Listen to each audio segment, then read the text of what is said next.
Okay, guys, we are ending this tonight. There is still a surprising amount of game left. If we end early, in the unlikely event, we'll maybe do something else.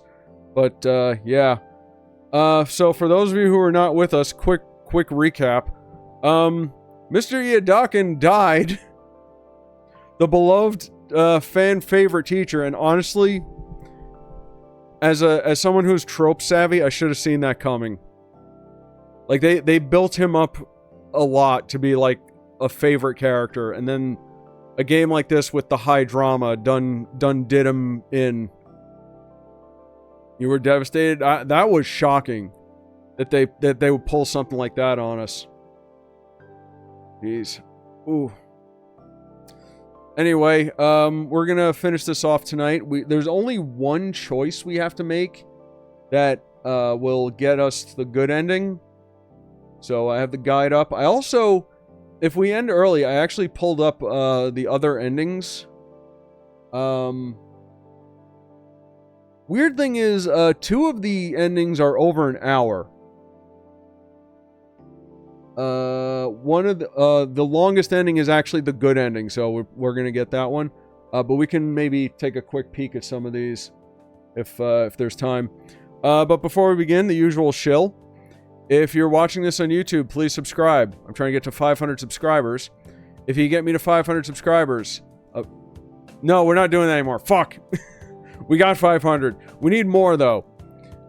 We're trying to get every 50 subs. I've been saying it for so long that it's just ingrained in my memory. It's just become muscle memory. I have to stop. Anyway, every 50 subs gets you don't understand. I was saying that for like a year. Every 50 subs, we'll get a playthrough of a game. 550, we'll get Klonoa Beach Volleyball. And second attempt at Buster Bus Loose. 600 is Super Metroid. If we get 600 by March 28th, then I will do the webcam stream in costume. 650 is Pac-Man World, etc., etc. This is not set in stone, by the way. Suggestions are welcome. Things could change. And I still don't know what to do if we get 1,000 before the year ends. Again, ideas are welcome for that, but we'll cross that bridge when we get to it. Also, join the Discord server. Link is in the description. And come give me a follow over on Twitch as well. Alright. Alright, you guys ready for the emotional roller coaster? Prepare thyselves, thy brains, and thy tissue boxes. Because this is probably going to get hot and heavy.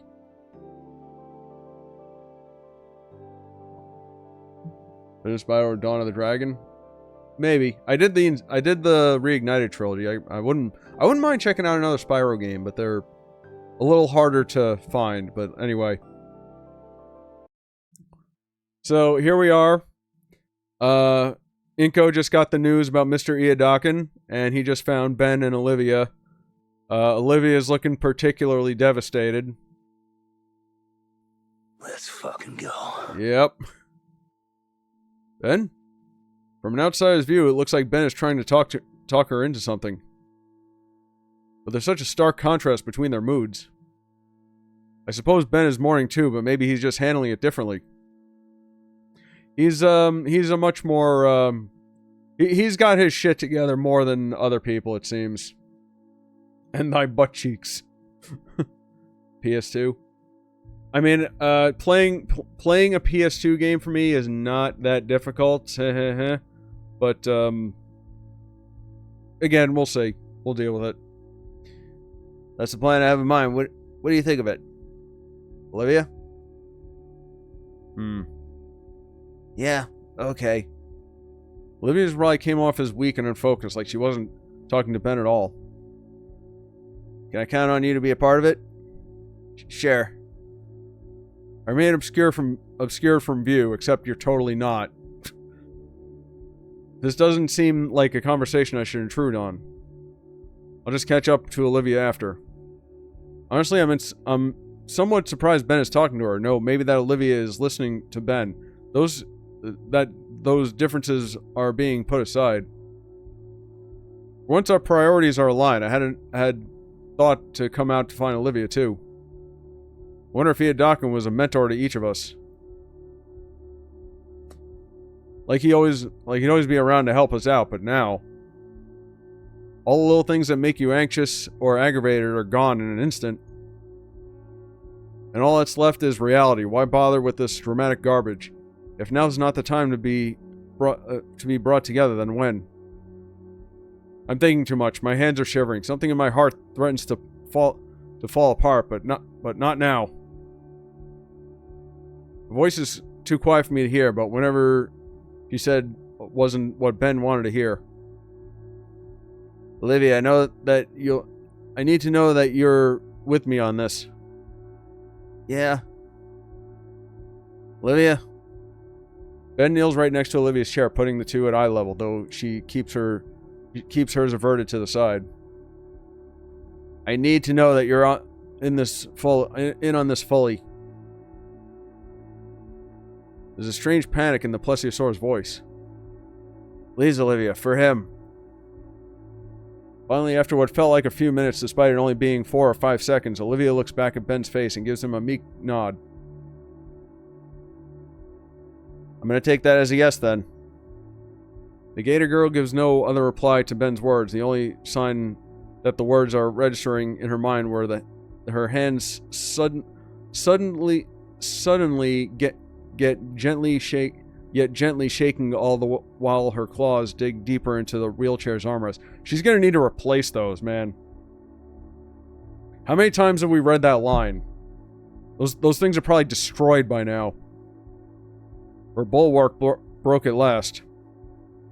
Seeing the droplets from her eyes drives as a searing pain through my chest. My instincts drove me forward, beyond my common sense. I grip the blue boy's shoulders and pull him up. Ben? Plesiosaur's eyes snap up toward me. He makes eye contact with me, a depressive expression coating his face. Inko, what are you doing here? Wanted to see Olivia. Olivia's silver eyes finally lift, and the pain reflected in them threatens to shatter my aching heart. Ben looks back to see those mournful eyes too, though his reaction seems opposite to mine as a smile draws across his face. Inko, hear me out. I'm trying to organize a eulogy for Iedakin. You know, say our goodbyes to him. He deserves it, at least. Olivia, me, and you he helped each of us out. He helped each of us so much, and while the Parasaur round was on, I turned my attention solely to Olivia. Oh, jeez. I push past Ben and take a knee next to Olivia, now eye level with her. Ben finally stops talking. I can feel his stare boring into the back of my head. He wants an answer for whatever he was just talking about. A eulogy for Mr. Iedakin. It's so surreal to think about that. I think that I spoke to him only yesterday, and today he's just gone. A eulogy. Yeah, it's the least we could do for Iedakin as his pupils. He deserves so much more, though.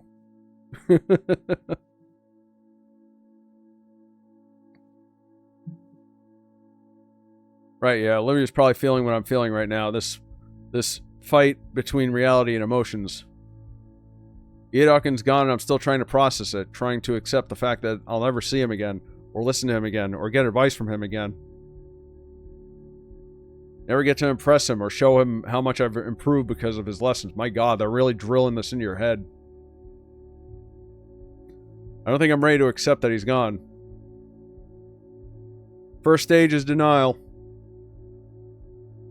Ben clears his throat, snapping me from my stupor and back to our current reality. Sorry to be so pushy, but I need to know if you and Olivia are in or not. Ben turns to look at Olivia as he says those words. Olivia, meanwhile, continues to stare absentmindedly at the wall, almost as if Ben's words were not emanating from right next to her, but a few dozen miles away instead. Ben, I don't think... Suddenly feel a cold scale hand fall on top of my own. I turn to look at Olivia's pain-stricken eyes. They gaze deeply into mine, pleading, begging to make the pain vanish. I don't quite know what I should do. Oh, hold on, is this... Okay, so... Apparently, this is, according to the guide, this is the last choice that matters.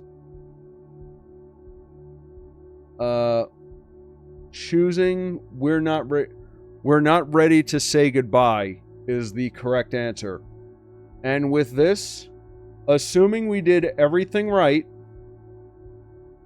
we will be locked into the good ending. Cross your fingers. Pray to Raptor Jesus. We did everything right.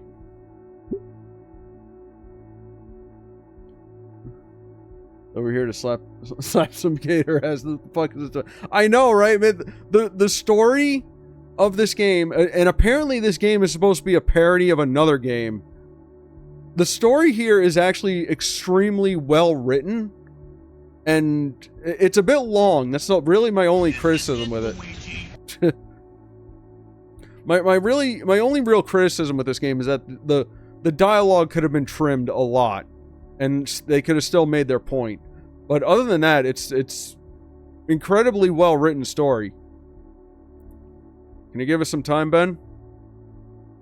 Student Council President takes aback by my words. But Olivia. His frustration with us seems to grow with each second. Ben, look, No. I turn fully to Ben with my hands raised defensively. Ben, listen. We need to do this. For Iadakin. For everyone that cared about him. For us. So why won't you help me? We want to, Ben, really. But can't you see that what you're asking for is way too soon? Damn it, we just found out. Less American Pie, more Breakfast Club, and 16 Canada. Yeah, definitely. His breathing is haggard now, his composure completely blown. And his own pain is painted across his face as he allows his glasses to slide away from his puffy red eyes. Just... Ben? Her voice is so soft and gentle. Her head turns back to me, her own pain still in her eyes, but also sympathy too. She looks forward, and her words are more resolute. Ben, I understand. Parasaur boy is breathing the Parasaur boy is breathing hitches. You're right, we should do this, and I will. I promise I will. But it's too soon. We all need time. But he clenches his teeth, followed by his fists. He takes a sharp, uneven breath, his glasses sliding off his face right onto the floor. Oh, man, he looks weird without his glasses. He's so agitated, so exasperated and devastated that he doesn't seem to care. My free hand finds itself on my other friend's shoulder, forming a full link between us.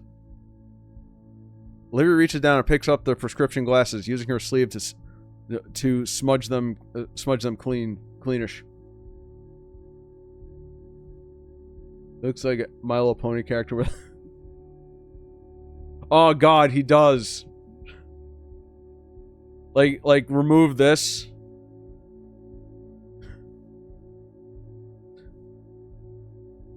Damn. Apparently this takes place in the Equestria Girls universe. Ben struggles, his already broken composure fracturing further. His hands shake as he accepts the preferred eyewear from Olivia, having great difficulty setting them back on straight. Then he actually looks up from the floor, his eyes even more raw with fresh pain. You promise? Olivia nods at the quivering question, her own lips starting to shake as well. Yes, but for now, Ben finally gets it, as his emotional dam is near bursting. Yeah, you're right. Sorry. Ben walks up to me and pats me on the shoulder with a final solemn look at Olivia and nods towards me. He walks out of the classroom and leaves Olivia and I alone.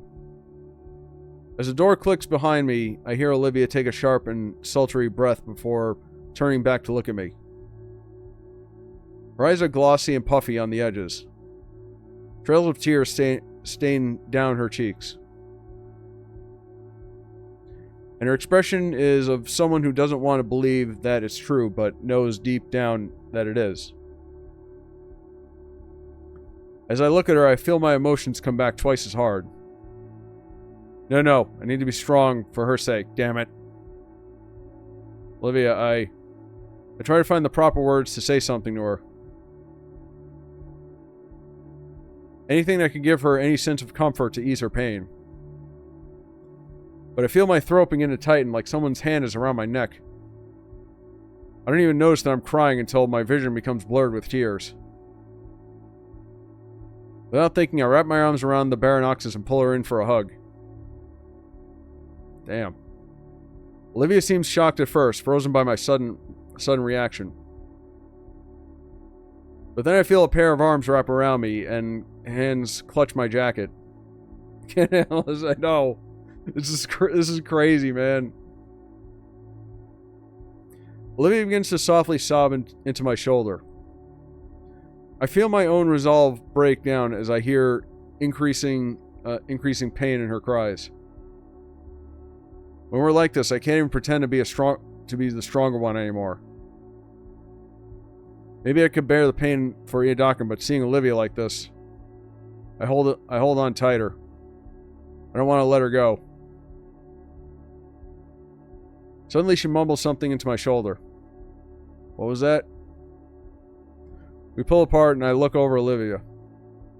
Her sunken face is covered in splotches and trails of wet and dry tears. She's hyperventilating. It looks like an absolute mess right now. Oh, sorry, I hit the scroll wheel again. Despite this, her eyes are fierce and lively as they meet mine. I need to do something. Right now? She doesn't respond, hurriedly rolling down the hallway towards the elevator. Where would she... The fountain. The only place she could be going. I step forward to follow her, but stop. No matter how I try, I can't continue. This is Olivia's promise, not mine. I have no right to intrude in that, in like that.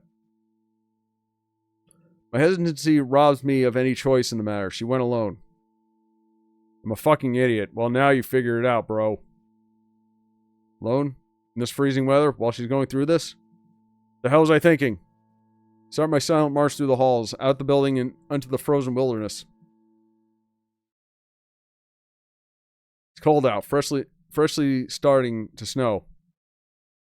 The world just feels so much smaller, muted and colorless. Now's not the time. I must find Olivia.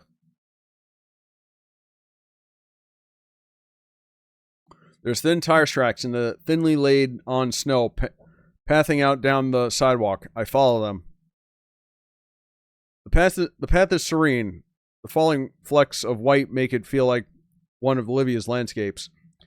You know what I forgot to do? Just now, I hate to interrupt. Got to wake up Nico.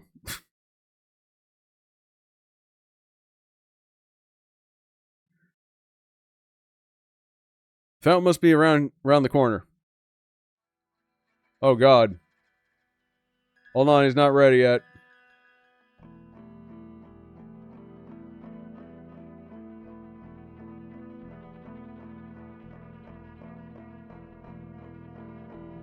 Okay, now he's ready. Okay, go ahead and say hi to Nico. I should have gone off with her. Of course, the fountain is only accessible with stairs. The steps are tall and coated in thin layers of ice. It's a death trap. Something rolls down and bumps my shoe. It's one of Olivia's handles. My face flashes with heat and my blood runs cold. My My God, I can't lose 2 people in one day, please. I will myself to look up. 8 steps up, Olivia's wheelchair is toppled over on its... Whoa, what? Seat ripped, wheel spread. It's unrecoverable.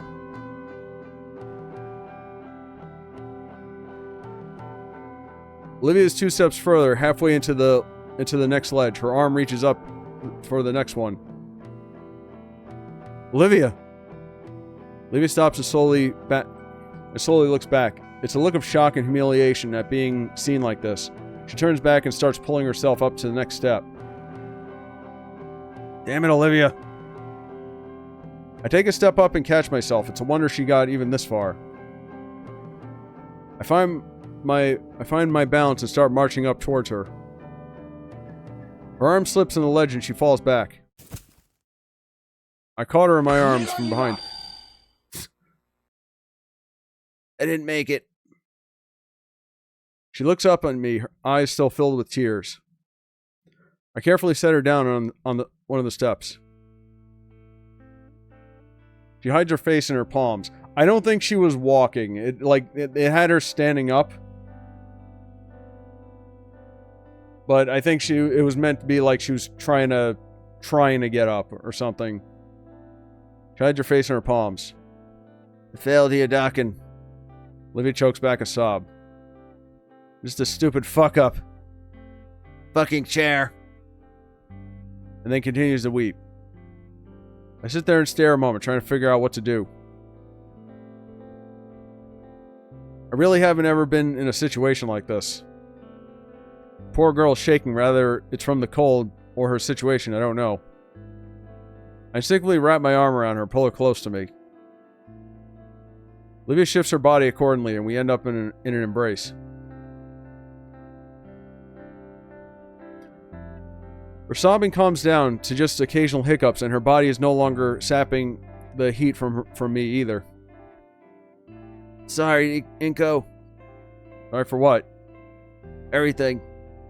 Being an asshole, being a failure, making you waste your time on me. I'm just awful.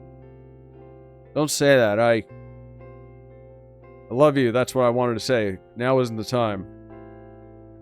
I'm your friend. You know that. I'm here for you in the same way you're here for me. Olivia breaks away from our hug. Her face is tear-stained, but she isn't crying anymore. We'll meet again. Don't know where. Don't know. Scaly romantic game would make a Cold War dark comedy. She looks down at her wheelchair. Do you have a spare at home? No. I stand up and look up at the stairs toward the fountain. Then back to Olivia. I can call Liz if you want. She can come pick us up after we're done. We can worry about your chair then. You're not a failure, Olivia. We're getting you to that fountain. I reach my hand down towards her. Olivia's confusion erodes into a soft smile, and she stares at my hands and then back to me. Come lower. Let me grab your shoulder. I've done this a few times before. I lean closer and Olivia pivots as best she can.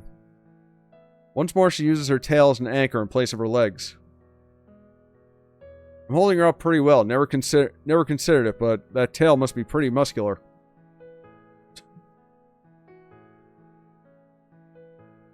Let's go. I want to make you a dock and proud. I climb up the next step, planting my foot on solid ground. Olivia waits for me to stop before quickly moving her tail up to the next step as well. It's sort of like we're each one leg. Simple enough. It only now occurs to me how close we are right now. By close, I mean I'm practically cradling Olivia against my side. Up another step. Eventually we make it to the top. I manage to shuffle to the fountain. You can just put me down right here. Alright. Oh, it's the intro screen. I gently lower Olivia down and place her on the lip of the fountain. There's just enough space for her to sit along the edge, with one leg resting on top of the other hanging off. She looks into the still water in contemplation. My eyes follow hers, focusing on the coins that have settled at the bottom of the fountain, though hard to see through the opaque ice. I stuff my hands into my pockets for warmth, feeling the skin on my knuckles start to split already. My fingers trace over the quarters I usually use for lunchtime drinks.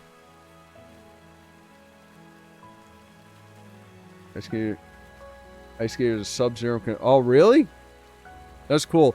I saw there was a loser who had a Venom helmet from Marvel. It was really cool. Achoo.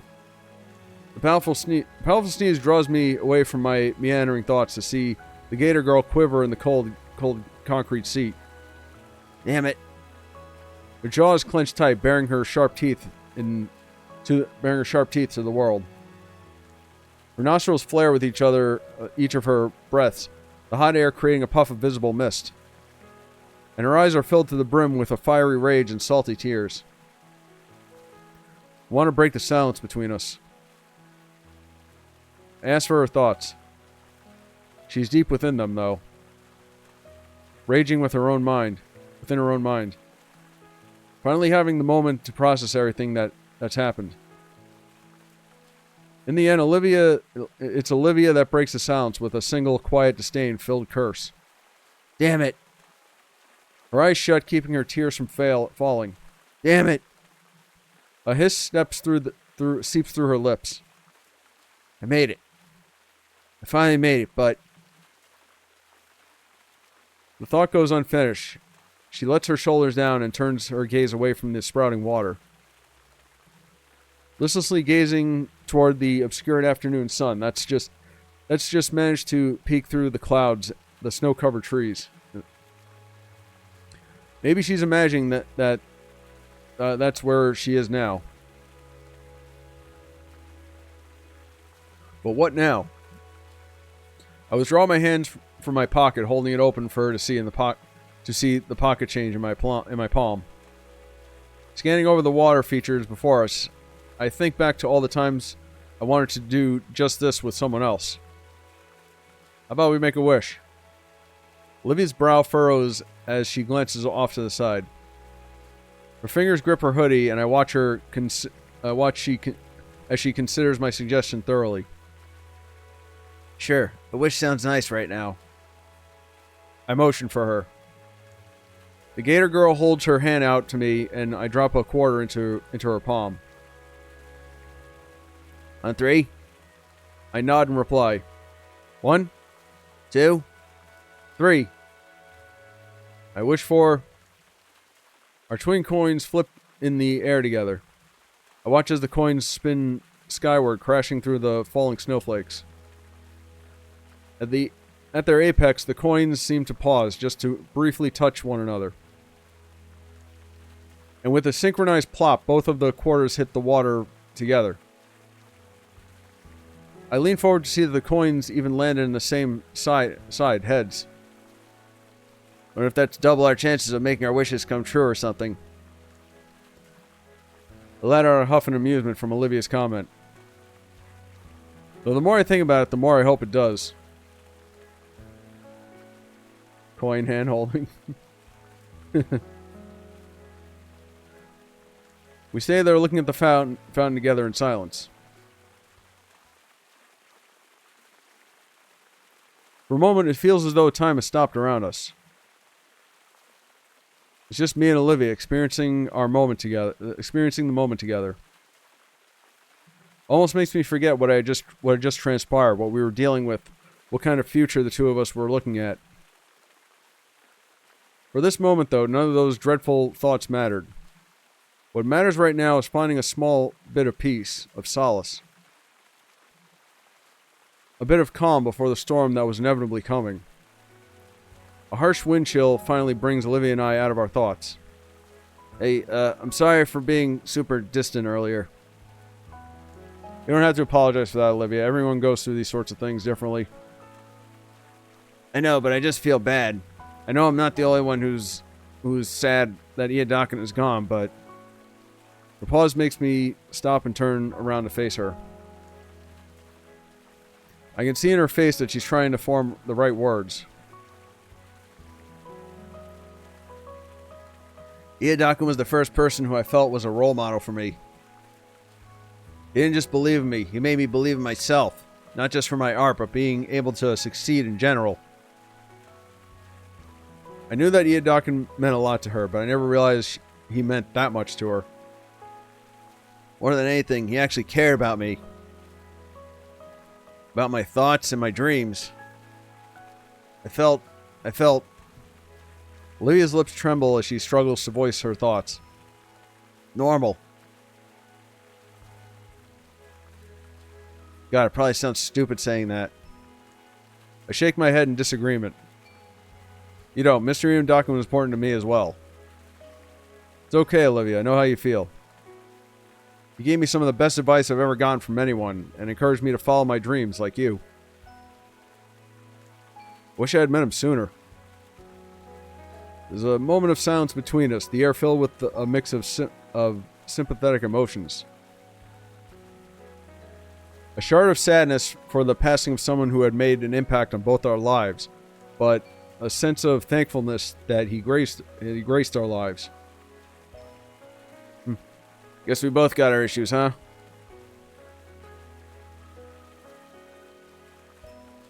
Yeah, I guess so. Fresh breeze of icy air sends a shudder down my spine. What should we do now? I pat off the growing pile of snow on my shoulders and head. Let's see. I look at my phone. School's ending in 10 minutes. You want to just chill here until then? No pun intended? Sure. I look around, noticing a tiny bench for two nestled against a tree. The Gator girl must have noticed. She is already holding her arms out for me. I recall something a certain pair of raptors. I kneel down, facing away from Olivia. I can feel the icy flakes melt off me as Olivia leans against me again. Her powerful arms wrap around my shoulders, clawed fingers digging into my jacket. My fingers lock together to form a makeshift seat for her behind me. With my passenger secure, I make a beeline for the bench. Lest I get caught up in what I feel pressing into my back. She lets herself drop into the bench, uncaring for her landing.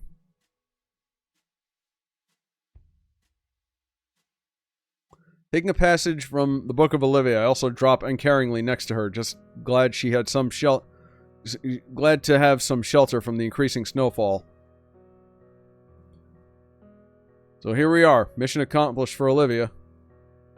Now what? My curiosity compels me to ask Olivia something. If you don't mind me asking, what did you wish for?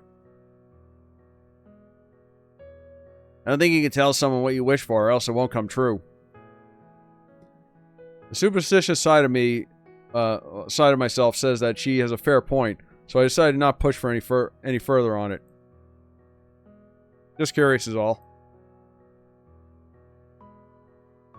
We continue relaxing in comfortable silence.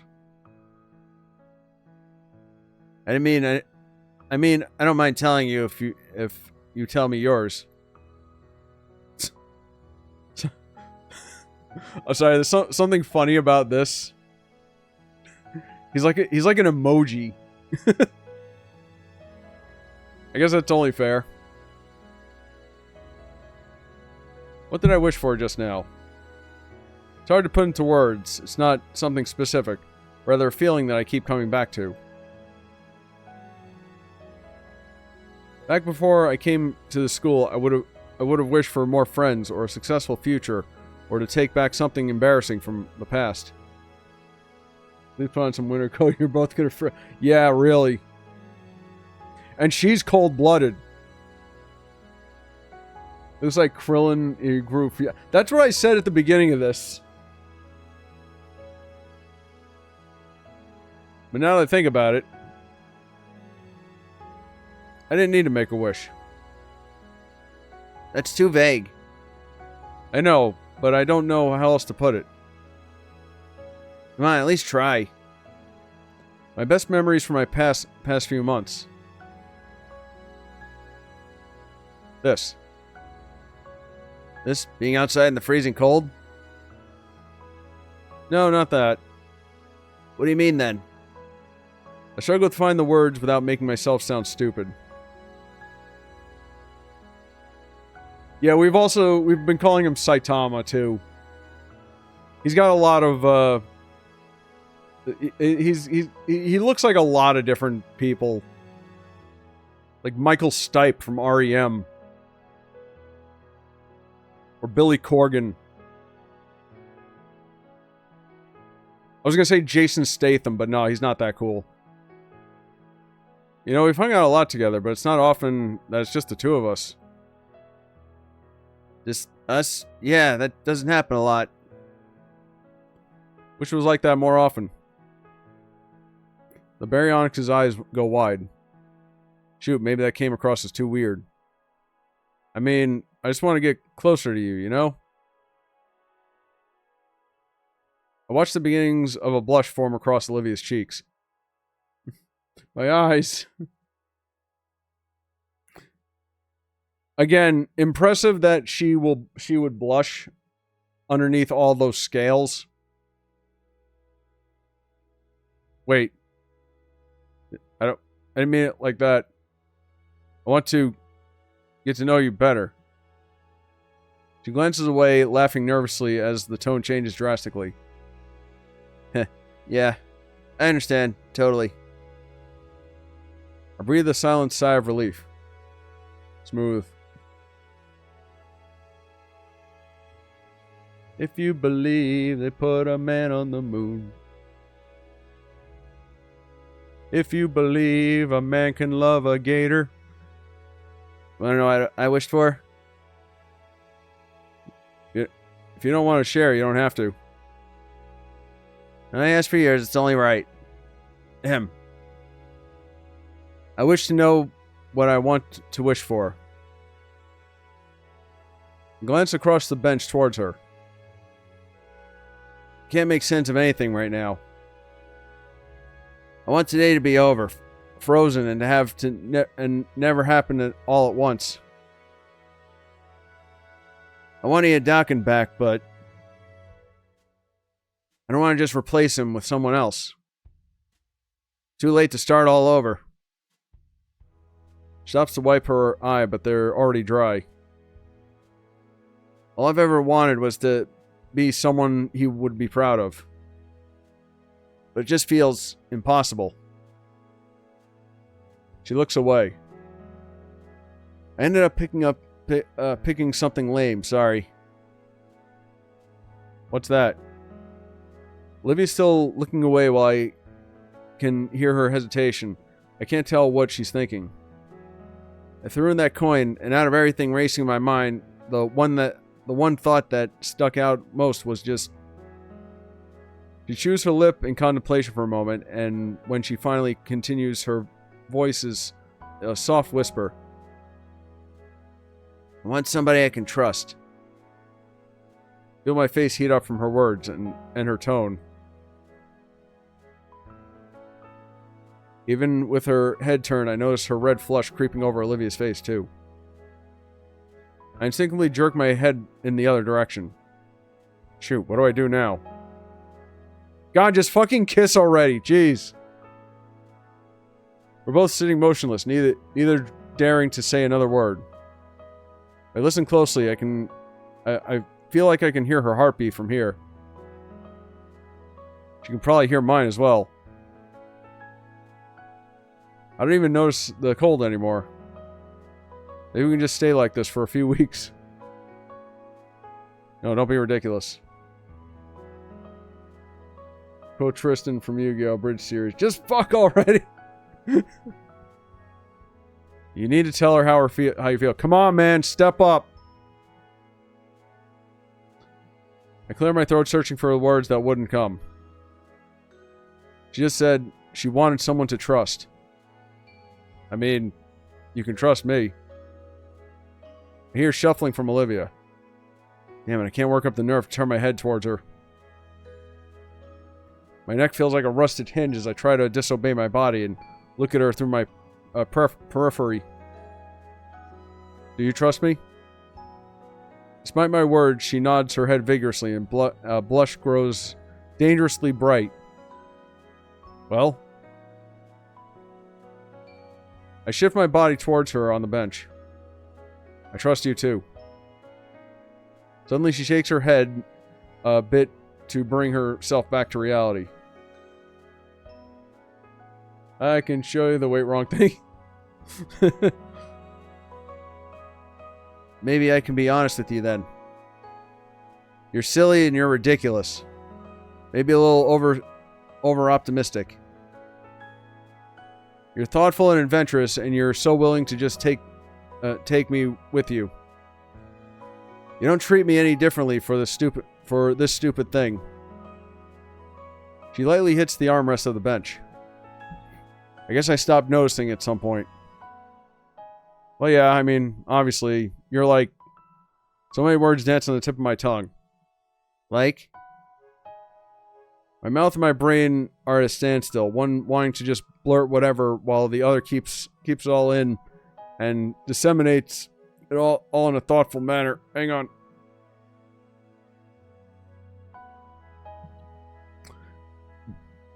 I've had this weird problem lately. My lips have been dry, and I don't know why. Maybe I need to get some lip balm or something. What comes out is... Uh-oh, here it comes. Blargle. Good job, idiot. A furious snort rips from the Gator's nose, followed by a peals of laughter. Out of embarrassment, embarrassed shame, I cover my face with my hands. What was that? Bravo, Froggle! Ah, somebody help me! I curse my nerves as I try to protest her continued guttural guffs. Come on, Olivia, I'm really trying. The snowflakes that had managed to sit still on my... still land on me melt away from the extreme heat radiating from my whole head. Olivia acquiesces though, drawing back into just a very smug grin. Okay, take two, Inko. Stupid dry lip. Yeah. I don't know why, though. It hasn't been cold down here in a while. In fact, it's been pretty warm. I actually had a split on my lip earlier this week that hasn't healed yet. Yeah, I think tomorrow when I do my grocery shopping, I'll pick something up. My head temperature finally drops from core of the sun to more manageable volcano. Thanks, jerk. Seeing that small quirk on her lips, I can't stop a smile from growing up my face. I guess, be honest with her and yourself. Honest. At the very start, I thought you were just out of it. What? You almost ran me over in the hallway. Oh. She frowns and looks away. Sorry. And then you tried to get my seat moved. Sorry. And the claw thing today? Not sorry about that. I figured. It used to be hard to talk to. I felt awkward every time I'd even try. Then thank Raptor Jesus for Damien and Liz, because otherwise I wouldn't have gotten to know you, the real you. As a blue man in a bee suit once said, just be yourself.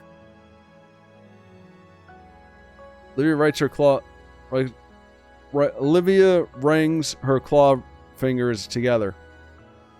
And what do you think of the real me? She's easily the most caring person I've ever known. I mean, yeah, she can be a little selfish and doesn't think ahead sometimes.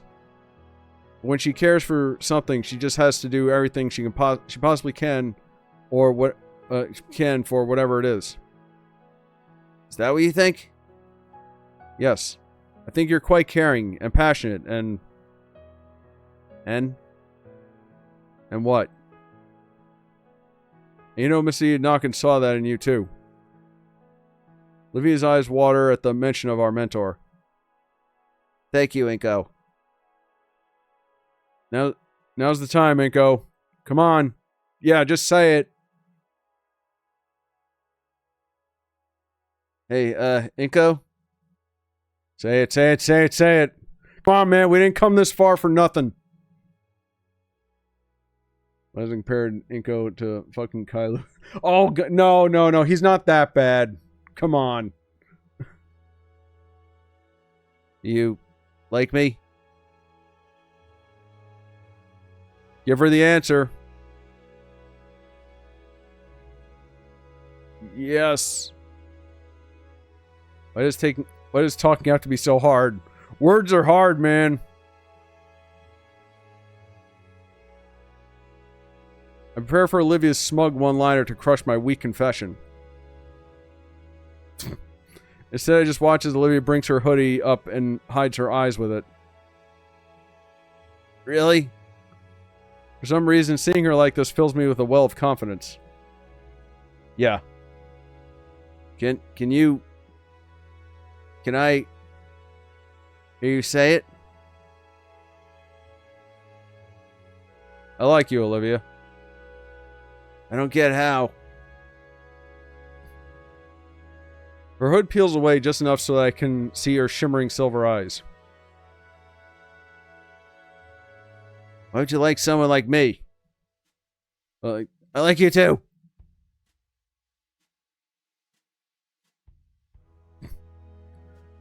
Olivia brings her legs to her chest, holding the limbs tightly to her. She brings her hoodie's helm over her legs, transforming herself into a crocodile-shaped igloo. Olivia glue.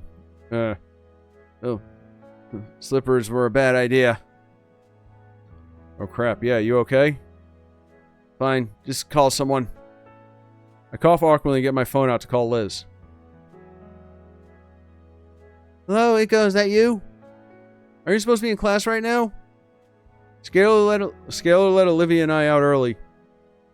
Oh, okay, I was told about Professor Yadakin. I hope you're doing okay.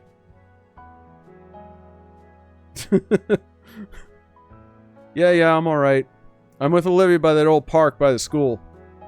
Her chair's busted and we're kind of stuck. There's a keening whine from the bundled crocodile next to me, her tail wrapping around her as if to hug herself. Broke? In this weather? Are you two okay? We're fine. Can you come pick us up? Sure, I think I remember where that is. I'm with Principal Scalar right now. Once we're finished, I can get you two on the way home. Thanks. After some shuffling, the call drops. I turn back to Olivia. She seems more anxious than anything right now. You alright? Yeah. I'll be okay. The stovepipe maw of Olivia glue chatters quietly in the cold. My concern finally takes hold, forcing me to finally close the gap between us. You said the chair had no replacement. It'll take a while for a new one to come in. That means she'll be trapped at home, completely sealed off from the outside. Man. The beginning of Olivia's annoyed protest die of exposure become a protest die of exposure, becoming a grumbled acceptance as I wrap my arms around her shivering form. You're lucky you're warm, Inko.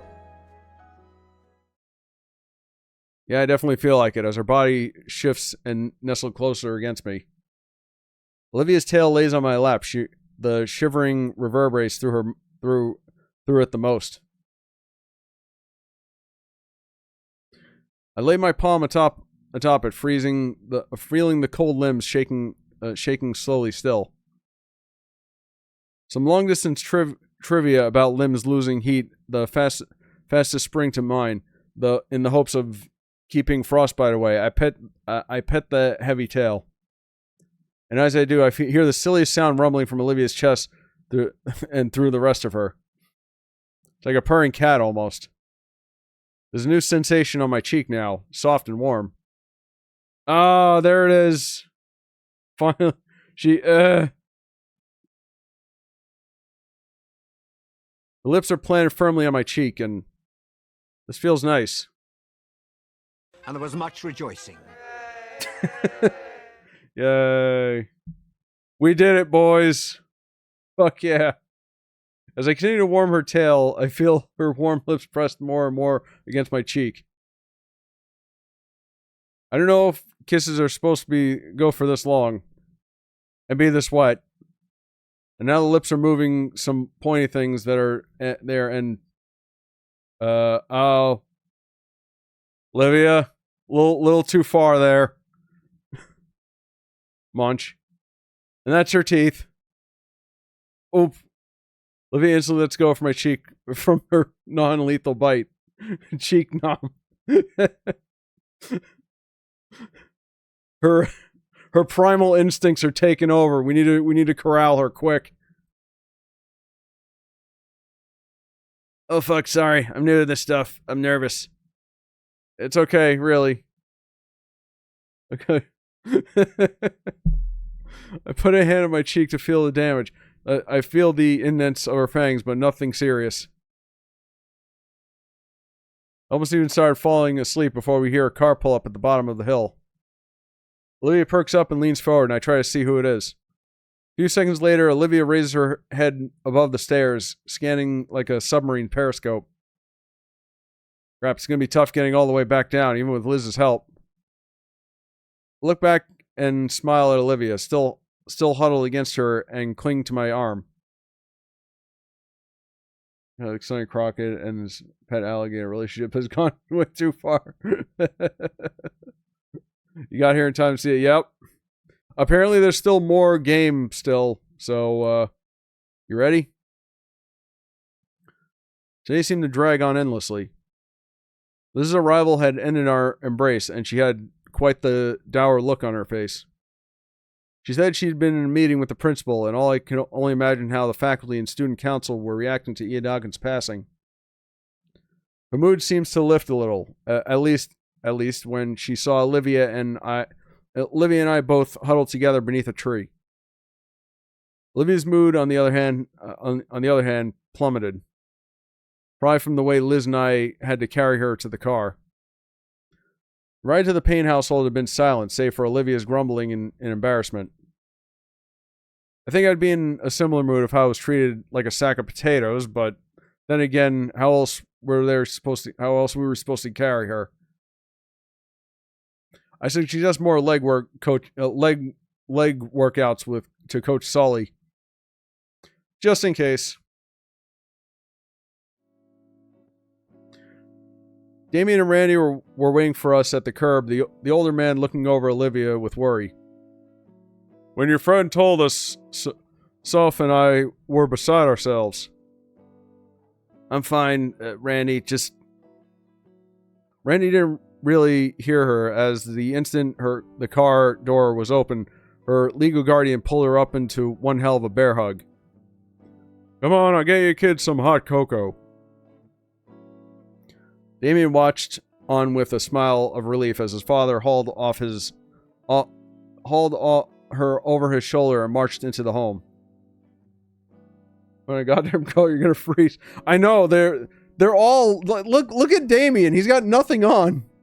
He's got a jacket around his waist. Put it on, man. You guys want to stick around? Vinny's still in school, so we have the consoles to ourselves. It's still pretty early, all things considered. It's still pretty early, all things considered. Sure, I'd love some hot cocoa right now. Liz? I'd like to, really, but the council still needs to prepare the arrangements for Iadoggin's, well, you know. Maybe I'll come by later if I can. Alright. Well, if you do, make sure to bring well, make sure there's some cocoa left. Like wearing nothing at all. Nothing at all. This is basically me when it gets cold in Florida. Quote unquote cold. And I see like all the Floridians bundled up. Meanwhile, I'm just like, I'm okay. My shirt. Maybe I'll wear long pants today. That's basically me. I appreciate it. With that, Liz drives off down the street. Well, let's head inside before we turn to popsicles. Settling into a well-worn couch, I notice a distinct lack of baryonyx. Where's Olivia? Randy chimes in from the kitchen, busying himself with an old-fashioned kettle. She wanted to rest on her bed for now, boys. Give her some time. No one can resist hot cocoa during weather like this, especially how I make it. Or a very long scarf. I'd imagine having a neck that long is just inconvenient for so many reasons. I mean, you saw how she drives the car. Yeah, well, I mean, this past year we've had, it went down to the 30s, which is very unusual for us. Never had homebrew hot chocolate, but if it's anything like his cooking, then it must be some good stuff. After a few minutes, Randy comes out with a tray. And apparently uses his levitation powers to serve it. Here you go, guys. Here you guys go. Passes around a few Christmas-themed mugs labeled with the family's names and leaves the last one on top a nearby drawer. You're gonna have to be Vinny for a bit. You cool with that? Yeah, thanks. At least he has better taste in movies. Or, you know, likes them at all. I can't get over that conversation from last stream. My God. Man, you look cold. Were you out there long? It's true, by now the snow on my jacket melted and my clothes are chilly and soaked. Feel free to take a load off until you warm up. I'll be in my bedroom resting. Holler if you need anything else. He gives Damien a pat on the back and leaves. The mug is hot to the touch, but it's still welcoming feeling to warm up my icy fingers. I take a moment to gently blow air into the beverage to cool it down before moving it to my lips. Yeah, it's pretty good. God, I haven't had hot chocolate in a long time. Damien is chugging his, of course he is. He finishes the swig and sets the glass down, but that must have been half of it in one go. Well, there are multiple ways to enjoy anything. After today's events and weather, I really needed this. Another sip. It's really helping me warm up. Didn't even notice how cold it was. Hey, Vinny. Yeah. You good? I'm holding it together, yeah. Still a bit scattered. I don't blame you. Hey, Pops doesn't want you venturing back into the tundra out there. You up for a game or something? He gestures to the entertainment setup. No, go ahead, I'll watch.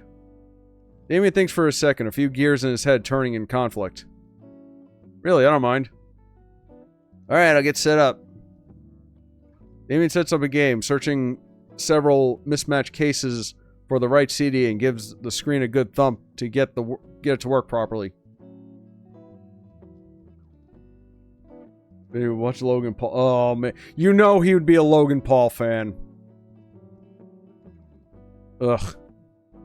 They need to teach that. To quote, if we're gonna reference Hank Hill for his dad, that boy ain't right. Grabbing a controller, he turns on the X-Rocks one. What is this, the Flintstones? Select something called Rock Ring ODHG. Rock Ring ODHG. Really? Fucking really? It settles deep into his groove on the couch. Rock Ring, oh, wow. This is one of my favorite in the series.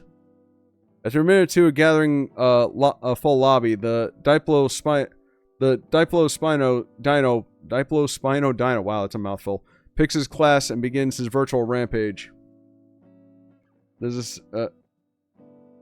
the excuse I have to call Damien Dum for the rest of the stream. I mean, he ain't the brightest kid. He's a good kid, but he ain't the brightest. Nice boy, but he's about as sharp as a bowling ball. Only a few minutes in, and he manages to get the first kill. I'm just been burnt out for today, getting pretty tired, actually. Hey, Inko. Yeah? Olivia didn't come back with her wheelchair. Did something happen? Yeah, she isn't taking Ian Dawkins' passing well. Man. Well, I'm glad you were there for her. My eyes remain on the screen, lost in the vibrant violence as some in-game announcer proclaims Damien's digital massacre. So in the end, Vinny gets some character development. I don't know how much game there is actually left. Well, I mean, apparently there is a lot of this left still. We still got quite a bit to go through before we end.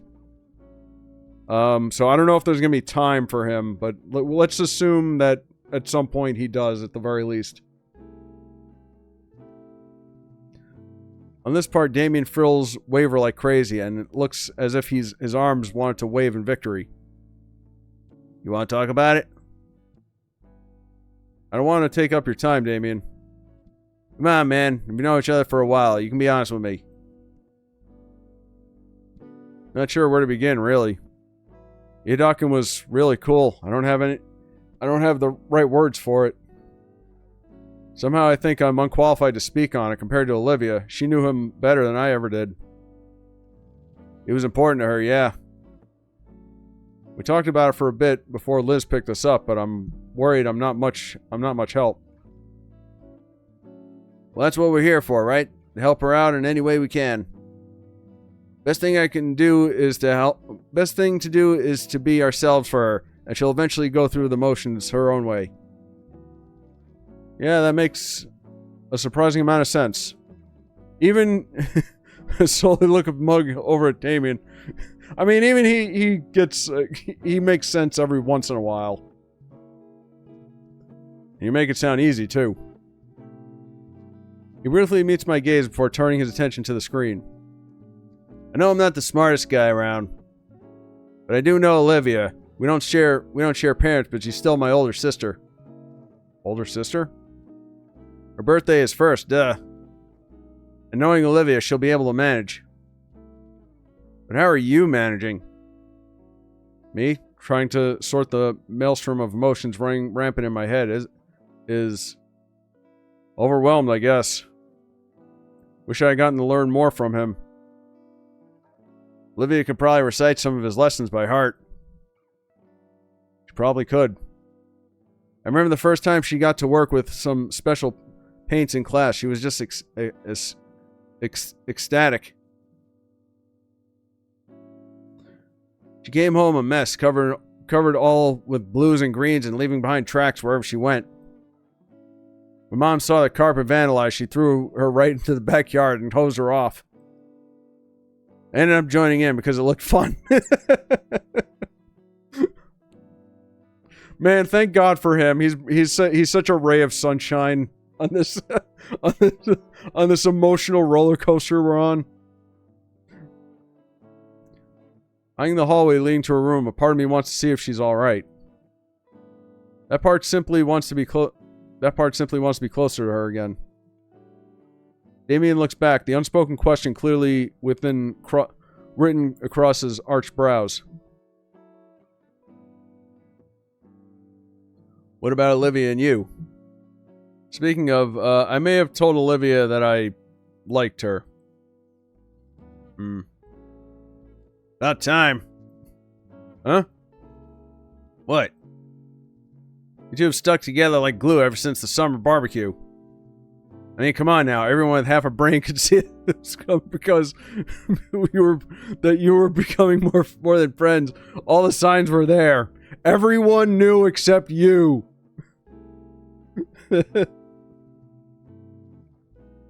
Damien's basically Spicoli in the story. I guess that's a good analogy. Although it does worry me a little. Why is that? Well, think about it. Your teacher just passed away and you're both wrecks right now. What if it's just that... What if that's just suspension bridge thing? I don't know, man. It only just happened. You're right, sorry. I do like Olivia, I know that. Guess I'm a little scared of the future. That's so. Just a bunch of things I still don't get about Olivia. Or maybe friendship in general.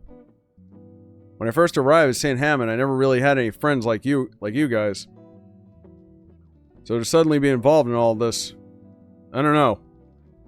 I think I get it, yeah. Things can be a little dramatic around here. One way to put it. What's so different about your old friends? Never really had any. Well, that's not true. I had friends, but they were like day friends, you know? Classmates friends. Yeah, I got a bunch.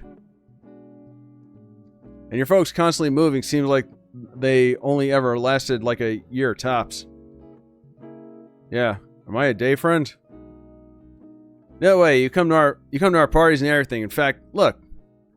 He points to the subtle disclosed patch on my jeans where Vinny's acid punch had failed to completely wash off. We got you marked. That sounds vaguely threatening. Thanks. That means more than you know. To be honest, I've always had a good feeling about you. Thought you'd be a decent addition to our group, but to see Olivia actually start opening up around you two months ago, that was unthinkable. All those years I was trying alone, you know? Made it all worthwhile. Not to take credit or anything, but... not to take credit or anything. I'm really just glad to see her happy after so long. They're mammals, for one. I mean, yeah, that's true. You know what? We've not seen any other humans, have we? We've not even heard, like, mention of any other humans, except his parents. Like, surely there's other, like, humans walking around town at the very least. I'm very curious to see if they all just kind of look like him. Like, is this just what humans look like in this world? Just these blank slates? Mannequin people? Moments of Olivia and I together flash in my head. Good, bad, everything in between. It all culminates into a single image of her standing up with me with that smile of hers. All of them are bald. I don't know, man. How could you draw this but not this? Like, the dinos are way more complicated. Honestly, something's been bothering me about this. Okay, so... Clearly, like I've said, and we found out, this game is like a parody of another game. And the way him looking like this, and the fact that his name is literally incognito, clearly he's meant to be like a parody of, like, visual novel protagonist, just this sort of like generic dude thing going on. But like, he's like a fully developed character.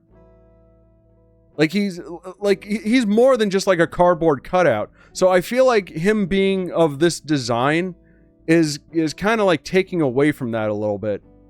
Like, they could have just designed a fully fledged like human character to go with, you know, the backstory that he already has.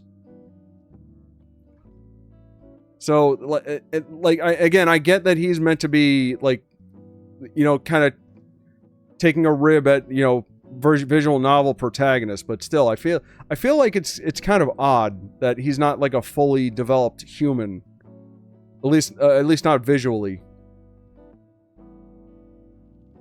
Me too. See, he agrees. Hard to believe that she's been dealing with so much inside when I first met her. The link goes, some people just have a lot of problems they hide from the world. For example, puts the controller down, shifts to look at me in the eye. His character instantly sniped. That hot chocolate gave me a tummy ache. I'm being serious. That was serious. It can be little things like that. Little stresses that add up. Now it doesn't bother me, but someone else. It might just about ruin them. You're trying to get with Olivia. I'll give you a nickel's worth of advice my dad told me. If a girl you like asks to wear your shirt at 2 a.m. and to bake cookies, she's an absolute keeper. That's some pretty good advice. Well, she did come over and take care of him when he was sick, so I mean, there's that. Just don't break her heart, yeah? I wouldn't dare think of it. Damien offers a fist bump in which I happily reciprocate. It's also interesting that nobody is like, you can't date her, you're a human. They just kind of roll with it. So I'm guessing it's a pretty common thing in this world. The door creaks open. Both their heads turn back to the sound. She kneels in the doorway of her room, leaning against the side railing. Sniff. Damien nods me, and continues his game. The ambient gunfire and controller clicking fills the silence. Racism is no more. We fixed speciesism, rather. I take the hint and stand up, slowly approaching Olivia as she tries to shuffle down the hallway. She's completely upright in a display of pure confidence. Even her tail is upright, as if to amplify her dignity. I'll have to tell her how cute that is when I'm not so drained. I wordlessly offer her a hand. She accepts it. With one arm on my shoulder, I walk both of us toward the living room couch and plop down on it with her. Praise be Raptor Jesus. Oh, here. I lean forward to grab the cocoa from the coffee table. Most of the warmth is gone by now. I guess I can go warm it up in the microwave for her. Mm-hmm. She tugged my arm. Come on, it's cold. She starts leaning harder against me to keep me from getting up all the way. Alright, geez. Ah, yes, cold chocolate. I give her the mug and she starts sipping it instantly. I was gonna warm.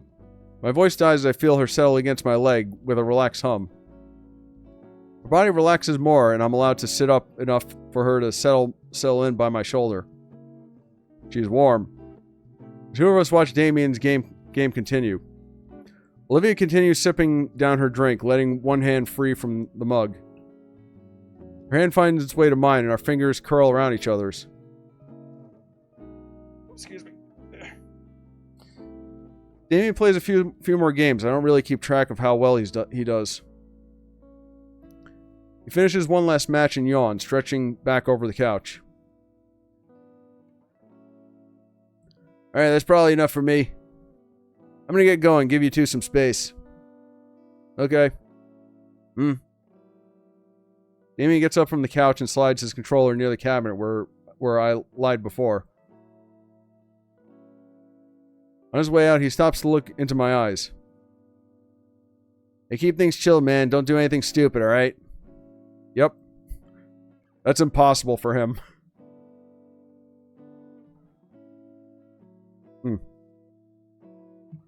A little more racism allegory. There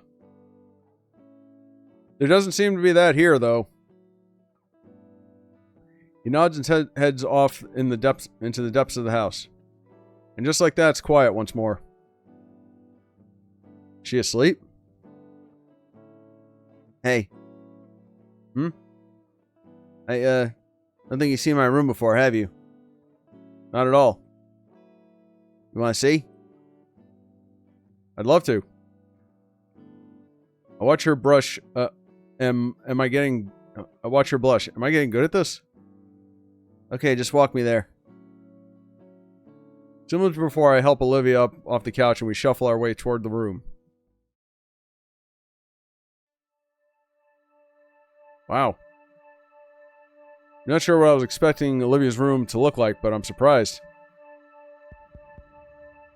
It's the air that hits me first, a strange mix of heavily flake floral candles trying its best to cover the almost nostalgic scent of air supplies. They don't ever do the herbivore. That's true. The herbivores and carnivores are living together pretty peacefully. Band posters and paintings of dinosaurs cover a lot of the walls, space like the room is her own personal canvas. Her desk sat beneath the window again. What space that wasn't covered by the fading looking paper was instead covered in dried up paints. Right next to that, a dresser holding up a decades-old television and retro gaming consoles. All in all, it reminds me of the rooms they showed us in high school movies. So where do you want? Just on the floor is fine. I gently lower Olivia to the floor, letting myself sit cross-legged next to her in the process. What do you think? I think it suits you. Figured you wouldn't have any chairs. I got this really soft rug and a beanbag chair over there. She gestures to a beat up lump in the corner near a large lamp. Olivia pulls something off her bed. It's a laptop open to a music program. But I don't recognize any of these songs, or bands, or albums. Pretty big track list. What music do you listen to? I'm sort of a closeted metalhead. Whenever I'm alone, I'm just put it on full blast while I do chores and art. Generator Head. Super Death. Iron Tomb. Very good. Very nice. You name it. What do you listen to? Please let us get in. Don't lock us away. Mumble rap. I listen to mumble rap. That scratches your brain then. Anyway, my dad was super into heavy metal when I was a kid, and he got me into it. When Damien and I would be playing out in the yard and his mom would be making lunch, our dads would be in the garage blasting heavy metal while they worked on the car. Working on cars? Yep, my dad and Uncle Randy would fix up some cars. She clears her throat. I think that's the first time I've heard you call him Uncle Randy. Yeah, I call him that sometimes, along with Auntie Sophia. You call him Auntie Sophia? If your right hand comes off. What do you... Ow. Olivia lunges over to chomp on my hand, and I have to take a moment to check my fingers just in case. Yeah, I was joking. So was I. But yeah, I listen to lots of this. You want to hear any? As long as it doesn't get my stream claimed. Just me the trackpad. Anything I see, huh? Say, what kind of music is B flat? Music is a bit lame, actually. Wait. There's actually something else. Something else? Something no one else gets to see. I'm gonna show you my chest. Not what she meant, bro. Not what she meant.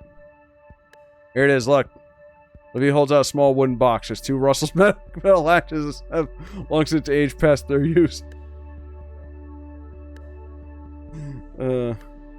Similar music. A fan of Generator Head, I see. I can't see it quite well in the dim lighting, but I think if I were to hold it up in the sunlight, I'd see a thin layer of glitter glue coating the whole thing. It's also been painted carefully with very thoughtful attention to tones. What could even be inside? Honestly, I have no guesses coming to mind. Could be anything. What are you waiting for? Open it. I carefully open the lid. What the what? Inside Olivia's chest. I mean, the box filled with various baubles and trinkets. What is all this? It's like my own little hoard. I've been saving up lots of things through the years. She keeps her baby teeth. Oh my god. Like animorphs? Oh, amorphous. Oh, okay.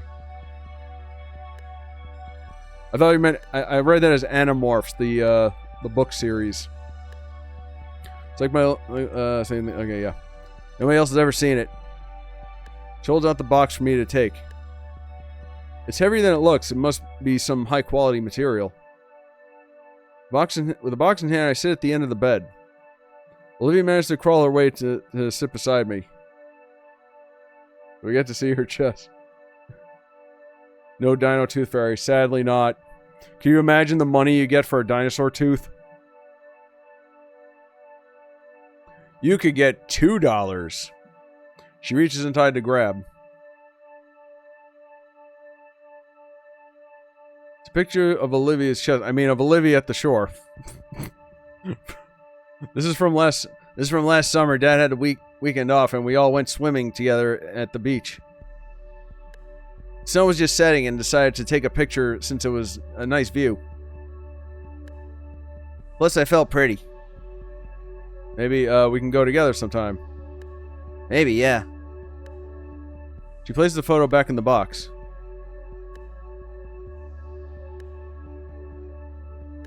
Oh, am I clicking on items in the box? Oh, wow. Interaction. What's that? That's my first tooth. Oh, I've never seen any baby dino teeth up close before. So tiny and sharp. What's that one? That's my 58th tooth. Your teeth grow back? Yours don't? Humans. The lighter. Oh, this used to be Uncle Randy's. Does the engraving mean anything?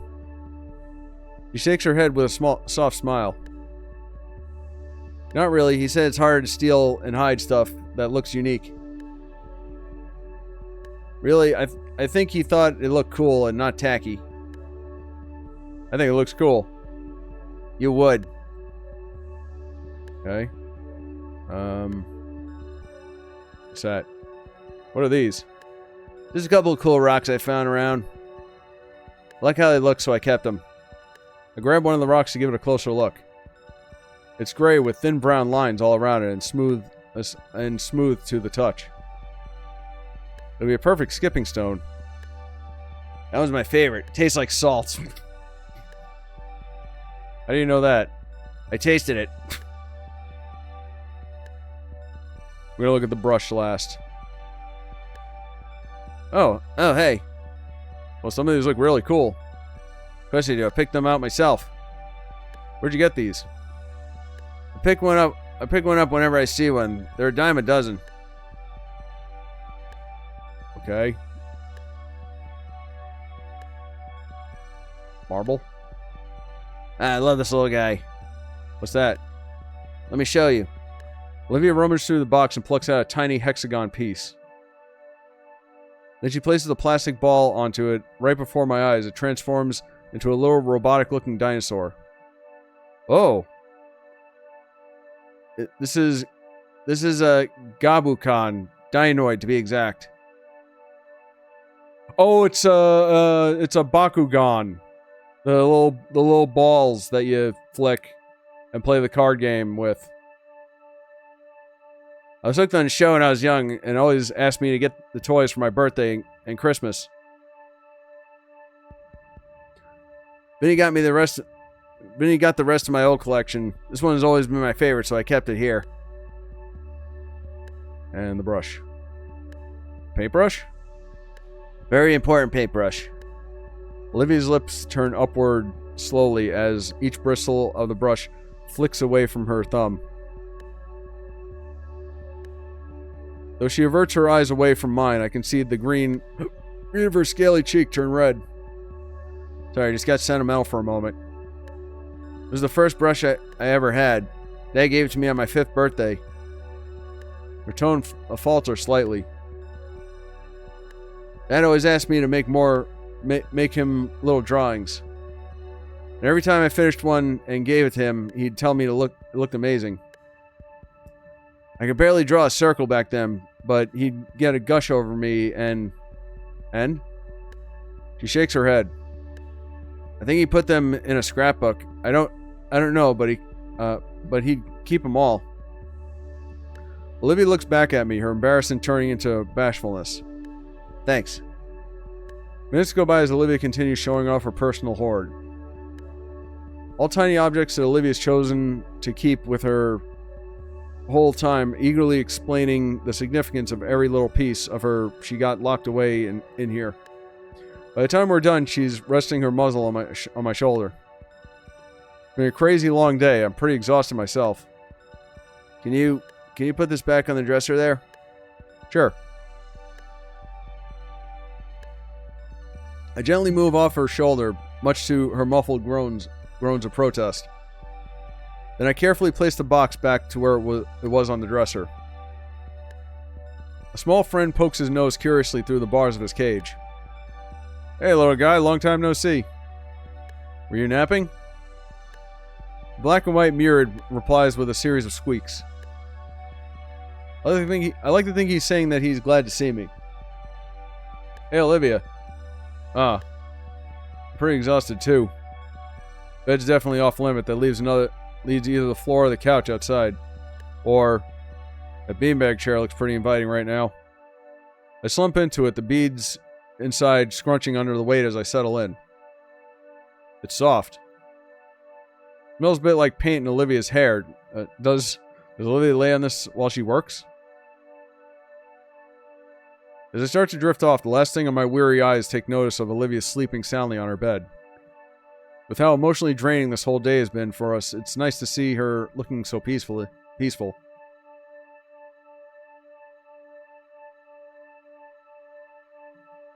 I begin to stir from my deep, cushiony slumber.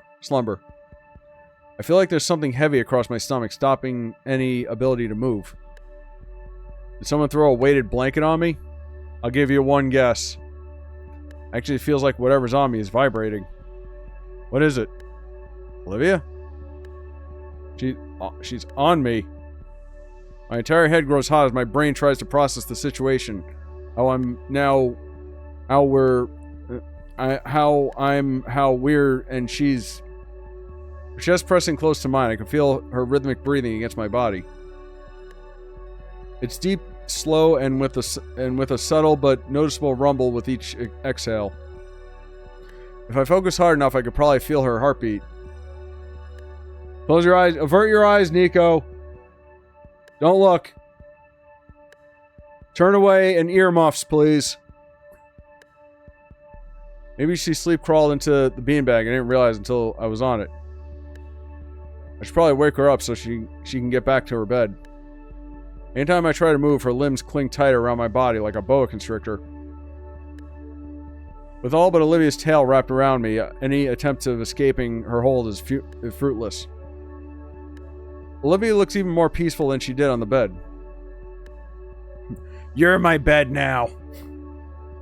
Maybe she does know that I'm here. I'll leave her be. Last thing I want to do is make her a cranky gator.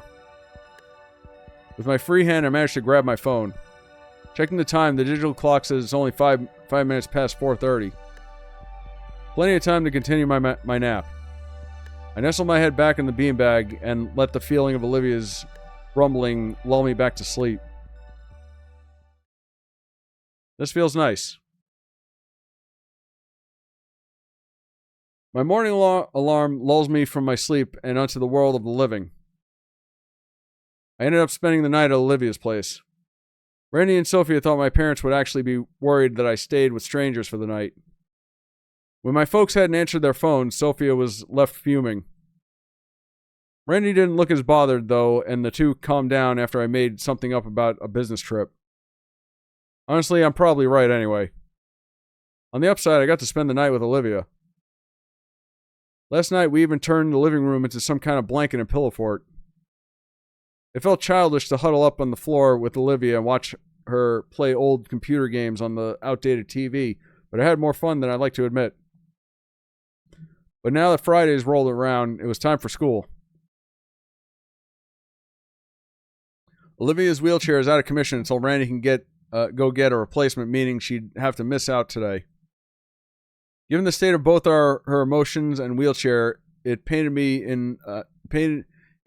to have to go without her and leave her all alone. Honestly, I don't want to be alone in my cold and empty house either.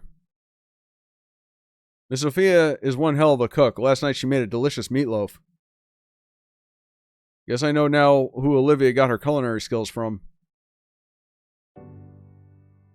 Ah, my face is gone. I rise from the couch, pulling the spare blanket off me. The pains let me sleep on the couch, but at some point Olivia must have dragged herself from the room to join me.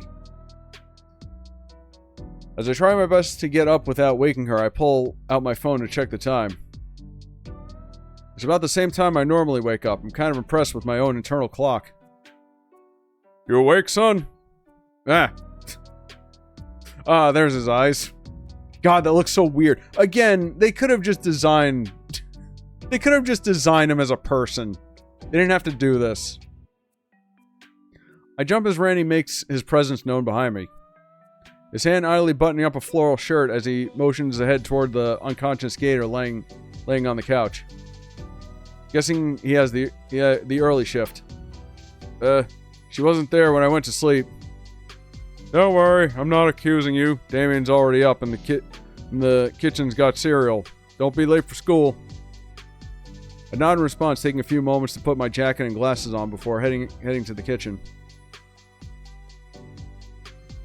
Even I don't remember where it was. It wouldn't be hard to find Damien.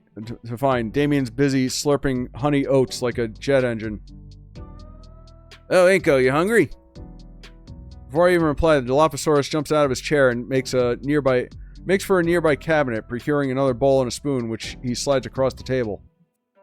Thanks. Most important meal of the day. Man, eat up. He gestures to the half-gallon of milk and box of cereal on the table.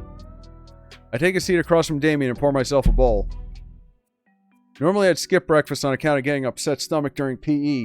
Then again, that could be my PTSD with the burritos talking.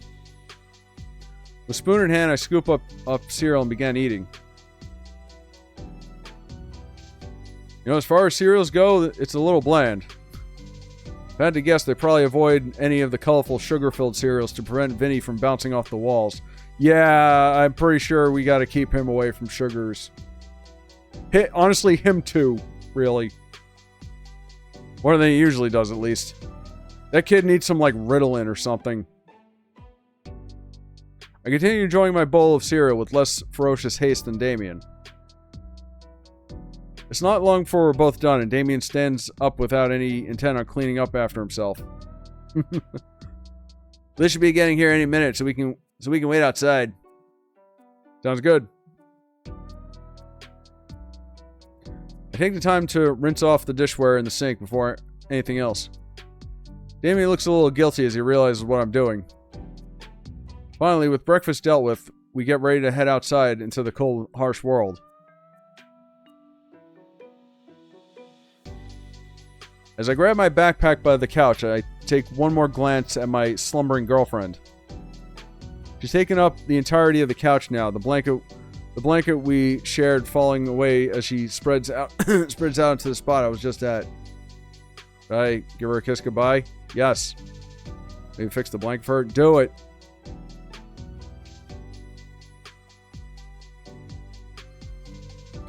Okay, well, as far as I know, no other choices make sense, or no other choices matter.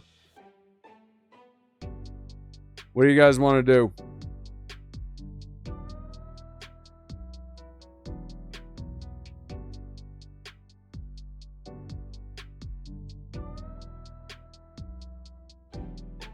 Tuck her in properly?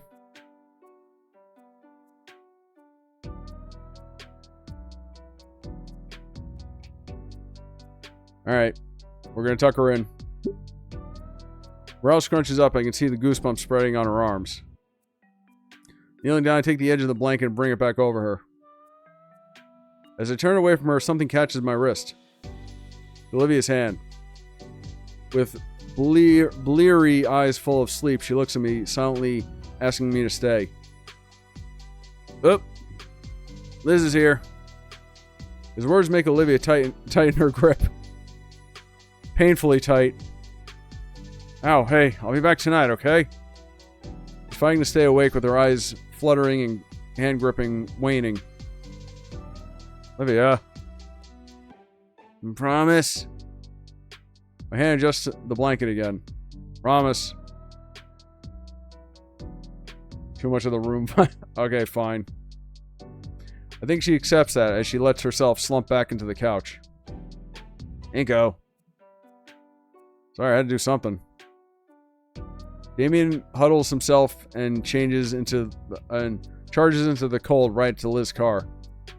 She flings the passenger door open just in time for him to leap out of the closet again. Leap in and close it again. Get one last look at Olivia before I shut the door and hurry down as well. Again. Very, very inconvenient for her, man. Isn't gonna show. No, we don't want to see that. Thank you.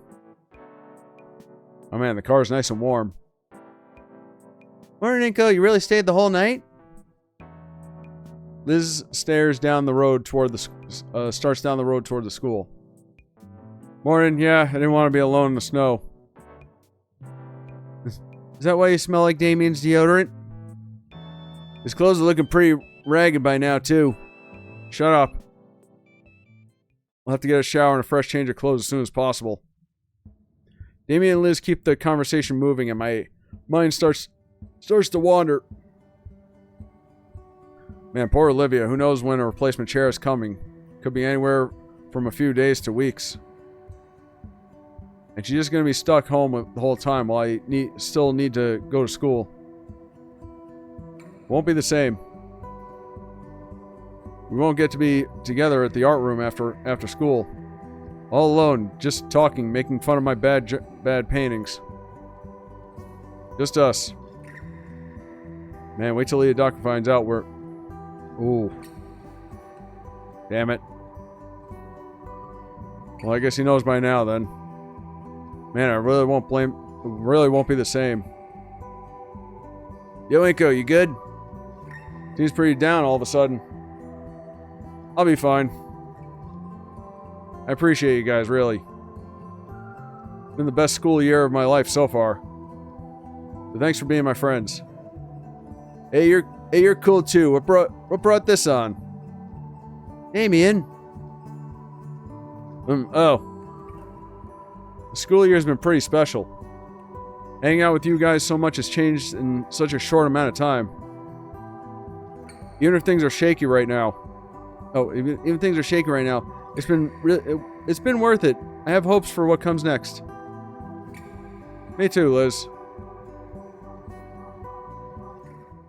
Silence falls over the car as Liz takes off. Damien's hand is only occasionally swatted away from the radio knob as we sit in the as I sit in the in companionable silence.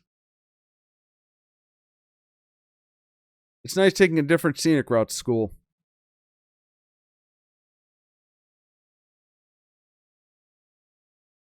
At school, the atmosphere is undeniably different.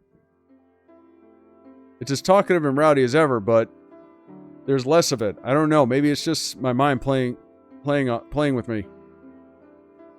There's less color as well, like it's been drained just a bit. The layer of snow blanketing everything outside is particularly to blame. Man, I was looking forward to making a snowman this year. Maybe I'll be feeling it later.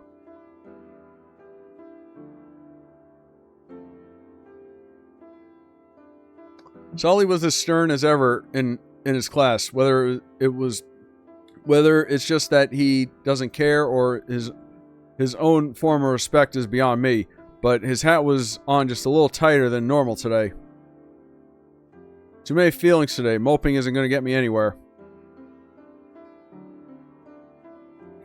I'm halfway to second period when the question of Ian Dawkins' replacement strikes me. Will we be just getting a few days off?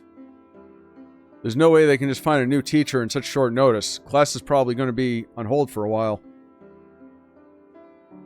His name is still on the door plate when I enter.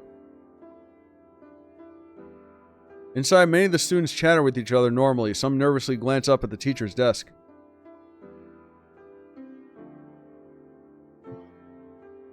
Maybe, yeah. I mean, they said he was very highly rated by all the other students. Like I said previously, he's definitely he definitely comes off as the teacher whose class you actually look forward to, you know? I take my normal seat by the vacant desk Olivia would normally be stationed. Period's gonna suck without her. Looks like all I got to look forward to is lunch with Damien and Liz. Man, the whole day is gonna just drag on. I want to go back to Olivia. The bell rings.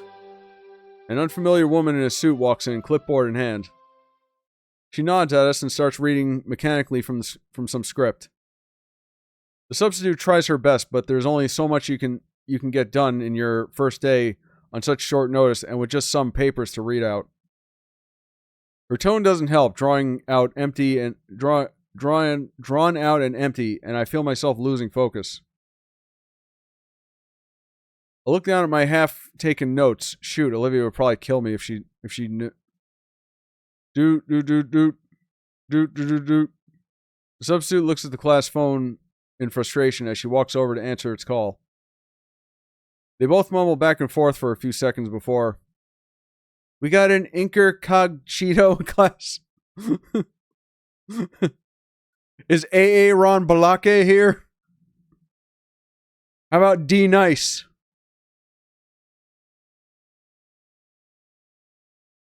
I raise my hand. The substitute thumbs towards the door. Office called you. You're wanted. Weird. What would the office want with me?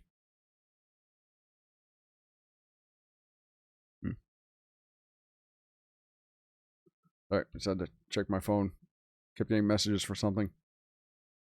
My footsteps echo on the hard, cool tile on the way to the principal's office. I heard once they made the halls into faculty offices. I heard once that they made the halls into the faculty offices longer on purpose to scare you. Though that may just be from an old comic strip. I wonder if that was a reference to something. The effect was there, however, as each of my reverberating steps sent a spike of unease through my core. When I finally stood before the principal's office door, the feeling of unease peaked. Oh God, Mia's here. I slowly opened the door and inched myself inside. The principal was sitting behind her disorganized desk, blanketed with numerous sheets. And between me and her, Mia and Ben looking back at her from her own chairs. You wanted to see me, Principal Scaler? Yes, Mr. Nito, there's some matters we need to discuss. She motions to the third chair in front of her. I take a seat as instructed next to Ben, who's more or less acting as a personal barrier between me and Mia. Mr. McKnight has informed me that there was an incident between you and Miss Moretti earlier this month. One in which school property was severely damaged. Yeah, she's the one that damaged it. Yeah, it was near the start of the month. Why not? So why now? Why now? I look at Ben and Mia. I'm sorry, there were more pertinent issues at the time, Minko. I had to keep pushing this back to handle things like an audit paperwork, and an excessively heavy breath leaves Miss Scaler's mouth.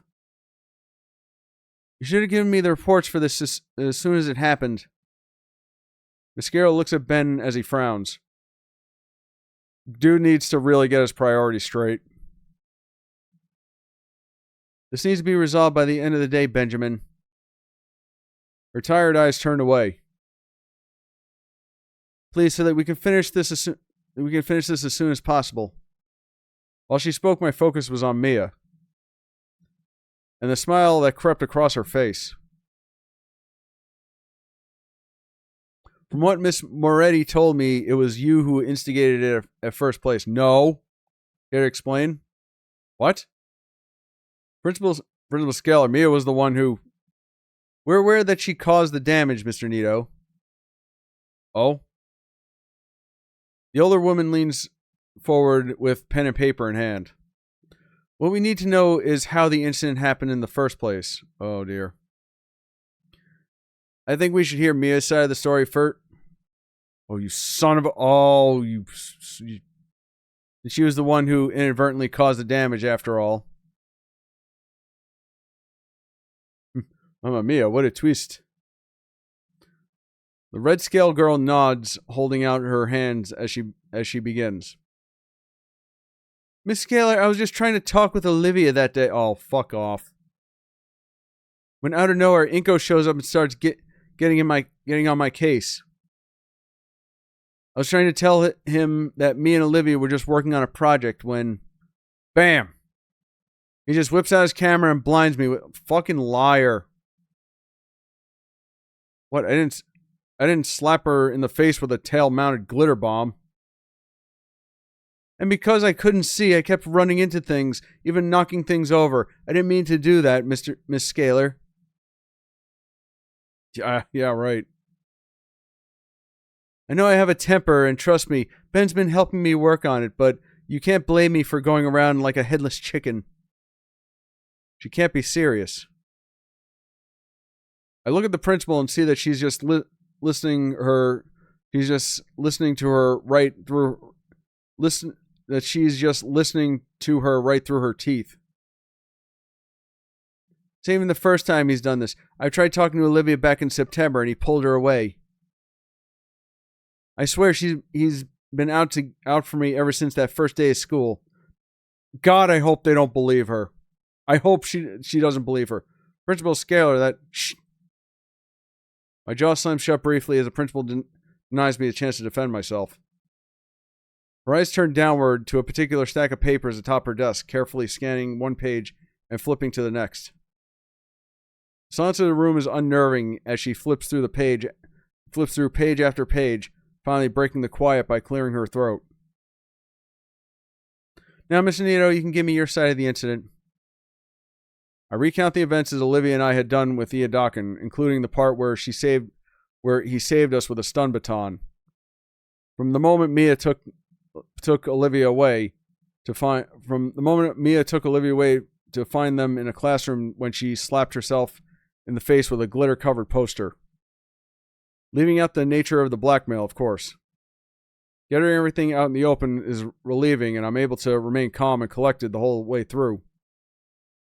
While I spoke, Mia leered at me with eyes promising a vicious death. Ben, on the other hand, is looking increasingly uneasy that I'm not playing along. Oh dear. She's going to get in trouble and she's going to take it out on him, isn't she? He's not glancing my way, but his eyebrows furrow in a way that it's clear that he's silently begging me to help him out here. Mia focuses her vengeful stare at him as to say, What are you doing? Inko, I'd like to remind you this is your word against hers. There's no proof of anything you're saying is true. Did she ask for evidence, or did she ask for my side of the story? True, but Mia's never hurt. Ben, I'm not interested in these mind games. She's been targeting Olivia and I all year. You want to defend Mia, I get it. Why does that involve throwing Olivia and I under the bus? Still here, dickwad? Mia. The scale managed to shut her down with authoritative.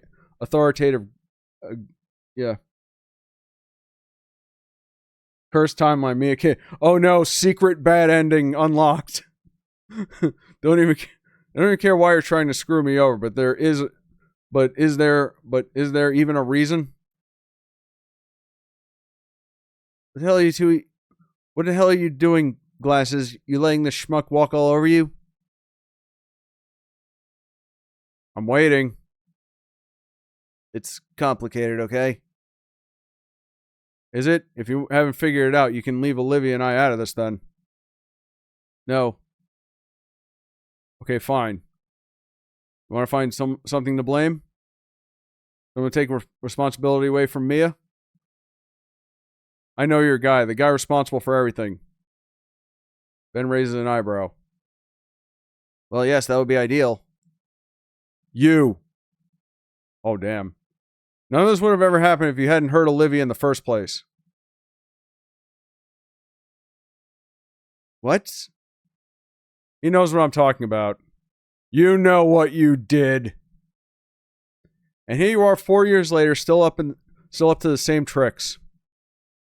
Olivia's stuck at home. Her wheelchair is busted and she's heartbroken. Oh, I didn't know. Is she all right? And you're just bringing up this interpersonal drama. Please have some self-awareness. Wow.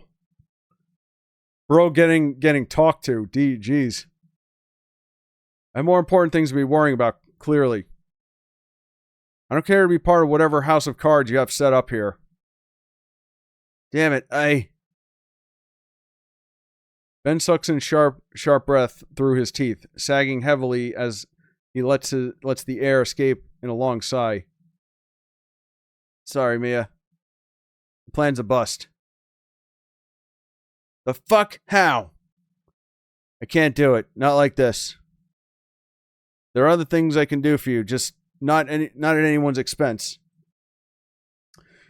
This relationship seems toxic. Just throwing that out there. Just a thought. The plan, Mr. McKnight? You mean to tell me Mr. Nito's right? You string bean, you know the stakes here. She has lots more than me to lose. All I gotta do is just tell a teacher here what Olivia did. Shit, she wouldn't. She wouldn't? She would. Just one thing after another. You know we're talking about the damaged property. I'm telling you, it's at the bottom of all this. I'm not taking the hit. I'm innocent. I've got to squeal to prove it. Oh well. No. That is becoming a bit of an incel. I don't know if incel is the right word. More simp is better, I think. Or maybe just whipped. I don't know. Toxic business partners. Yeah, sure. Scale throws her hands up in frustration. She's resigned to just being alone for the ride, reaching for her lunch bag. Ben, I have to. I said no. There's other ways. Not good enough. This needs to come out now. This needs to come out. Mia, you do that and I dig out some skeletons in your closet. Oh. Ben covers his mouth. The fuck did you just say to me? Stand up for yourself, bro. You heard me. Mia stares Ben down like she's about to slash his guts open. He's trembling, but he doesn't relent. Just loser. I don't know. He's doing pretty well now. You know what? This is like a side of the story we never really got. Like honestly, like Ben hasn't really been seen as much as he should have in the story. So we're just kind of learning about a lot of this now. Just stuff that's been happening like off camera. Oh, you'll regret that. You'll fucking regret that, McKnight.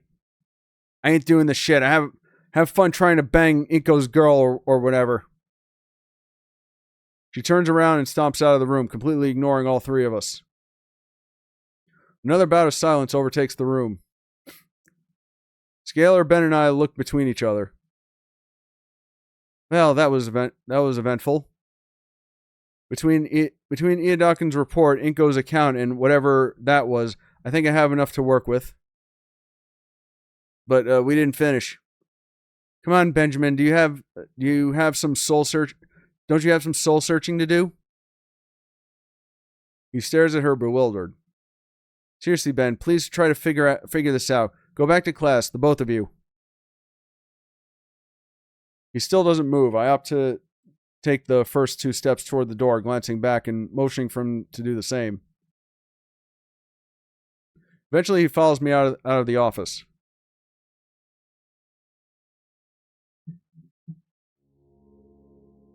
Once we're out, I think to thank Ben.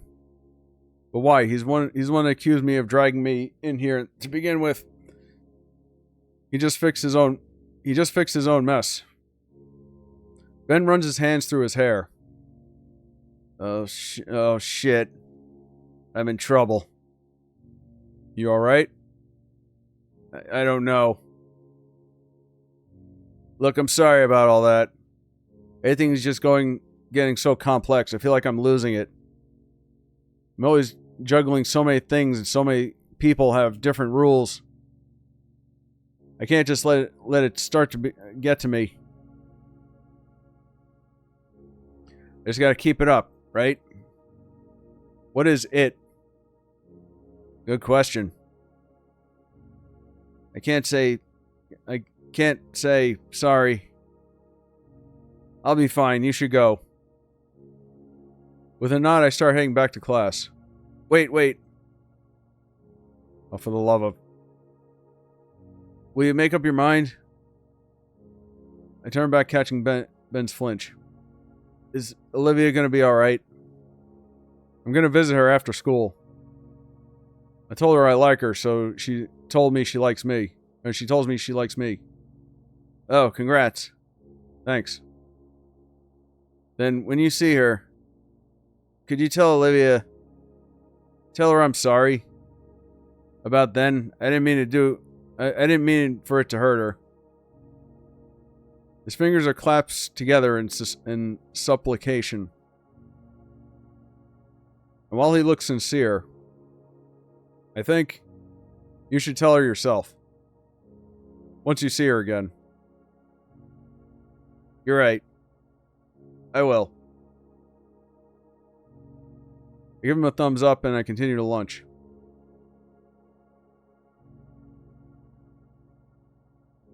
By now it's about lunchtime, meaning I can hang out with Damien and Liz. Definitely needed after all this. After school, I took the metro back home to shower and put some new clothes on. As it turns out, my parents really were on a business trip for the weekend, as indicated by a sticky note on the fridge. Humph. Randy opens the front door to let me in. Ah, there you are. Damien mentioned you'd be coming over later. Hey, Randy. Sanko, I was wondering if you wouldn't mind shoveling the snow off the driveway when you can. We really appreciate it. I can even pay you a couple bucks for it. No need for payment, sir, as thanks for letting me come unannounced again. Thanks a bunch, really. As Randy leaves, I collapse on the couch and let my head rest against the comforter. God, the whole thing with Ben and Mia really took a lot out of me. The weight of my heavy thoughts drag my head sideways until I can see Olivia's bedroom door. My eyes lingering there as I consider getting up to see her or just giving her some time to come out. As she knows I'm here. She knows I'm here, right? Probably does. She also probably doesn't want to do her silly knee walk thing again. Wonder how mad she'll be if I caught it on camera. Very, extremely. A presence then cuts off my view before sitting right next to me. Hey, you alright, Inky? You're kind of out of it at lunch. For a moment, I considered telling Damien about what happened. But honestly, the last thing I want to do is bring this sort of drama into what I would consider my safe haven. Yeah, I'm alright, Damien. Just had a rough time at school, and I'm hoping to take my mind off it. Ah, that's pretty understandable. I mean, what with everything that's been going on and all. If only you knew. In an attempt to comfort me, Damien pats my shoulder. Tell you what, I'll finish up my homework, then we can chill over a game of Rock Ring or something. I can't believe they call it that.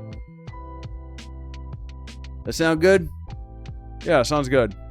Sweet. Alone again. My stomach is aflutter with butterflies as I get up from the couch. Olivia's room is just a couple of steps away. And each one stirs the butterflies, even more. Once I reach it, I feel like I'm in the shadow of a colossal monolith. Come on, Inkle, you just gotta knock. Damn it, arm, just lift up. Stop shaking. Knock, knock. I'm awake, Uncle Randy. It's me, Olivia. I hear a quiet shuffling before Olivia speaks up more loudly this time. Inko? Yeah, are you... Okay, okay. Decent? Damn you, brain. Can I come in? Yeah, just watch your step. Watch my step. My hand is still shaking as it makes contact with the knob. With a deep calming breath, the butterflies finally start slowing down and I'm able to push the door open. And I see blackness. Olivia? The room is extremely dark. The only source of light is coming from the entryway. I have to take my sunglasses off in an attempt to see through the darkness better. Olivia, the heck happened here? Why is it so dark? Olivia? No response. Olivia? Gotcha! Ah, my leg. Hi. Her clawed fingers grip onto my ankle, and it takes all my coordination to stay standing. Olivia, what are you doing? Let go. What are the lights doing out? How is it so dark? Reasons. I'm turning them on. Oh boy. I flipped the switch. Ah! Olivia's laptop lies shut on the bed alongside a drawing pad. Someone's been sketching by the light of a digital screen. It looks normal enough. How's it dark? Olivia? Yes? Why is your window painted over with black paint? Light coming in offended my blackened heart. and my window became a canvas onto the new darkness in my life. Yeah, it's dumb, I know. Olivia, you alright? Yeah. Ah, jeez. Olivia crawls back onto her bed and flumps on it, continuing her deep sigh the whole way through. Hey. Yeah, this morning after you left, I got the idea for it. The whole speech and everything. Something stupid about my old sketches. It was a moment of passion. A while later, I realized how silly it was, but the paint had already dried. At least the atmosphere is good, right? She sighs again into her mattress. Shit, this is embarrassing. I look at the covered window. I don't see why you'd be embarrassed. Padding over to the bed, I take the vacant spot right next to her. Shut up. Even as she says that, Olivia rolls herself closer to me. And very in character of you. Quit it. Her hands bat at me, though with no strength or animosity behind her blows. I'm able to simply slap back at her hands until I catch one. Hey. Her fingers curl around my hand. It's very you. Her cheeks puff out in an adorable pout that I can't help but smile at. I like that, alright? You're lucky that I have you, or else I'd chomp off your leg. She growls at my smile, clearly annoyed by my own lack of imitation. I guess I got used to it, built up a tolerance for it, so now I can see how Olivia really is. You like me and you'd still do that?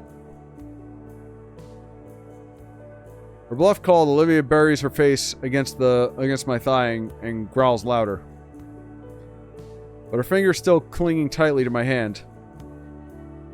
Her hand tilts just enough so that she can peer at me with a solitary silver eye. While her maw is muffled against my leg, I can still clearly hear her say, I missed you. My free hand comes around and gently combs through her hair. One of the things I really marveled over is just how soft her hair looks. Or that she has hair at all, you know, being an alligator. And genuinely feels as I come to find my fingers run over the glossy green locks. You just been here all day? Olivia nods her head, nudging her scalp more against my hand. I see her set up there. Yeah. She hefts herself upright again. I've been drafting that painting all day. It's starting to come along. Laptop was just for light and music. She passes me an oversized pad.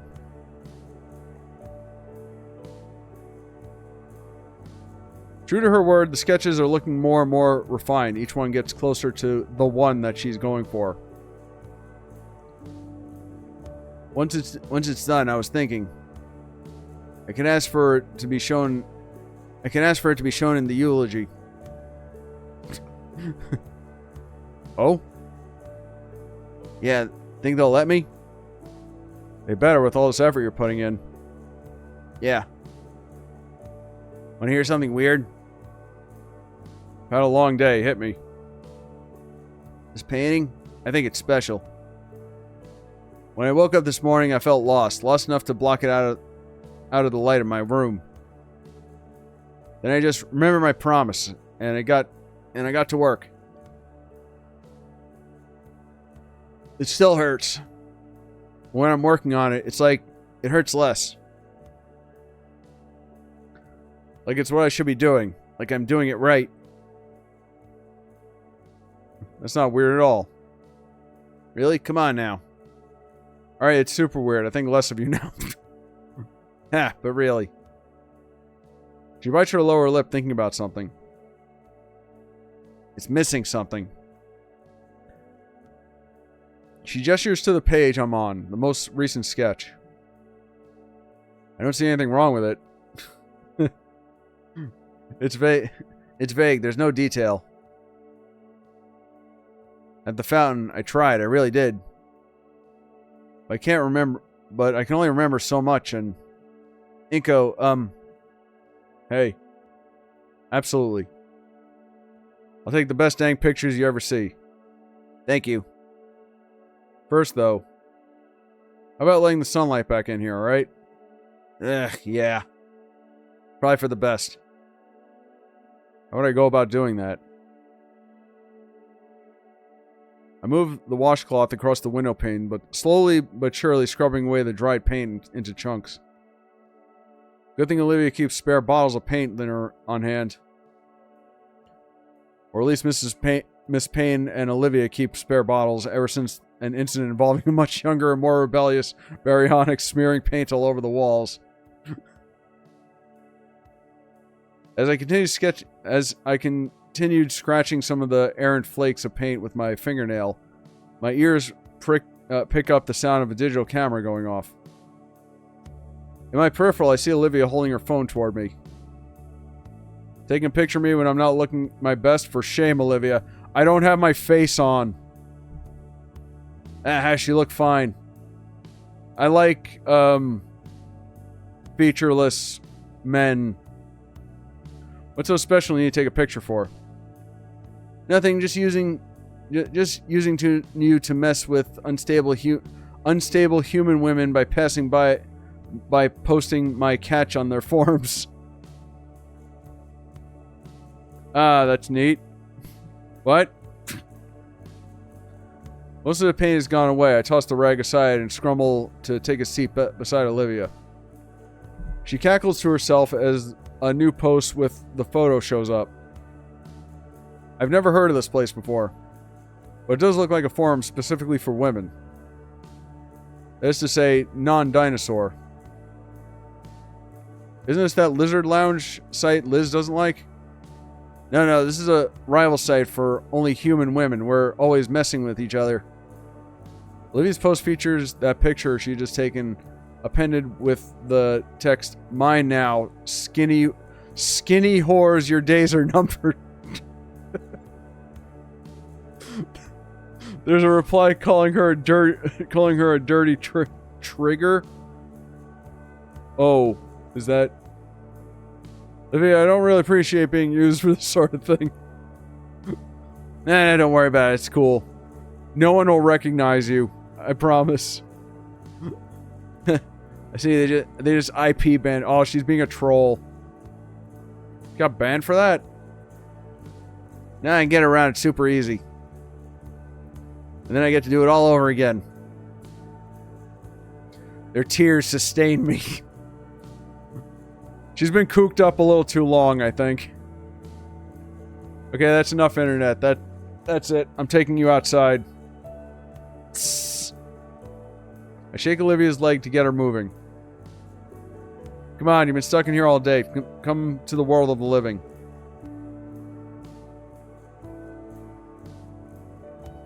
Though I insisted to Olivia that I didn't mind carrying her, she opted to shamble her way toward the couch on her own. When she reaches the couch, she pulls herself right into the cushions long ways. She sprawled out and exhales. Well, we're out here. Now what? You dragged me out here, you tell me. I didn't think that far ahead. You're insufferable. There's some of Damien and Vinny's games by the TV. Some classic co-op games in there if you want to try one out. Sure, I don't really play games much. Yeah, it'd be fun. Sort of like repayment. Needs to get out and touch grass or needs to get laid. Well, one of those things will happen for sure. You carry me on the couch, I carry you to victory. Har. I stand before Damien's chosen collection of entertainment. There's definitely some plain DVDs mixed in here. Organize your physical media, guys. Jeez. I pick one of the more worn-out looking cases. I show it over my shoulder to Olivia. She gives me an approving grunt, so it seems like I picked well. The disc slides into the console, and I start setting up the TV. Oh, is this not working? Yeah, smack the left side. Vinny left some magnetic toy near the screen once. Smack. The TV comes to life, its flickering screen displaying the console menu. I pick up two of the controllers on the floor and... What are you doing? What? I'm used to playing like this. She rubs her hand on the cushion next to her, inviting me to sit normally. So what's cool? So what's cool about this game is... Oh. Hey. What's cool about this co-op campaign is that it has its own story. We can just play through that because there's no way I'm letting you near the online screen yet. With a few quick button prompts, the game starts. She contemplates skipping the cheesy introductory cutscene she's seen dozens of times by now, but let's it play out for my sake. When the game starts proper, I'm faced with a very specific problem. I'm not good at video games. He's not good at most things, except maybe photography, and that's it. I'm good at watching them, listening to other people dissect them. But I do not play them. You just follow my lead, shoot anything that even looks like it's moving. Right, how? Getting a ride from his girl. Livy's already getting ahead of the game. I try to follow, but how my screen is pointed at the floor. Huh? Did I do something wrong? Maybe the other stick? And now I'm moving, but I'm still looking at the floor. Hey, start shooting already. Okay, try one of the trigger-looking things on the back of the controller. Some arm manifests on my side of the screen and throws something at the floor I'm looking at. There's a splash of bright orange and... I died? I look down at Olivia and she's looking at me with the utmost horror. What? There's no way you're this bad. I told you, I never play video games. Fine. Well, we'll do the tutorial and start. With a few presses of our controller, we're back at the menu and onto some blank space area on the screen. From here, boxes on the screen, along with some AI voice, read out the instructions for everything. I digest them slowly, having to double-check the buttons on the controller as it went out, but after it was finished, I felt somewhat confident I wouldn't throw a grenade at my feet. Hopefully. We went back to the co-op campaign when Olivia felt confident I wouldn't ruin the run. And so we sat, just running through the digital hallways of some military base, enjoying the simulated violence on screen. Last time you were on me, it's not this game, it was yeah. No, it's I who is on. Just for a while, Olivia has no problems. After another few matches, Damien hops onto the recliner. Hey, you guys didn't tell me you were starting a Friday gaming sesh. You kicking ass yet, Inko? Nope, it's my first time playing. Well, really? It's a co-op campaign. You get it. I'm rooting for you. Yeah, dude, you're being an excellent diversion while I gun them down. Someone's home. Someone's home. I get up and answer the door. Oh, it's Vinny. You better not say some shit about the Godfather. They're two incredibly bundled figures caked in snow. Oh, great, Mormons. Hardy har. Oh, it's Sophie bringing Vinny back from school. While small boy looked unfazed by the cold, Sophia was shivering uncontrollably, even with an extra layer of protection. Damien rushes to get some blankets for the two. Hello, Miss Payne. Hi, Vinny. Inko, what a surprise. Hey, Inky. When Sophia sees Olivia she pulls on the biggest smile.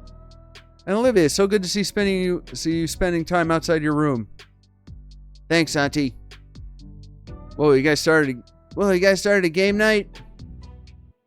Inko, you beat her senseless yet? What's with you guys wanting me to beat her so bad? It's funny. No, he hasn't been getting the hang of it though.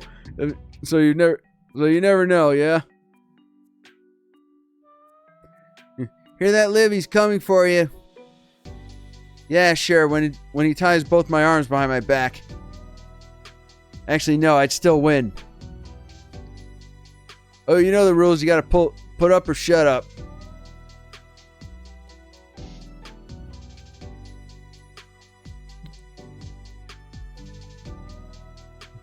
She won. There's a certain sting I don't think will ever heal. The uniform yet thoroughly disappointing grimaces on Damien and Vinny's faces tell me that they won't let it heal either. There's a knock at the door. Vinny jumps up to get it. Hi, Dad. The figure stumbles in through the blizzard and removes a heavy jacket. Jeez, this weather. Hey, all. Inko, didn't expect you to still be here. Good evening, Randy. Randy tosses down the bag of salt that's on his shoulder to the living room floor with a loud thud. Playing games together, I see. Hope that means you got all your homework all squared away. Yeah, it's taken care of. Vinny threw his in the garbage disposal. Of course. I didn't. See, he's denying it. Hey, war club, huh? So. Nope, he hasn't. It's embarrassing. First time then? Even if it weren't, he's just bad. Fine, you guys want to try? No way, is this something? No way, this is something else.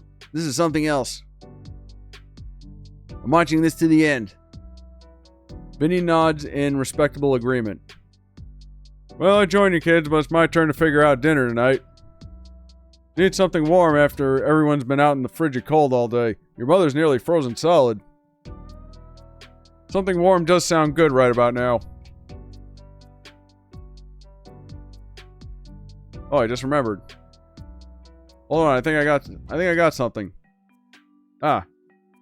Hold out a coupon I was compensated with from the art contest. 2 large, 2 topping pizzas for $13. I'm unaware if Damien or Vinny's face.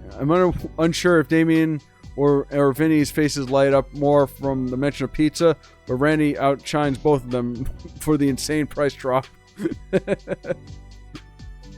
Even Olivia's heartbeat slightly intensifies. Holy moly, that real? I pass it over to him. I've been saving it for a while. Seems like a pretty good time. Well, alright, let's make a pizza party then. There's the pillows again. Jamming out. Rides a shooting star.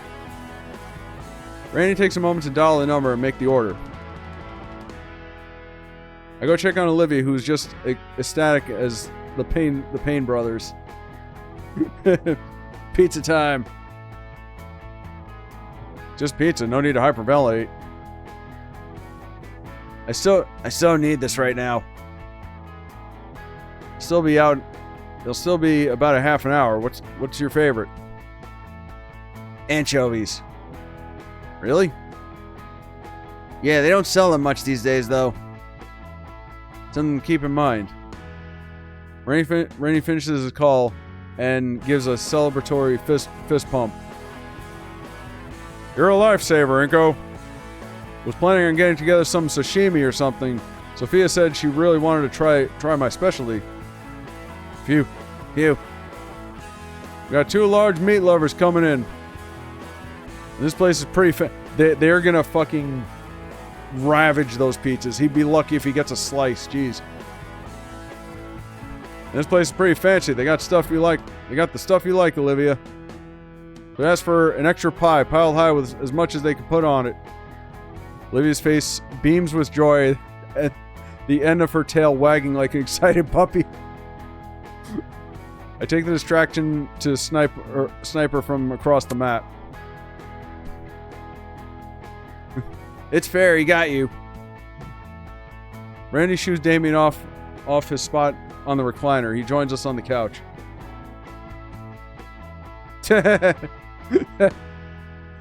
That's an interesting pose. We play a few more games and I keep losing. But every time I would get close, she would come in clutch and completely annihilate me. Somehow, a betting pool got started. Olivia getting a few bucks from the rest I can beat her even once. The pains encourage me as I get closer to actually scoring against Olivia. If anything, I want to get at least that tonight. At some point in all excitement, that feeling occurs to me. Being in the comfort of a warm, inviting home, surrounded by such caring people, having fun with my friends. It's like I have a real family. She doesn't really cover while she reloads. I see it. Hey, that's cheating. Nope, just an insider information. He's gonna get you. Nope, if that's how it's gonna be, I got one last trick up my sleeve. Ah, no! Okay, that's cheating. No, you can't do that. That's like unplugging the controller. I think you just go, hey! I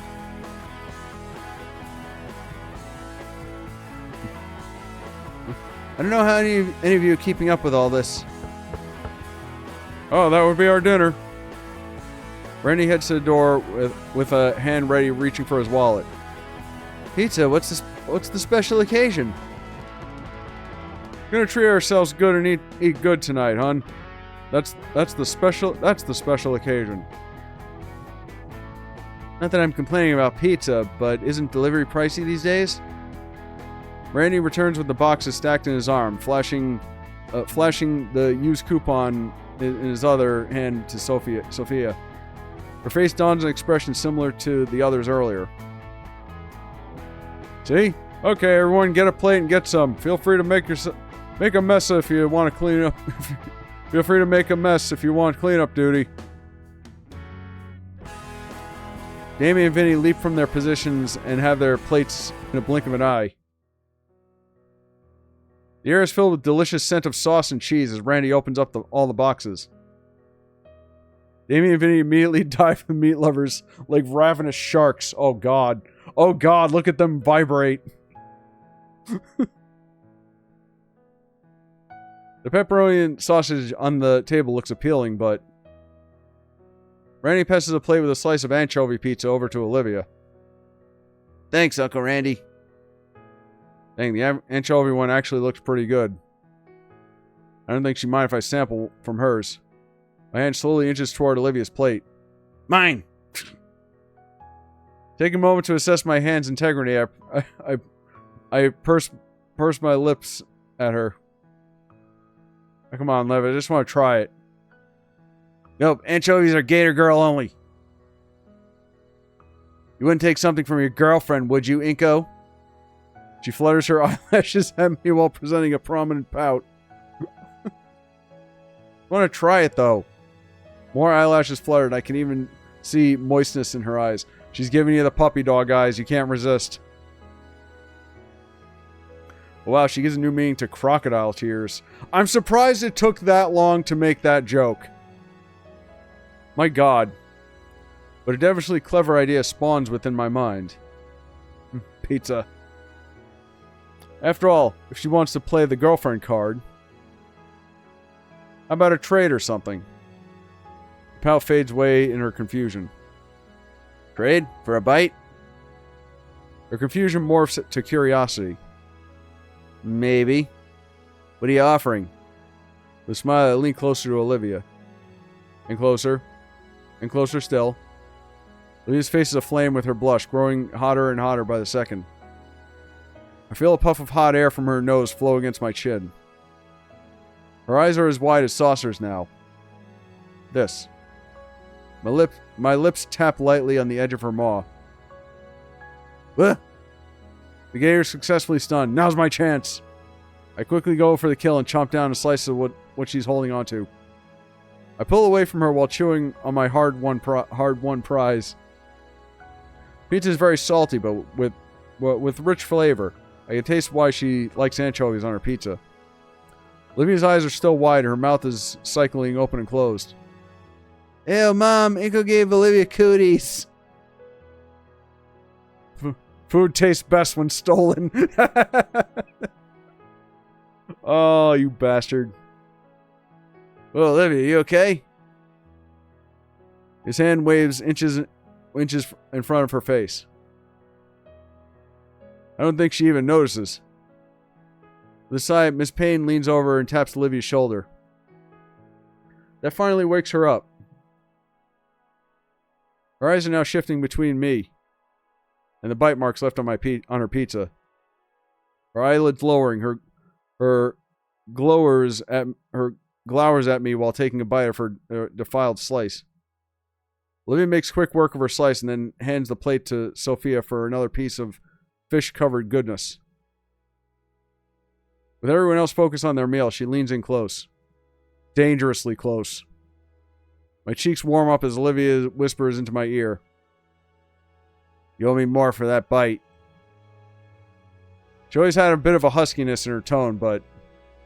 wow.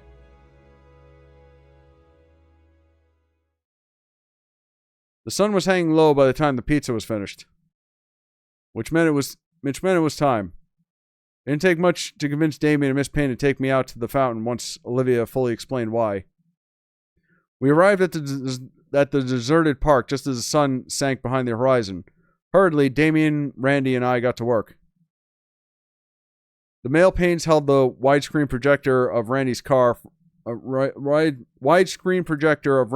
for me, doing their best to direct the remaining rays of light toward the fountain. The focus was just the details of it. After all, the more references for Olivia, the better. No words, just the task at hand. Constantly moving to also keep warm and serious, the only thing to stop us was the daylight finally vanishing. My memory card was filled completely with reference shots for Olivia, a good 100 and some from every available angle. and arriving back, Sophia had unfolded the couch onto a bed for me. It hadn't even occurred to me how late it could be, or how bad the weather could end up.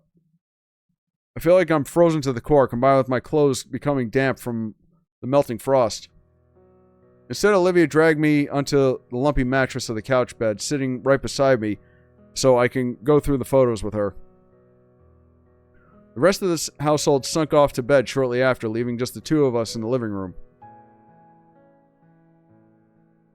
Just huddled together looking through my camera. We were the only ones still up. And while it wasn't cold anymore, Olivia insisted on keeping me warm.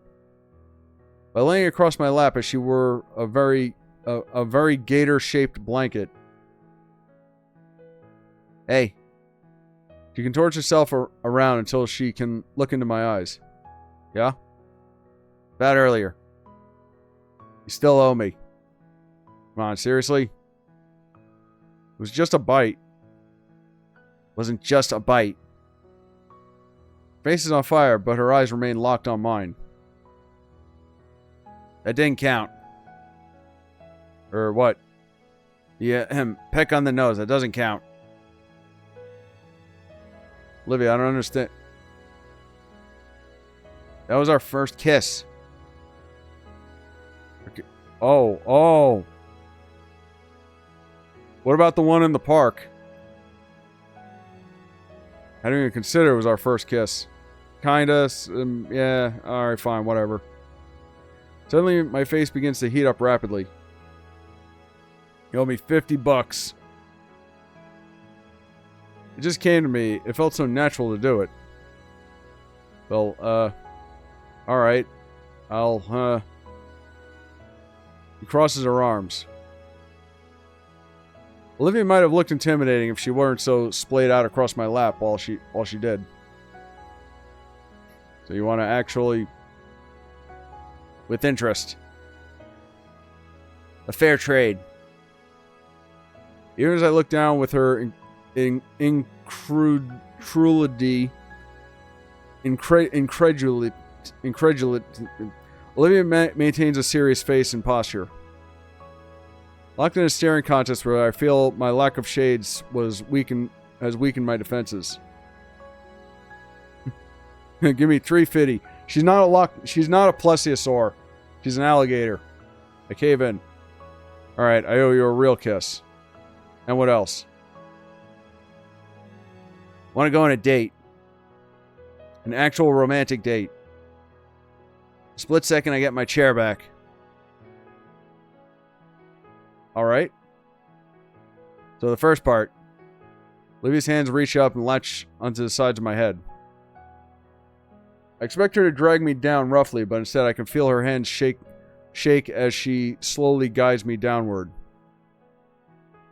It's awkward and slightly painful how I have to twist my waist to meet her, but it's worth it.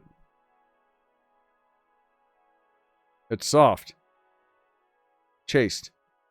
Skin and scalp pressing lightly together. The hot air of our breath intermingles. I support myself with my arms over her. Her arms move over my head, around my neck. Our eyes grew heavy. I don't know who faded first. But Olivia clung to me as we drifted off to sleep, just like that. I stir from my sleep as morning sunlight begins peeking through the glass back door. It's quiet. The only signs of life is the light breathing of the girl holding me close. You have to pay for dinner. Plays porn music. Again, I've turned off the quote-unquote saucy images. I'm wondering if maybe that was one of them. Like, the blank screen here might have something. She's wrapped her arms around one of mine, gently nibbling my shoulder in her sleep. She's warm. I start drifting back to sleep, lulled by Olivia's soft breathing. My thoughts adrift between sleep and awake. They are puzzled pieces that slowly come together into a single unified phrase that wholly captures what I'm feeling. I love her. I feel a horrible disturbance approaching. Oh, I knew it. Inky, Liv, wake up. The cursed beast plants both of his feet onto my chest, shaking me by the collar. Damn you, Vinny. Olivia responds by swatting him clean off of me with her tail. Fucking buzzkill. He's fine. Of course he is. Olivia sets herself up, wiping the sleep from her eyes. Morning, Inko. Saturday morning. Yo, let's watch cartoons together. A check on my phone says that it's 7:30. 4 hours too early. Barely. I sit up, narrowly missing Vinny's second landing zone. He's got the cable remote. TV flickers to life and Vinny starts flicking through the channels at the speed only he can comprehend. Morning, Inko. Damien enters from the hallway. Sorry about the wake-up call. It's Vinny's favorite season. Winter? Hockey. Why was I expecting it to happen? Of course it was going to happen. Vinny cheers loudly, and I look at the screen to see a player being brutally slammed into protective glass on the ice rink. Ah. So, should we move? Too comfy. Yeah. I'm hungry. Go make breakfast. What do you want? Big plate of eggs and bacon. I think I burnt the kitchen down. I burned the kitchen down first. Plenty of cereal out there if you want some. Olivia drones dramatically. Fine. I gently untangle myself from Olivia's grasp and shoot Damien a thumbs up as I make my way to the kitchen. A quick search through the cupboards and the fridge nets me a necessary components, and I manage to avoid destroying the kitchen as I pour cereal and milk into 2 plastic bowls. How the fuck do you... What are you, Homer Simpson, when he pours the cereal in the bowl and he catches fire? As I give each bowl a spoon, a vibration emanates from my pocket. I whip out my phone and check to see what it's for. It looks like a new 3-hour analyst of the third place speedrunning world record for Wii Golf. Ah, yes. The competitive scene. The thumbnail displays the record holder's face with an arrow pointing at it and text proudly advertising the PON Slurp Strat? What? Don't. I'm not really in the much in the mood for these recently. I'll mute the notifications. And done. As I return to the living room, the scene is a lot more lively. The Shu brothers are commenting on the match to one another while gently shaking the couch in excitement. Olivia has since sat up and wrapped herself in the blanket, only opening a spot for me for me once I approach.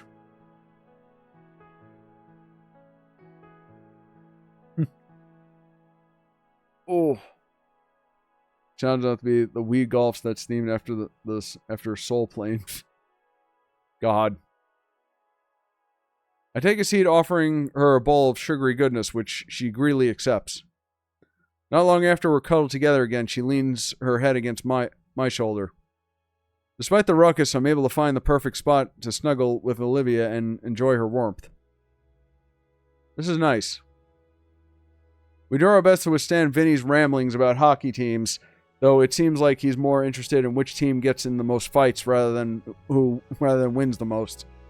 Hey, that's half the fun of hockey. I look toward Olivia every so often, worried that she might be losing interest in just sitting there. But she always reassures me with a gentle smile, one that says she wouldn't have it any other way.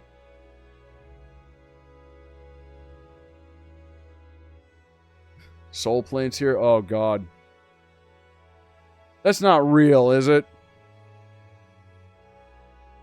I hope that's not real. He's a fan of the Mighty Ducks, it would turn out. Yeah. Sharing in her contentment, we continue to snuggle on the couch together, occasionally cheering with the brothers as they elaborate the success of their hockey team. Well, I am out of water. I'm gonna have to do a BRB and go get some. Damien and Vinny start shouting in victory as the home team gets the final score. With a slap shot. Early excitement in the room watching hockey again. Sophia settles herself onto the recliner, opening up her laptop. Oh, the school's weekly newsletter came in. Turn down the volume, Damien. Sure thing. All right, first it says the basketball game this Friday against the Tailspikes. In preparation for finals, tutoring will be open after school for everyone that needs it. Damien. I got it covered, Mom. Liz is helping me out. I hope so. Seniorities won't be tolerated here. Oh, this is interesting. To all the students that are invited to St. Hammond's High School's 201M2023 BC Winter Formal. Winter Formal? Damien yawns and stretches his arm behind his back. Yeah, some event for seniors they got every year. Basically a dance, but more fancy. Like the biggest event of the year. Damien's the Antichrist. No, he's definitely not. He's the opposite. As you can see, this is a Christian household. They worship Raptor Jesus here. You know, next graduation or prom or whatever.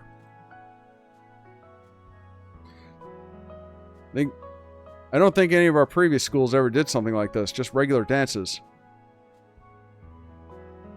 Immerse yourself in the serene beauty of the wintry night sky with music, food, entertainment, and much more. We will also be hosting a special memorial for one of St. Hammond's finest teachers who just recently passed, Mr. Trent Iadakin. Shoot, that's going to be rough to see. The event will take place at Volcadera Convention Center on Friday, December 15th from 7 p.m. to 10 p.m. Tickets for the Winter Formal are now on sale online or in Miss Prockling's class in room 211. $15 for one and $30 for couples. Please read our event dress code and know what to do and know what will and will not be allowed for the formal. Have a great weekend. Go Feathertails. Well, it seems like you three have something to look forward to next month. Miss Payne closes the laptop with a smile and sets it aside. Mom, it's about that time. She gasps and checks the clock on the wall. I nearly forgot. Vinny, get your kimono on. I'll start the car. It's called a gi, Mom. Taking Taekwondo. Typical 10-year-old activity. I'll probably be running some errands while he's at karate practice, so I'll be out until dinner. Jeez. I'm sure Vinny didn't mean to karate chop my throat as he just got up, just eager to get to class. The back rub from Olivia helps to clear my airway quicker at least. Well then. Damien switches in some game and slumps in the familiar position in the recliner in mere seconds. I don't even know how he keeps track of the blur of colors on screen. I feel like it's going to give me a seizure if I look too hard. Olivia tugs my arm. Hey. Want to head back to my room and watch something? What do you have in mind? Nothing in particular. I'm sure I'll find something good. All right. I follow Olivia's proud march into her room. The scent of pain is still a bit strong. When is it not in here? Want to watch Alligator? It's impressive how she manages to actually hop from kneeling on the floor to kneeling on her bed. Many would love TMNT because pizza and Marshall. Oh, absolutely. He watches whatever the Power Rangers franchise in this universe is, so I guess, yeah. The paint was unfortunately toxic. I can't breathe. That literally happened to me when we painted my bedroom. Gave me bronchitis. Her tail pats the open spot next to her as an invitation. But not for me, as Guts seems to scurry out from wherever he was hiding to curl up right against Olivia's thigh. They couldn't draw the mouse? So I take the spot opposite of him, setting in right next to Olivia as she opens up her laptop. On the screen I see a plethora of folders with incomprehensible names, with multiple brackets alternating between kanji and English. Olivia's cursor flies between each folder, her eyes scrunched in concentration as she tries to find the perfect show. She finally makes her choice, though what it is I don't know. It's all in Japanese written. It's all Japanese written in English. And there's it's like the anime folder I have. Damn. I think there's like 6 different things in brackets denoting the language aspect ratio and more obscure details. A media player pops open, and the first thing that pops up is a silhouette of a Pachyosaurus in old Japanese attire. And then the pop music started in English. At first I was apprehensive with her pick, but it's a really good show. I would absolutely watch a dinosaur samurai show. Why has that not been a thing yet? I'm fully enraptured by the Paki Samurai's story, along with the budding romance with the young human girl who maintains her family's dojo. We fully settle in, Olivia splaying across her bed and giving me just enough space to sit with my back against the wall beside her. While I'm fully enjoying the story, split equally between intense sword fights and bouts of lighthearted comedy, my thoughts go back to something else. The formal. Who will I ask to the dance? I fought a demon named Aku, the shape-shifting master of darkness. Samurai Dino. Gotta get back to the past, Samurai Dino. That's how exactly actually ask her to it. Just ask her. At this point, just ask her. It's not even an issue. She's already going since it's also Mr. Ian Dawkins Memorial. Damn. Olivia already asked me out on a date, kinda. I'd argue strong-armed into it, but then again, I want to go out with her, so it was very Olivia of her, so what would be Inko's way of doing it? Looking around for inspiration, I noticed that my girlfriend has left out a lot of her sketch material. Balled up on papers and her sketch pad right by my knee. Guts laying atop her colored pencil case. And a mechanical pencil digs into my palm. While Olivia is focused on her laptop screen and the oddly not-so-bloody sword fight on, I begin my greatest plan to date. First, I sketch out what's meant to be fully body portrait of Olivia. That's almost like the drawing I did. That is almost exactly like the drawing I did, except it's cut off. The wheelchair ends up looking like it's a normal chair with rocks for wheels, her hands being just claws and her tail shrunken down to a quarter of its actual size. It still resembles her.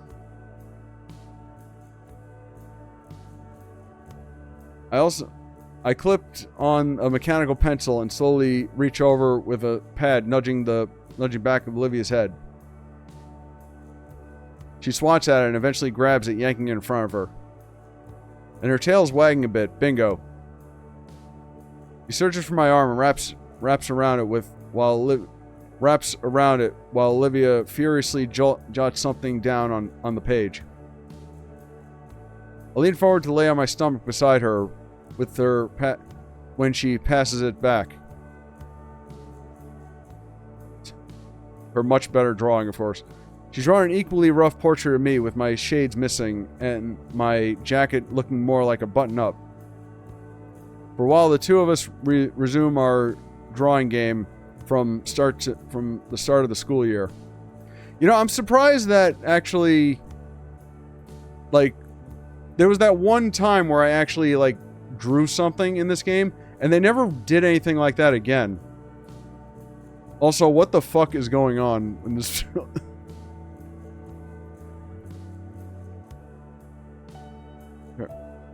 There's going to be a new Mask comic. Oh, really? Cool. Draw me like one of your French girls. Draw me like one of your Gator girls.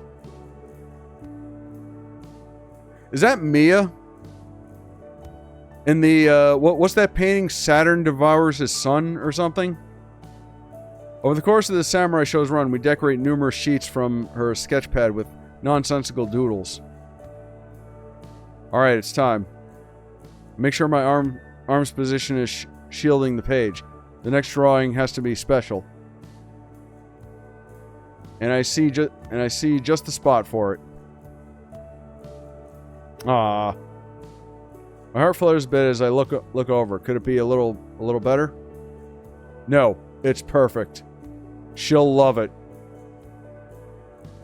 I passed the sketchpad over just as half a dozen times now. Olivia stares at the little doodle on the page. I hear her breath picking up. She pulls the pad aside well out of my vision. I feel the bed wobble as she furiously scribbles something down. She stabbed Inko with her tail. Yeah, I think I saw that. That was up here, right? On screen, the Bato whatever just finished an epic duel, winning with an intelligent use of technique and the sword's sheath, all without killing anyone. Oh, she's watching Rurouni Kenshin. It's like Dinosaur Rurouni Kenshin. Hold on. But it's supposed to be Batosai. And with the swords, yeah, that's Rurouni Kenshin. Wow, I can't believe I picked up on that. Paz plopped in front of me. Samurai X. No, Rurouni Kenshin. Oh boy. Yeah, there it is. Him with stink lines. I want a good look at this. Can this go away, please? Okay, there we go. Ah. Oof. Olivia buries her snoot in the back of my head, nuzzling in aggressively.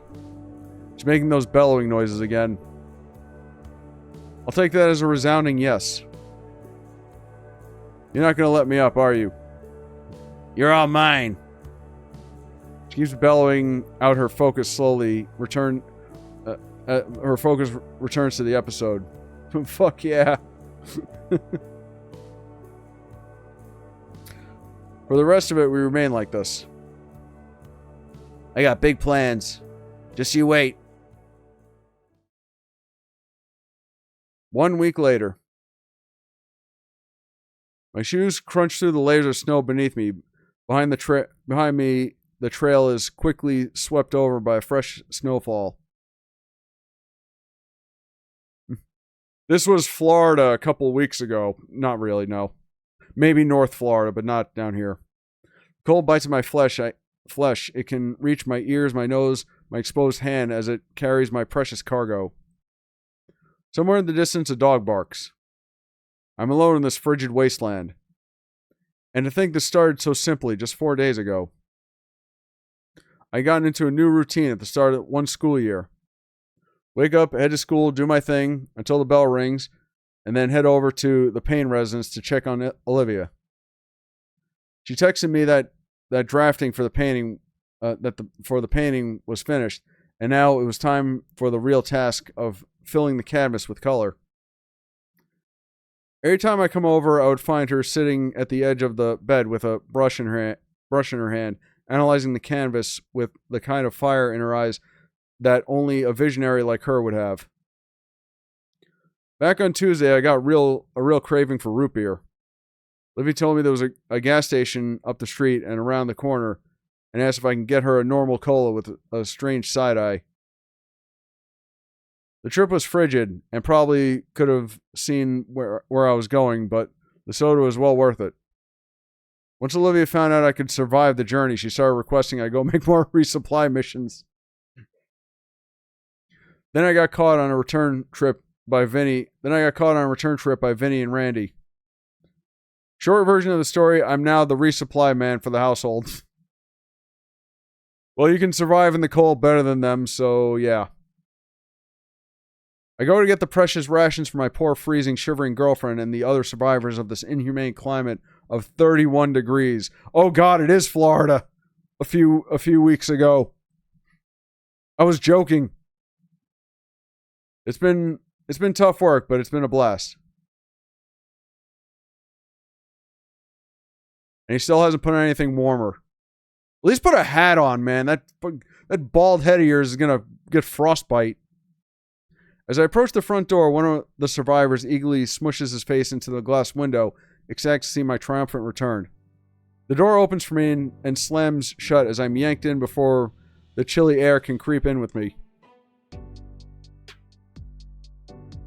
I'm sure I've been through a few snowstorms at this point. Yeah, I know. I stumble forward and firmly collapse onto the couch into Olivia's waiting arms. The moment my butt hits the comforter, she spreads out a large blanket she's open and enshrouds me in a warm, scaly embrace. Can't let my personal heating rock lose its warmth. Appreciate it. Olivia nuzzles on the crook of my neck and wraps her tail around my waist, trying her best to warm me up. One would assume that a literal cold-blooded saurian would be a terrible way of warming up. Well, whoever they are, they're dead wrong. Settling the plastic bag on the floor, I begin passing around, and it begins getting passed around, and everyone removes their various goods. In seconds, Damien chugs his battery acid energy drink. Ah, that's what I need. Say you're up for another trip, Inko? Olivia signals to Vinny, who takes his empty bottle and plops him and bops him in the back of the head with it. Oh, Inko, while you're out, I finally thought of something. For a date? Yeah, you'll love it. Knock, knock. Olivia's breath catches. The two of us wait in anticipation. Randy gets the door. But we both know what it is already. Olivia, package for you. My head jostles to and fro as Olivia's excitement translating physically to her arms quaking wildly around my collar. Settle down, settle down. Randy hefts the box containing her new wheelchair, parts into the living room, and sets it in front of the TV. Use code Damien on Gamer Subs. Want me to set it up for you? Actually, Olivia lifts herself off the couch and starts pushing against the box, sliding it toward her room. Inko and I can do it. All right. Olivia waves me over, and I join her as she props open the door and pushes the heavy-looking box into her room. Come on, what are you waiting for? Let's get to it.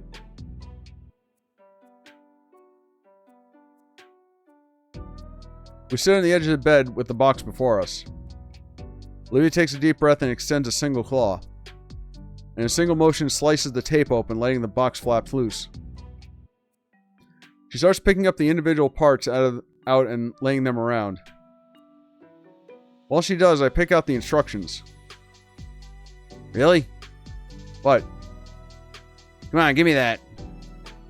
She takes the instructions and rips them to bits. Bad idea. We don't need that. We've had to fix my own chair since I was a kid. Why you? I break it, I fix it, simple as. And I broke it a lot when I was younger. Okay, curiosity piqued. How? Olivia turns to me with the biggest grin on her face. Ramp jumps. Of course. She doesn't elaborate, instead waddling over to her desk, retrieving a small hex key. For the next 15 minutes, we began to assemble the wheelchair. As it turns out, building this thing isn't as complex as I thought it would be. Most of it is really just as simple as connecting tab A to slot B. There's an innuendo there. You know what? I was about to make a comment of that myself. We're near finished now. The metal frame stands proud, missing everything needed to make it comfortable. Like the seat. This bit connects to the handles there. Alright. So you're about to tell me about an idea that I'd love for a date? Oh yeah. Have you ever been to a hibachi grill? I've heard of them. They're great. You gotta try it. They sit you down at a table, right? And in the middle of the table is a big flat top grill. Then the chef. Give me that piece right there. Thanks. Then the chef comes in and with a cart full of stuff that you ordered. Once the grill gets hot, they start cooking the food right in front of you. And they bring the whole new meaning to playing with your food. God, I haven't had a bocce in forever.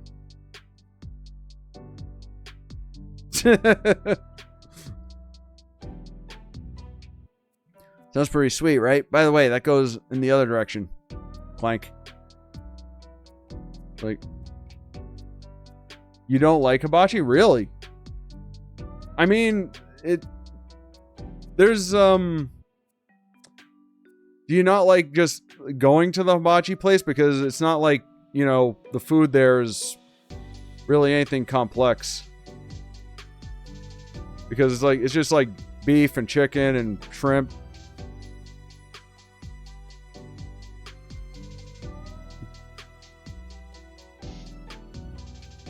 They also forgot to mention a veteran with 50 kills died from hibachi.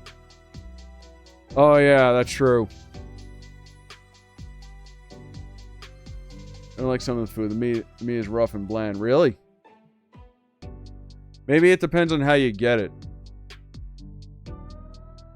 Man, God, now I want... Oh, curse my diet. There are some nice hibachi places in my area, too. I would love to go there again. Whoops. The sauces are good. I like the soup, too. The miso soup they give you. It honestly sounds pretty fun, Liv. It's like dinner and a show, but the dinner is the show. I've been wanting to eat at a place like that for years. Alright then, as soon as we finish this, let's call for a table and go. Yes! Livy's arm and tail wrap around me in a hug. Her other hand preoccupied with adjusting the chair seat to the perfect height. In the Igma. I've been to Benihana's and some other places that are like mom and pop places. There was one when we lived in New York that was really good. Oh man, I can't remember the name of it. Ari Rang, I think it was called. I don't even know if it's there anymore. This was ages ago. But that place was really good. Uji like hibachi has been better in Japan. I've had better enjoy. Okay, I mean, I guess if you've actually been to Japan, that's kind of understandable. One day I'll experience that. Maybe. After attaching the armrest to the handle, I stand in triumph over a fully built mobility chair. Well, I can safely say that our new wheelchair is that your new wheelchair is completed by yours truly. Put the wheel backwards there. See, if I sat on that, it would have crumpled. It would have killed me. Oh. She lightly taps me with one of the spare parts. Yeah, stop trying to kill me, dummy. Just be safe. We're probably gonna have to go back a few steps to make sure this thing is built correctly. They want yakisoba. Oh. Wonderful. You know what I haven't really had much of in my life, surprisingly? Ramen. The first time I've had ramen was maybe like 10 years ago when I visited Austin, Texas. And it was a really, really good place. Apparently there's ramen places like in my area too. I really gotta like broaden my food horizons sometimes. Wonderful. Finally, it's done. Olivia inspects my work, nodding in approval on occasion and adjusting a few parts. Carefully, she moves herself from her bed to the seat. So how is it? Darn, my legs still don't work. Yeah, you did great. Feels like just like the old one. Great job, Inky. Phew.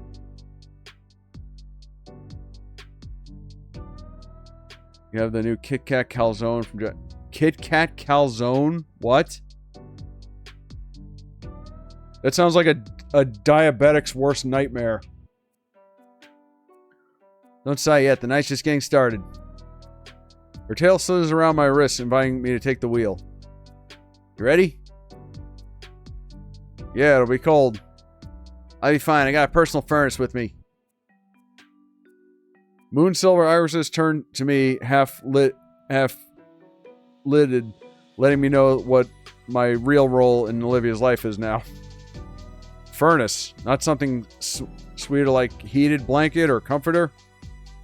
Yeah, no, I say that, and then my aunt and uncle would be giving me the talk all over again.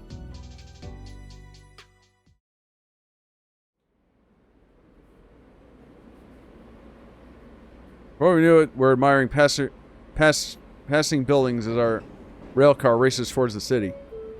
One thing we noticed were Christmas lights dangling about inside the metro, which would give a much cozier vibe. Twitch is acting weirdly. It doesn't surprise me. As we near the concrete jungle, even the streetlights and buildings grow infested with holiday cheer. My body heat will not stop you from getting frostbite. That is true. I can only imagine what this place will look like in the coming days. Definitely coming back later with Olivia along with my camera. After a bit of walking and sightseeing, we arrive in the city's Japanese district, Little Trudon.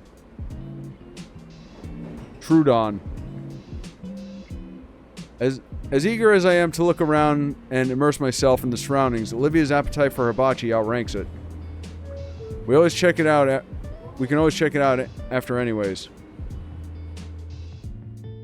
Oh man, we're doing the whole hibachi date? Alright. I tell you what, guys, give me 1 second. I have to go refill my water because of all this reading. So let me just do this real quick. Enjoy the lo-fi beats while I'm gone. I'll be right back. Okay, I'm back. My God, my throat was dry. This must be what Olivia feels like constantly because she always has to drink from that canteen. Ugh. Anyway. We're on a hibachi date now, I guess. Heading inside, there's a distinct scent in the air that enters my nose. I can't pinpoint what exactly it smells like, but the word aromatic comes to mind. Konnichiwa, welcome. A table for two, I presume? Yes, I called earlier for a reservation. The waitress takes a moment to look at the tablet placed in front of her. Ah yes, the table for Mr. Nito and guest. Follow me. She grabs us menus and leads us to the main dining area. As we were guided through the restaurant, I take in the interior design, seeing various set pieces, decors, and portraits from famous actors posing with who I would assume is the owner of the restaurant. Entering into the main dining area, the sound of lively conversation floods my ears, and does the savory fragrance of food being cooked for their patrons.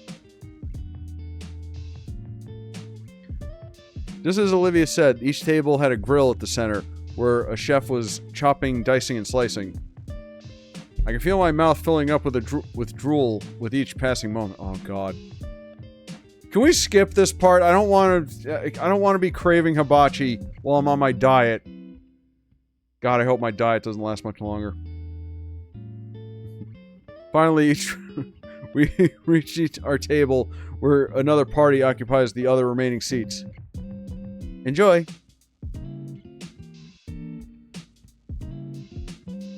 So how would you... My hand waves over Olivia around her chair's handlebars. Olivia seems to understand what I'm about to entail, because without a word, she effortlessly hoists herself out of her wheelchair onto the dining chair. I fold the wheelchair, place it by a nearby wall, and I seat myself next to her. Conveyor belt sushi place. There's actually one of those in at Sawgrass Mills. I never been there, but I pass by it whenever I'm there, just walking around. Nice. So how are you feeling so far, Liv? Olivia smiles, letting her cold fingers splay out near the grill before us. Her tail curls up over the counter and joins them. I join her for a few seconds, warming my knuckles. I really like this place. It's like a combo of a show, dinner, and a sauna. I reach for the menu that sits between us. Let's see. You already know what you want to get? Sushi. They got the good stuff here. She points to something on the menu that I don't have hope for ever pronouncing correctly. Nevertheless, it looks appetizing. What about you? I think it's something warm and filling. What about this dish, then? She points at one of the specialty dishes. Trudon Delight. Chicken breast, hibachi steak, and colossal shrimp, lightly seasoned and grilled. There you go. That's the good shit right there. The date scene where everybody's hungry. Hibachi. Turns out I can't pronounce the word scallops. Kind of a variety dish. Sounds good enough for me. Variety, and an idea overcomes me, and I scan the menu thoroughly. The section in particular takes up nearly the entire page. It's something I recall from the foodie blogs I've read. Hey, why don't you try all the appetizers? What? Laying the menu flat before her, the appetizer page, her eyes widen how many choices there are. Yes, like, we should try sampling everything and see which is best. It's really expensive though, right? It would. Each plate already costs over $15. Don't worry, he's rich, remember? But consider the experience. I can see her practically salivating as she looks at the page. I love this expression of hers, too. About half, then. Still around seven plates, but I'm sure I can cover that. I'm sure I can cover that much. Okay. She cuts me off before I can cheer. But not all at once. Huh? I want to appreciate the show, too. So two dishes at a time. It's a weak concession. I already figure Olivia's plan to fill up early to save my bank account. Sure. So which do you... We debate on which appetizers to pick and start with our voices now mingling with the rest of the ambience as we wait to order. By the time someone comes around, we've completed a list of the most appealing sounding options.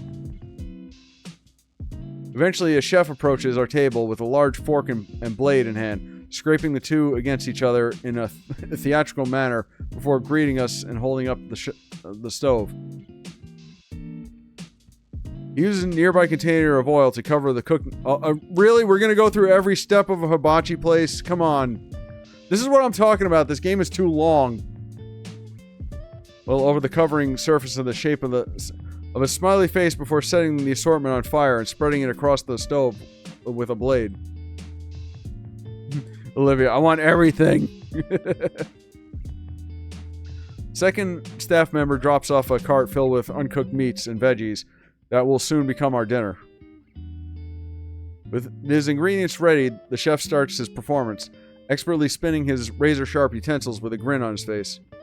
The vegetables diced and stacked into explosive minifigures. Is he gonna do the onion volcano? Meat sizzled, flipped, and thrown through the air. Fish and shrimp slice and juggle around the chef without even looking. Even as we serve up our starting orders, we were entirely too focused on the master chef. Olivia is completely enthralled by the performance. Every detail hibachi process. Yeah. That's a bowl. They're paid by the word. I feel like they are, man. Not that she's the only one. The dexterity and skill the chef has with our food isn't like anything I've seen in any high class restaurant my parents dragged me to before. After a minute or two of watching the chef's culinary showmanship, the couple beside us received their orders. He's over a step and now standing before Olivia and I, his eye carefully scanning a tiny scrap of paper before nodding. Konbawa, my hungry-looking friends. I'm definitely hungry-looking, but Olivia. Looking at her, Olivia's eyes are the size of a plate. Her lips are trembling over her smile, and her chopsticks creak within her fingers. Don't bother me with the veggies. Her first time here, I assume? Mine too. Hi, new friends to our lovely city. Allow me to give you a proper Volcadera. Why do I keep having trouble there? Volcadera welcome. Or I can tell him we aren't tourists. The cook sets down a pre-peeled onion on the grill. He's gonna do it. With a sharpened spatula and tongs, the onion is cut expertly and its rings separated and stacked into a neat cone. He then raises a finger with a smile, and I can't help but lean forward. He holds up the bottle of clear liquid and squirts it into the cone. Whoosh! There it is. Oh, absolutely.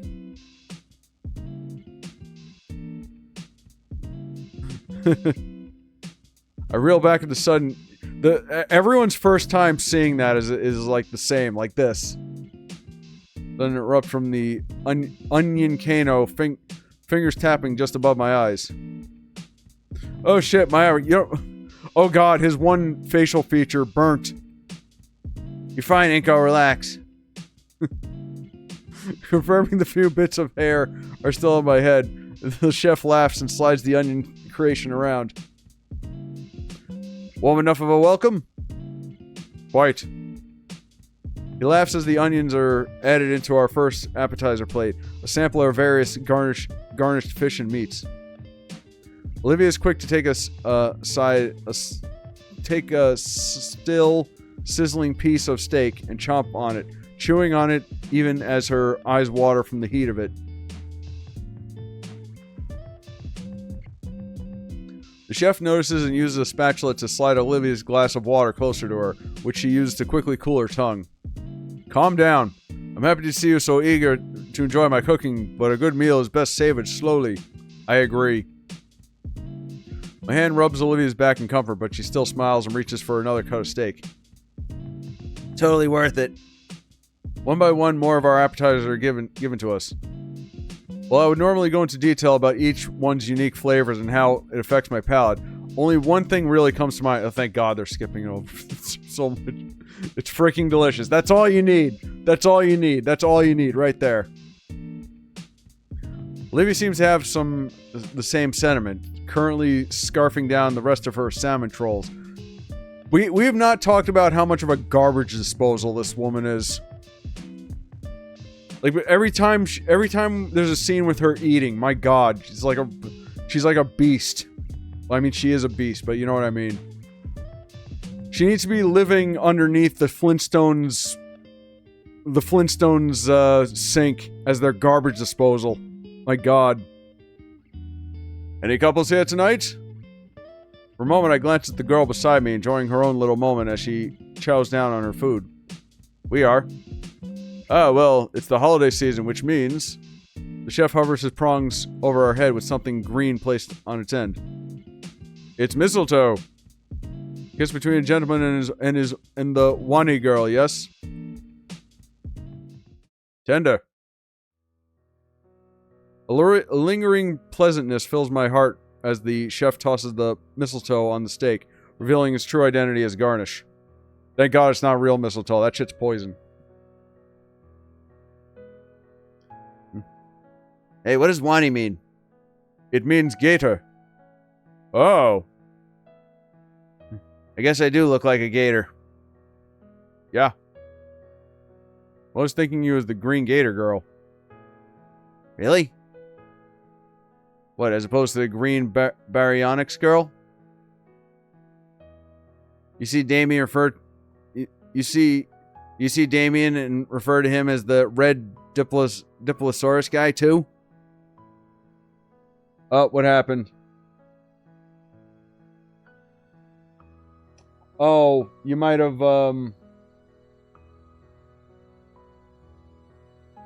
Dang it. Freaking... Ugh, I hate when he does... I have to figure out how to disable that. It doesn't work when the fucking, cheap viewers assholes show up, so I don't know what the... I'll work on that. Sorry, man.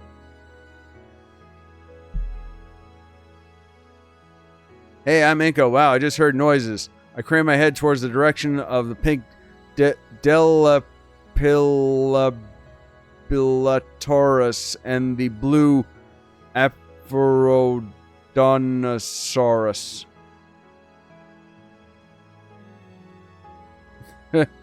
Yeah, unfortunately the bot will delete links.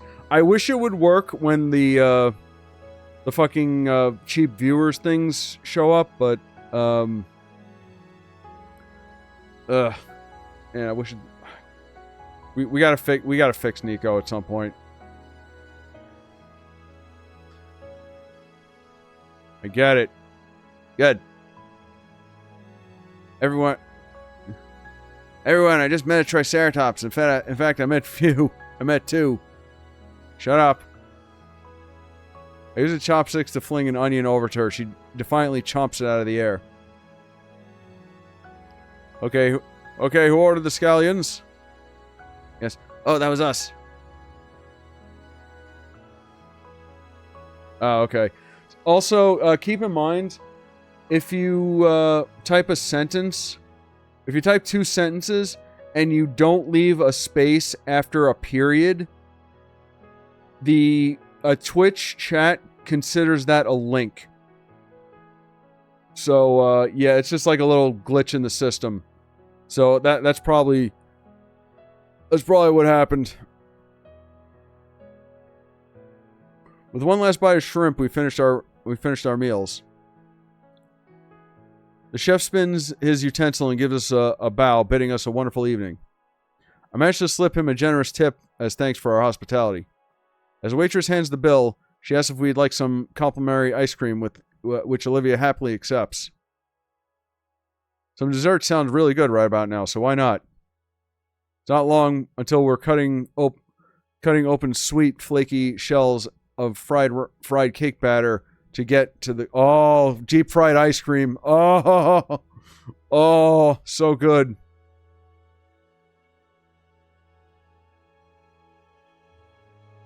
Cold be damned, I need something sweet to cap that off. Actually, hey, we'll be alright for a while. I got an idea. Never had deep fried ice cream? Oh. You never get to have dessert. Oh, my. Deep fried ice cream is so good. If you're ever at a place that serves it, get it. Alright. Trust me, I'll be right back. Who needs Mr. Beast when we have Mrs. Beast? There's a general store right across. Excellent. I cross. Hopefully they have what I have in mind. I'm back. Your ice cream is starting to melt, so I considered eating it. Rude. After I went and got you these just for you, I hand her a plastic bag. Pocket warmers. How considerate of you, Inky. She stuffs them in the pocket of her hoodie, cracking them to start the heating. I grab her wheelchair and fold it next to her, offering a hand to help her onto it. You fried ice cream for Ichiban? Yeah, it's been a while for me too. As it has been for a lot of things. At least I'm a lot skinnier now. At least it's something. It's all that delicious food. There's still a whole city out there. Want to go see it? Takes my hand, interlocking her fingers between my own. Absolutely.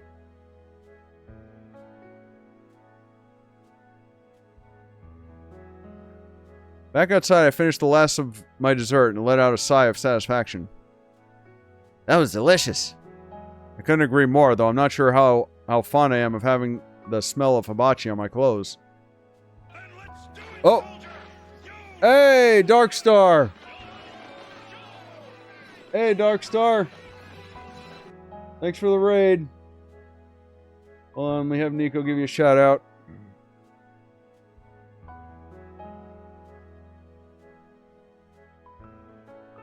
There you go. Thanks for the raid. He was playing... oh, you're playing Yakuza.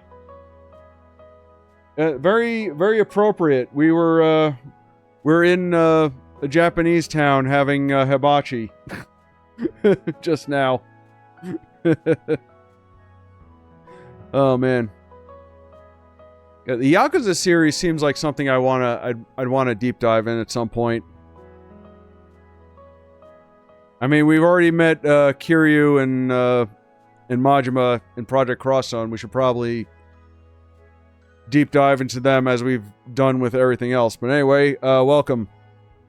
Things have been going pretty well for the relationship between this... well, she's apparently not an alligator, but we're going to call her that. And the mannequin man. Isn't that cologne you always use? You've noticed that? Red suddenly turns, focusing instead on the open-air market in the distance.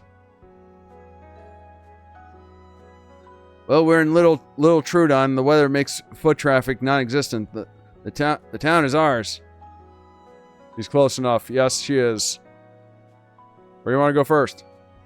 She looks positively giddy, looking around the stores, looking for the best place to start. That way, I got a great feeling about it.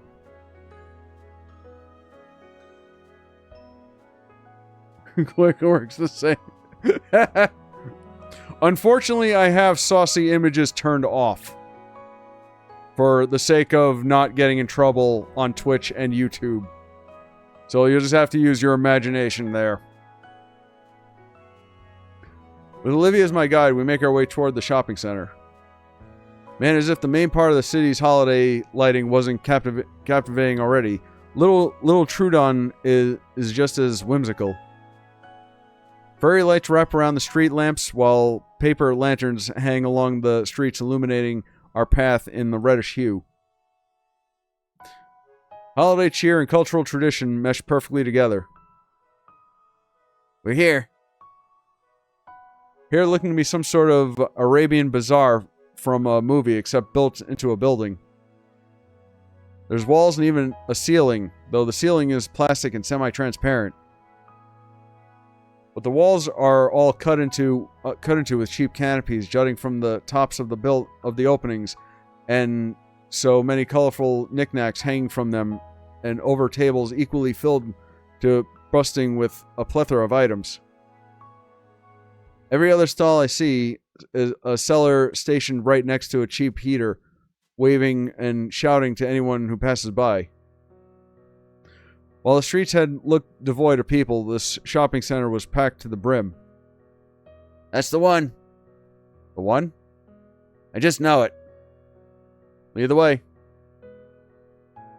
As we get closer, I can't help but notice the variety of interesting items being sold. Cheap-looking toys that light up and make music. Oh boy, bootlegs! We found bootlegs. Make music. T-shirts with various decals and vulgar jokes, and jade jewelry that looks like it was handmade this morning. All of which gave signs marking their pieces. All of which have signs marking their pieces that frankly reflect their quality very poorly. Yes! Gonna get me a poorly painted Iron Man with a chest light. Further down the shopping center, we reach a section of indoor market that looks almost like a convenience store. Shelves upon shelves of erotic produce are placed along every wall in the store.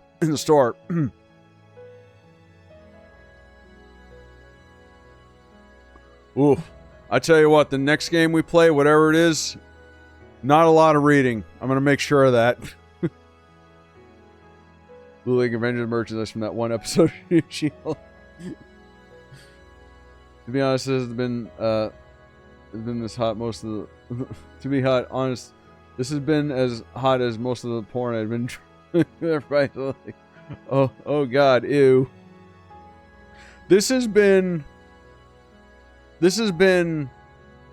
more wholesome than anything else. Like it has been genuinely like more just like a young romance story. That's all it is. No. Don Quixote. I've heard of Don Quixote. I've heard about it from friends that have been to Japan. The center are displays showcasing snacks and candies with ineligible signs and cutie mascots. The ceiling is now covered in greenery, more paper lanterns and banners adorning more Japanese text. Olivia's eyes light up with glee upon seeing the wide array of oriental goodies. I saw immediately because they had to keep taking the music out of recent releases.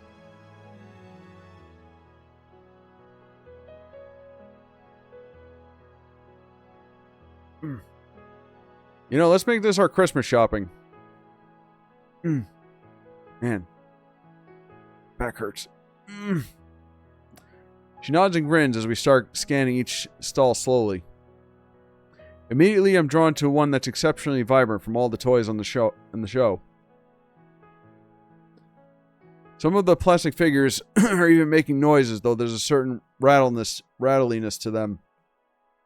They're either playing Gangnam Style, or something from Hatsune Miku, or something from DDR, with like the lowest quality speaker. Also, yeah, really. I'm genuinely now curious what the quote unquote saucy images are, because I'm at the point where I don't think it's gone like full like rated R. Like there's no way they're that bad. Because you can find just about everything you need at Don Quixote. You just gotta walk past a bajillion things you don't. That's shopping in general. Sure you can find something. Find something for Vinny. Christmas went already. Yeah. This probably would have been better to play in December. Now that I'm thinking about it. Recalling our first meeting, I looked for any Power Raptor figures I could find on the table. Picking up a package figure, I wave Olivia over from her sugary treat hunting. Think Vinny will like this? She quirks an eyebrow briefly and then gives me the flattest stare I've ever seen. No. And why not? Inko, that's such a shitty bootleg. No, that makes it better. It's not even named right. Looks like the package of small. I look at the package of the small green figure. Powerful raptorals. Huh. Yeah, lots of the stuff is cheap knockoffs. If you want the good stuff, you gotta go look in the back. The back? She rolls her eyes but motions for me to follow. Olivia wheels herself past the table and deeper into the stall. And the first thing I notice is how there's even more boxes of toys along the wall. And opposite to a wall covered with lots of swords and knives and other pointy, lethal things. Instead of looking at the toy wall, Olivia's eyes are glued to the weapons rack. I don't think Sophia would approve. Oh yeah, no. It takes colossal effort on her part to turn herself around. It takes a lot to turn herself around. Partially from now how cramped the space is, but mainly how her eyes lingered on a particular sword on the shelf. Looking closer, it kind of looks like one from the show we watched together. Neat. Maybe... Nah, Sophia wouldn't approve. Even this game is mocking AI. Good. It doesn't take long for Olivia to pick out a pair of toys to gift Damien's younger brother. Though I don't think wooden weaponry counts as toys. That's not a good thing to get him. With how he knows. With what we know of him. Dude, he plays Fortnite. Just get him a gift card to Fortnite. Our purchases were made. We moved on to the next person on our list and the next stall. We ventured through the halls deliberately, throwing ideas back and forth on ideas for the rest of the panes. I was astonished to find a jacket close in design to mine, but for a fraction of the price, and just the right size for Damien. Ah, they're gonna be jacket bros. And Olivia pointed out a neat little statue of an insect carved out of an amber stone. She said it would be perfect for Randy, so I added it to the pot. That left Sophia and Olivia had bought us all to a stall filled with textile materials. Buy some V-Bucks card and stuff them in a piñata. Actually, that would be perfect for him. He could let out his aggressions and get his Fortnite bucks. I hadn't known she was a seamstress, but Olivia explained that it's one of her favorite hobbies. This wooden referee, that's even worse. Yeah, blunt force is worse than sharp objects. Arguably. Not knowing much on that matter, I let Olivia go and talk with the shopkeep about what she was looking to buy while I stayed close to the front. Near the cash register, I spot one of those old novelty prize dispensers. One in particular catches my eye. Looks like some variation of whack-a-mole featuring a little alligator heads. They're cute. She would love one of these. It just so happens I have 5 quarters.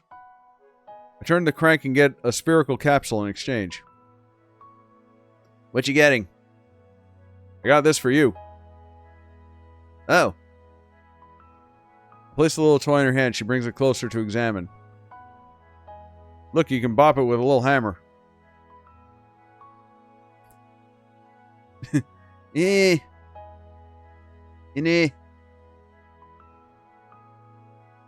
Ow. I know, just a place for it. Going right in my little treasure hoard. The thought brings a smile to my face. You find what you were looking for? Yep. She pulls out a few colorful bottles from her chair's compartment. These babies will look great on the canvas. They're just the colors I need, too. Oh, how's that different from regular paint from the store? It just is. But it just is. Okay. I also got Auntie a roll of faux silk. She's always wanted to work with silk.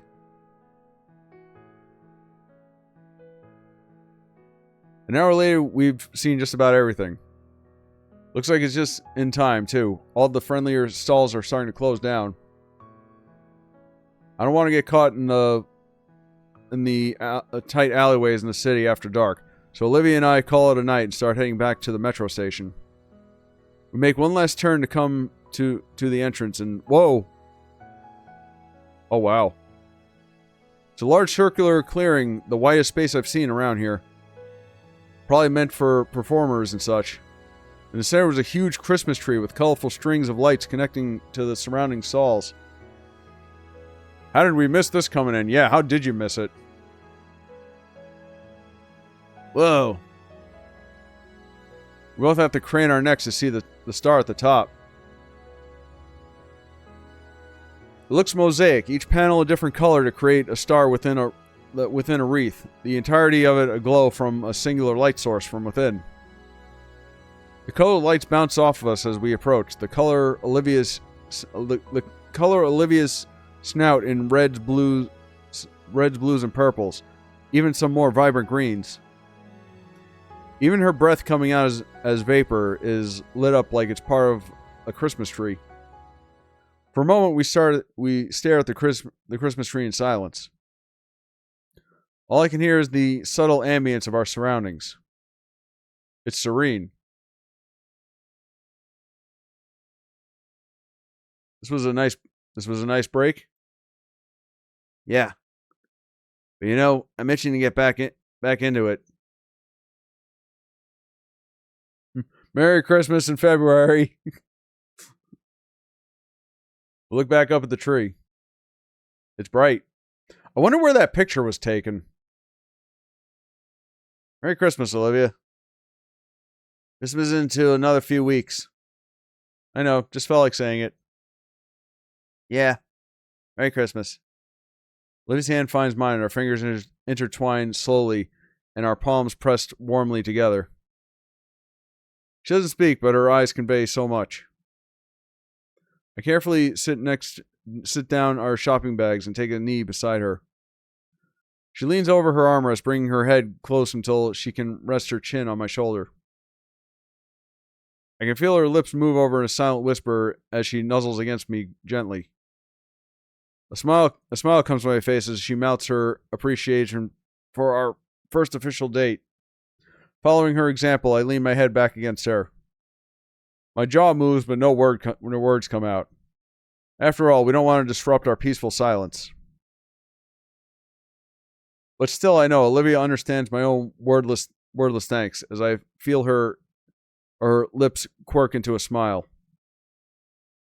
We stay pressed together for some time. At least until my knees couldn't bear the stone floor and her scales couldn't handle the cold. Allowing the comfortable silence to continue, I stand up and slowly take us back to the station. The ride home, we're lucky enough to get the whole train car to ourselves. Olivia huddles close the whole way back. It's officially Wintle in Volcadera Bluffs. And it's to celebrate the occasion, tonight is St. Hammond's Winter Formal. Hard to believe it's already here. It really crept up on me. Whenever I remember the event, I'm kind of hoping this is where we end. Whenever I remember the event coming up, I just force it out of my mind. The whole thing has me pretty anxious, like it's a date, but on a whole new level, like there's some formality to it. I better not mess this up. Whoa. Dude's styling a new look.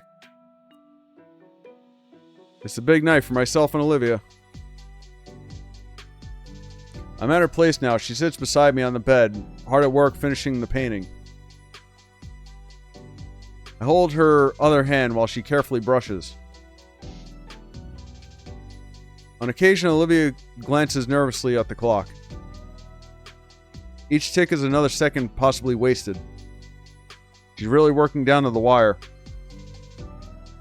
That's not to say she'd let the deadline creep up on her, of course. Quite the opposite. Every day after school and until bedtime, she's been working hard at it. And now it just needs the finishing touches. She was so anxious today, just completely beside herself. Pestering me during lunch and throughout our classes together about how she wants to finish right away, to the point that I had to talk her out of ditching class. She settled for dragging me back to her place and the split second class ended. The good thing, I thought ahead and brought my formal clothes to the night before.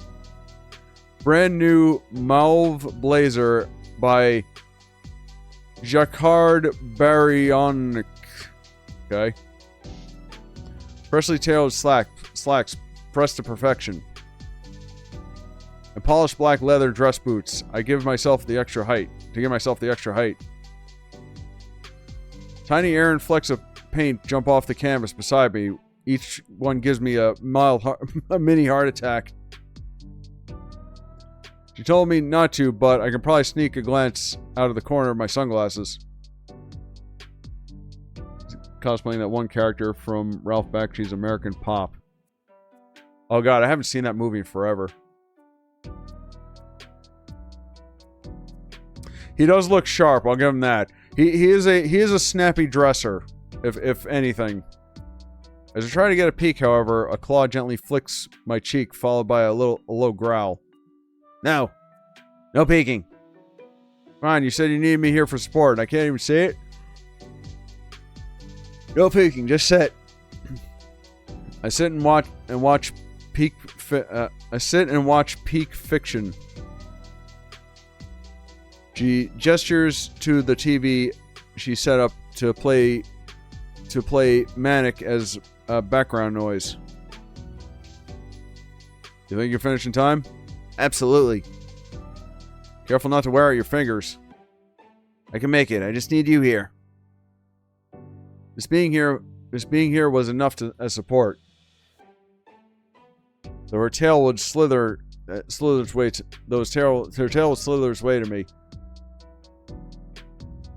It, along with guts, occupied my lap, and my actual support became evident as my hand ran over both scale and fur, exciting cooing noises of comfort from my girlfriend and her pet. I really felt more like a glorified pet sitter watching her over the oddest friendship between a snake and a rat. But it was part of her process. For this I obliged, content to wait and see Iadokin's tribute in time. Plus, Olivia really did have good taste in shows. I'm a little disappointed I won't get to finish this one tonight. Alas, we have more important matters. Okay, I think it's ready. She holds up a finger to my hips, appraising her work. Scanning for any minute flaw. Yes, this is it. Oh, can I see it? Not yet, it needs to dry. But I need to wash up for my big date. She holds out her arms, absolutely splattered with purples and blues. And get changed. So, out. Wow, I'm being kicked out on the street. No longer useful? Darn right, go mingle with the plebeians for a while. I squeeze her hand and get up from the bed. Come on, I want to show you my dress. All right. 'Tis the season to be jolly, and the Payne's place lives up for the saying. Remove the floor. The house is decked out for the holidays. Ah, yes. The holidays. Remove the floor. The house is decked out for solid, completely changing the atmosphere. Warm, nostalgic, inviting, comforting. Even outside, the house is adorned with an array of colorful Christmas lights. Oh, wow, different clothes. The rest of the Paynes and Liz are lounging in the living room. Hey, everyone. They're beautiful. I know, right? Inko, is it true you ordered a... Shh. I'm pretty sure it's supposed to be a surprise for her, hon. Oh, my bad. Thanks again for covering most of it, Inko. It's pretty exciting to get one of those. Yeah, Olivia's gonna love it. But I can't help but feel like we've but I feel like we could have pitched in a bit more. I don't worry about it. It was my idea after all. Nice jacket, by the way. Why, thank you. Don't compliment his clothes, it's just gonna make his ego inflate. Just then, Damien takes a seat right next to Liz, casually slinging an arm around her. Yape! Damien looks away, flickering eyebrows with a smug, toothy grin. He knows he won. With suave moves like that, I should have kept him in mind to use on Olivia. Of course he would. Sophia looks like she's about ready to burst with excitement and can't hold it in any longer. Oh, my little boy's all grown up to be a man. Mom. I don't know, son. It's every parent's God-given right to tease their kids. One day you'll be doing the same with yours. Yippee, you guys gonna be all right? You guys gonna be like this all night? Where's Vinny when you need him? I don't want your little brother being left out of having fun tonight, so he's having a big sleepover with his karate team. So let's be fair, I'm not going to risk that little rascal accidentally making a mess of anyone's outfits before the big night. Good call. As much as I love the little guy, the last thing I want is acid damaging my evening gown.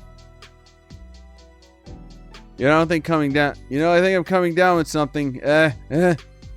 Oh, stop it, you. For the next couple of minutes, we simply relax and wait for Olivia. Well, Damien and I relax. With the way he has his arm around Liz's waist, a blush rains so steadily grow from her cheeks and down her neck. Wow, that's impressive. Kind of reminds me of an upside down thermometer. Damien scooches her close to him, and she uses the other hand to guide her flustered face towards his. He leans in and seemingly whispers something in her ear. And whatever it is he said makes the Lizometer hit 1,000 degrees with an alert yelp. His parents are grinning from ear to ear as she squirms in her gaze. Wow. Mom and Dad are cool. Despite the embarrassing radiation of her like a fireplace, I don't feel too bad for her. I'm pretty sure this is what she wants. Though what the heck did Damien say to her? More so, is he doing this on purpose? Why are we all looking like a giant licorice whip? The scratchy voice draws my attention and I turn to see. There she is. I'm genuinely floored. The dress, the accessories, the makeup. Elegance springs to mind. Very different look for her, isn't it? Regal, too. What escapes my lips is beautiful. The others also complimenting her, but she pays them no mind. She's looking only at me, as I am her. She brought out her mom's wedding dress, didn't she? Little too soon for that. Little too soon. Bashful, Olivia looks away, at least, and I clear my throat. My cheeks feel exceptionally warm, and Olivia is practically aglow. You look beautiful, Olivia. Thanks, Nico. Auntie Sophia helped me with the dress. She swirls a chair about, allowing me to take her in from all angles. Mickey Mouse now. Yeah, that's kind of weird. Although I weirdly kind of want to see the cartoon this came from within their universe. Oh, please, Olivia, you worked on that dress too. Only with the fitting, Auntie. Her twirling finally stops as she can bring her chair closer to me. I find myself on one knee, hand and arm helping to ease her from her wheelchair onto the couch. It's been second nature for a while. With Olivia sitting nicely there, I retake my spot just beside her.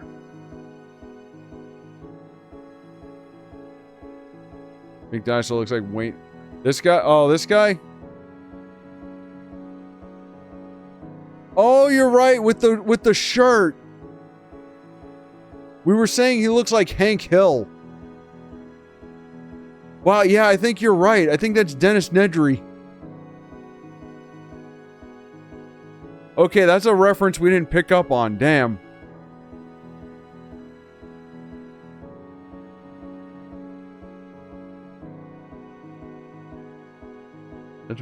Or Newman from Seinfeld.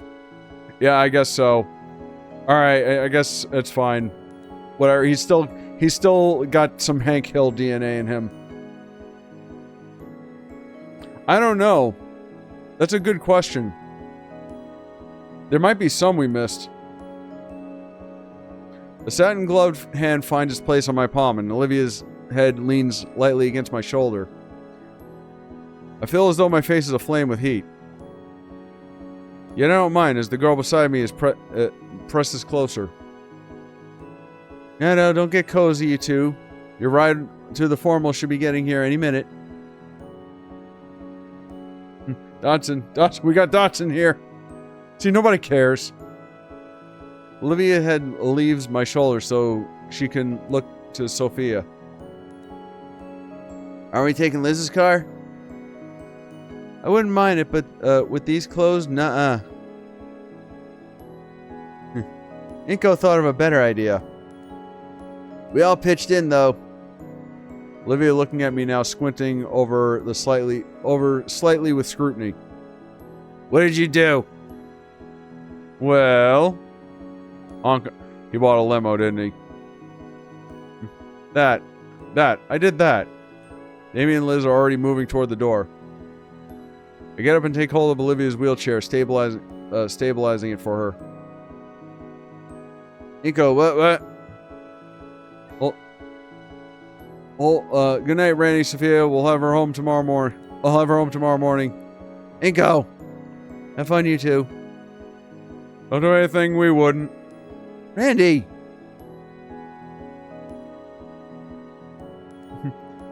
Olivia's head is still turning wildly between us and all as I wheel her to the open front door.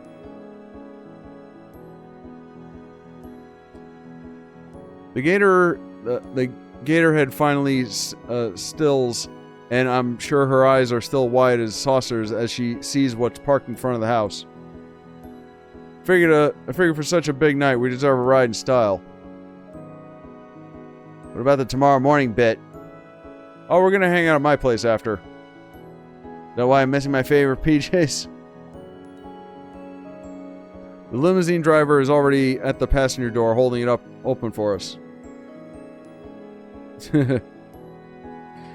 Don't say that, because I'm hoping this is the good ending that we're dealing with here, because I'm afraid something is still gonna happen. We didn't resolve things with Mia, did we? So, but yeah, let's not worry about that right now. I gently push the wheelchair toward the vehicle as she continues to stare at it in awestruck silence. The ending is certainly long. From what I've seen from the playlist, the good ending is the longest ending. So I'm hoping that this is it. Okay, wow. All right, this is... If I may. You may. Carefully take the painting from her with both hands and place it against the back seat. Once Olivia is satisfied, it's her turn.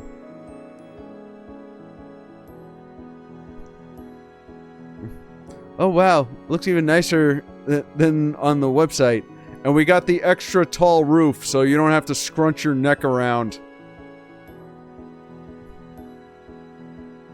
Thank you, the bar is free game, right? I throw Damien a thumbs up. It's all paid for, amigo, with a little help from Liz, of course. Awesome. Damien's gonna get trashed. I bet he's a fun drunk. Damien's alright, pull glasses of... Oh, okay, so never mind, he's not drinking. Fill it from the tiny fridge. Piss pop.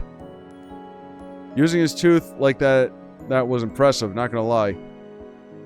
Cracks open the second one with relative ease. For you. He gestures with his bottle for if I like one. Sure. Mass shifting. Give me a spill on the painting. Even a drop lands on it, I'll murder roll you. Yeah, of course. Can I see it?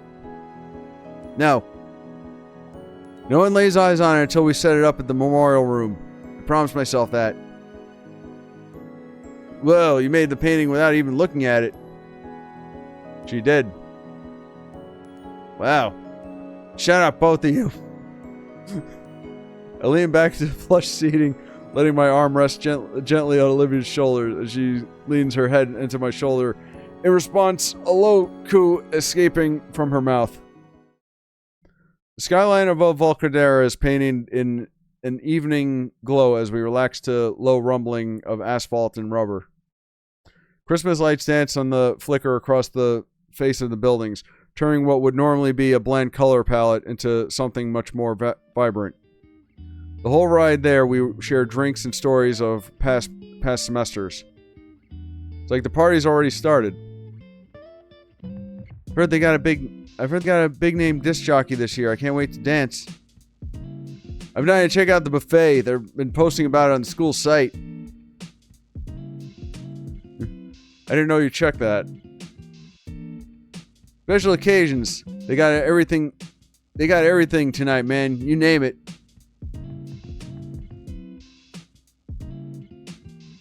Burgers, pasta, steak, tacos, cakes, even some of those yummy leaves for Liz. I'm glad you thought of me. I'll be gunning for the buffet room first thing. You guys will be joining us for dinner, right? Maybe, but first, I want to get this painting on display as soon as possible. Thank you for helping me do this, Cinco. I smile and squeeze Olivia's hand. She squeezes back.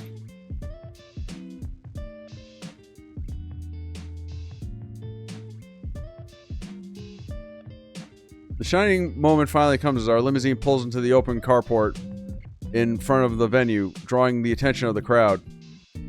We wait for another minute so in anticipation before the passenger door opens wide. Taking initiative, I step out into the open as the driver sets up the wheelchair with a flourish. Our ride makes a great set piece and naturally draws the attention of everyone nearby as I see Olivia in her chair, ease Olivia into her chair gently. Whoa, is that Inko and Olivia? Her dress looks amazing. Man comes in a whole ass limo and I get to get here in my beat up wagon.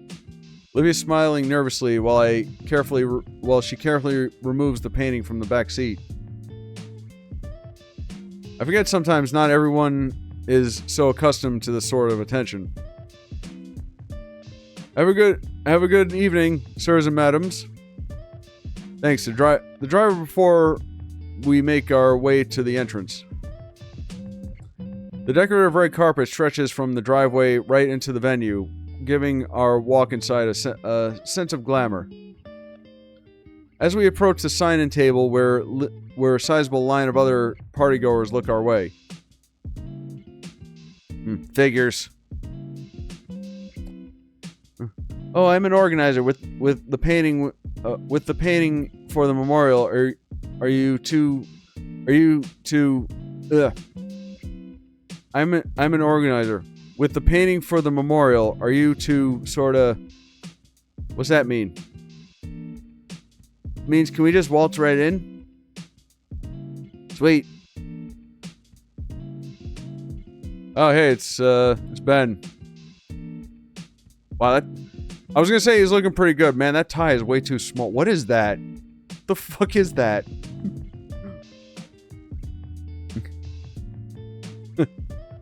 Circumventing the line, we see a familiar blue dino handing the sign in and looking exceptionally exhausted. Though he smiles as usual when he sees us, his shifting eyes and rapid finger tapping indicate otherwise. Hey, you guys, you made it, and in a limo no less. Gotta travel in style. Couldn't agree more. Ben then makes eye contact with Olivia. It's nice to see you up and about again, Olivia. I mean, crap, I didn't mean it like that. Hey, Ben. She tried, the tired teen double takes, clearly surprised that Olivia actually replied to him at all. Damien takes a moment to scribble a bit on the clipboard Ben was holding. Alright, we're signing in. Come on, Liz. That's so fucking weird. Oh dear. We're seeing you guys. Whoa. Ben clears his throat as though the dislodged to the shock clogging his airways from Olivia speaking to him for once. That looks like something cheap you get at Temu. I know, right? Have you been? Olivia scans him over briefly. I'm holding together okay. I feel like making this has really helped. Would have liked for Missy Iadakin to see this, but her snout motions down to the frame as she clutches it tightly, too. A heavy breath escapes Ben as his shoulders sag. Yeah, He sucks back in his breath, squaring his shoulders. I'm sure he's happy with it already, Olivia. My date looks down at her lap, her eyes shut tight. But she has a soft smile and nods. Well, gotta keep moving. Don't want to keep everyone waiting out in the cold. Right. Ben hands a clipboard along with a pen. Olivia and I sign it and hand it back to Ben. Great, you're all set. Thanks, Ben. Of course, enjoy the night. I offer Ben a slight wave as Olivia and I continue forward. The memorial room is probably one of the probably in one of the side halls. They should have given us a map. It wouldn't be that hard to find. Olivia smirks as I take the heed, letting her hold the cover art piece closely.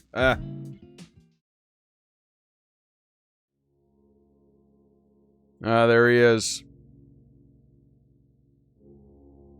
Just as I predicted, the memorial room isn't hard to find. A smaller room were well lit with little furniture. On the far end, a frame picture of Iadakin and some of his old pictures from his classroom. Some from him, some from his students. There's a few other students there paying their respects. You passed out, but you're still here. Oh, good. You're just in time for what I assume is the big finale. Olivia taps my wrist with her tail, and I let go. I walk alongside her as we approach the portrait. I wonder when this was taken. It can't have been that long ago. It looks just like he did earlier this year. Olivia slowly rolls up to the memorial, still clutching the covered art piece. Is there an easel around or something? I was told there'd be one. Oh. There's an adjustable hanger on the wall with bits to attach the painting to, hanging in a little baggie. Wow, they thought of everything. Yeah. Can you put the hangers on? I'll hold it steady. Sure. I get the baggie and Olivia stands the painting on her legs. Alright, take the cover off gently. Olivia watches carefully as I lift the cover from the angle. I can't make anything out other than the same blues and purples. She breathes a sigh of relief when she sees nothing got damaged on the trip over. Okay, I fastened the hangers on the back of the wooden structure. I hope it's good enough. It will be. Done. Oh, wow. We got a close-up? Olivia gently raises the painting carefully, hanging it up on the wall like it could come off at any second. Finally, we both back away and the finished painting is revealed to me. My hand clasps Olivia's shoulder in support. Olivia's head turns down toward the floor for a few moments before a smile curls on her face. Finally, I can appraise the painting fully. Oh, there it is. It's definitely the fountain, as well as the park we found it at. The colors are brilliant, excluding heat to it with warmer colors, more colors than Olivia's used in the past. Where her previous works always had a dreamlike quality to them, this one brings the warmth of the sun to mind. As if you were basking under the sun's light during the summer. Well, do you like it? Well, do you like it? Do you? I do. I'm proud of it. I was going to say something about how my opinion wouldn't matter if you did, but that's a better answer. I'm also proud of it. It's beautiful. You knocked it completely out of the park. I think we did. We? Yeah, without you, I really don't know how I could have finished it. Silver gray irises turn from the new painting. I focus entirely on the portrait at the center of the display. While the sound of the dance is still in the background, the pervading silence within the room overshadows it. Olivia's gloved hand covers mine, I still on her shoulder. Standing before our teacher's mural, I bow my head and offer him my quiet thoughts. Thanking him for teaching me. God, this has got to be the most reading I've done in a game in a long time. For being more than just a teacher, but a friend. And for looking after the girl I fell in love with. When my eyes open, I see Olivia's head still bowed forward. A singular droplet seeps from the corner of her eye. I gently wipe it away with my thumb before it can possibly drip down to her dress. She smiles in gratitude, and her eyes reopen. Olivia? I'm okay, Nico. Automatically following her as she spins a chair around, Olivia faces towards the doors. Come on, we gotta get to the buffet. Why, I'm sure they have enough. Damien's gonna steal all the good stuff, duh. I hope they ordered like triple what they were originally gonna get, because Damien's gonna get there first and just devour everything. She turns a wry smile my way and speeds up her wheelings. I doubt Damien could, but I can imagine him trying. Olivia becomes a veritable plow, uncaring for the other party goers as she leads us to the buffet. It's not far, but thankfully no one ended up actually being run down by her. And for the sour looks that she was receiving, Olivia didn't care. Her attention was focused solely on what lay before her. The cafeteria isn't far away. Tables line the area, some for seating and others for containing nothing but food. It smells so good. I've already grabbed a pair of trays from nearby along with 2 sets of utensils. Olivia motions to her seat, but I shake my head. Let me handle the food. Why? So you can actually move. You'll be putting your dress at risk by trying to hold a tray to keep up with the line. A roll of her eyes and a sigh, Olivia's hand drops back to her armrest. Fine. Olivia drew herself outside and the line scooping out one particular dish that she wanted. By the time it got to the end, Olivia's tray was covered with heaps of grilled meat.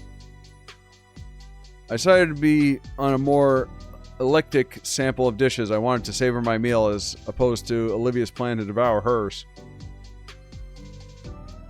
She holds our meals while I push her ahead to hunt down a table.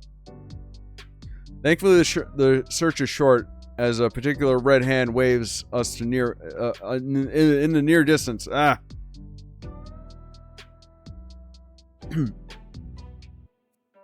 Once we get situated at the table, Damien greets us with a sauce-strained grin, while Liz nurses a tall glass of ice water beside him. Two look happy yet exhausted. Having fun? You know it. Just stop by for seconds. Busting a move ain't easy. Seconds already? I told you if we got here later, the cafeteria would be closed. I'm not even gonna question how you eat so much and still move around the way you do on the dance floor. Metabolism. It's all in the method. Oh, please. You two plan on hitting the floor. Absolutely. I'm getting a dance tonight. I'm getting a dance tonight out of this guy. You say that as if I'd consider turning you down. Damien's eyes closed for a moment, though. I feel like I'm forgetting. Oh. You're painting. Did it get set up okay? Yeah. I hung up in the memorial room. You can see it now. Really? Hold on. Looks really good. Thanks. All words finally said, Olivia and I start on our meals. While I savor the tender meat on my steak, a deep vibrato reverberates in my ribcage. I see that you're enjoying the evening. We all turn to see Liz's uncle approaching. Damien smiles and waves, but I notice how he's scooting in his chair away from Liz. The older man finally reaches us and pulls a chair up to sit down. Yes, Damien's been so sweet, Uncle Mike. The mustachioed whale nods, smiling at Liz's date. Yeah, totally. Nothing but fun, Mr. Ferris, sir. It's the first time I've heard a fake laugh from Damien. I didn't know you were chaperoning, Mr. Ferris. Well, of course I would be. After all, it's my darling niece's first proper date. Starting to feel bad for Damien as I watch him sink lower to his seat. Wow. That's out of character for him. Though Liz does come to his rescue. Uncle Mike! The older man laughs as he fends off his niece's attempt to headbutt him with his massive hand. I'm not being serious, Elizabeth. Mind your head. Liz relents, scooting herself right next to her date and wrapping him in a hug. Damien sputters and looks between the two family members. By the way, Olivia, I just visited the memorial with Miss Scaler. We saw your latest piece. Olivia pauses on her last bite of mallard. It's quite a work, Miss Halford. Olivia's tail reaches up and giddily shakes my hand around. Thank you, Mr. Ferris.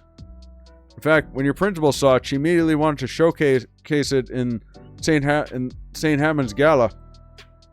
Specifically where Dreamscape once was. Oh.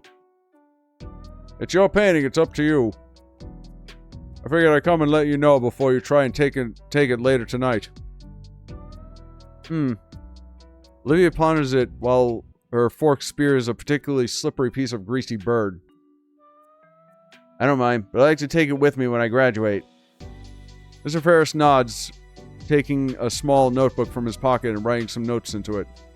Of course, Olivia. How's the brisket? I may spring for some when I get around to dinner. Try the roast duck as well. It's amazing. I think I will. Have a wonderful night, everyone. He starts out, but stops and looks at Damien. And stares. Relax, dude. Damien nods his way, and with Mr. Ferris leaves us to our meals. I'm by no means a fast eater, but I managed to finish my own meal before Olivia finishes hers. I lean back in my chair, stretching my arms back. Across the ballroom, I see Ben hiding behind the curtain on stage. Say, that reminds me. Hey, Olivia. Finish what's in your mouth. What? Has Ben talked to you recently? No, when we saw him earlier, it was the first time I talked to him in years. Weird. Well, that's not entirely true, but whatever. What's so weird about it?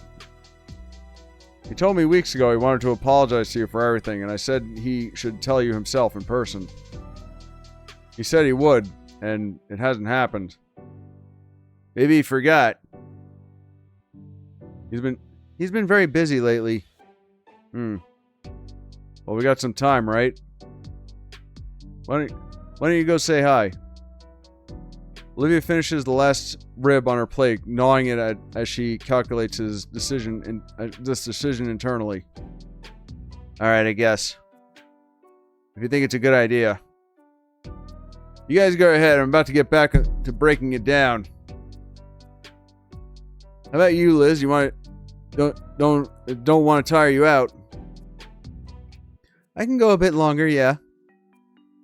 I'm here to party all night anyway. A party night away. I collect our plates and quickly walk them to the collection spot for them. Olivia moved to the side, freeing the table for another group to take it. Taking her chair's handlebars, I take us around the dance floor. We can clearly see Liz as we pass through. Damien is hiding by the Damien is hiding by the press of bodies. Her face and neck are once again scarlet. Jeez, I wonder what Damien is doing so elicit that kind of look from her. Once we pass the crowded area of the room, I see a solitary set of double doors at the side of the stage. That must lead to the backstage area then.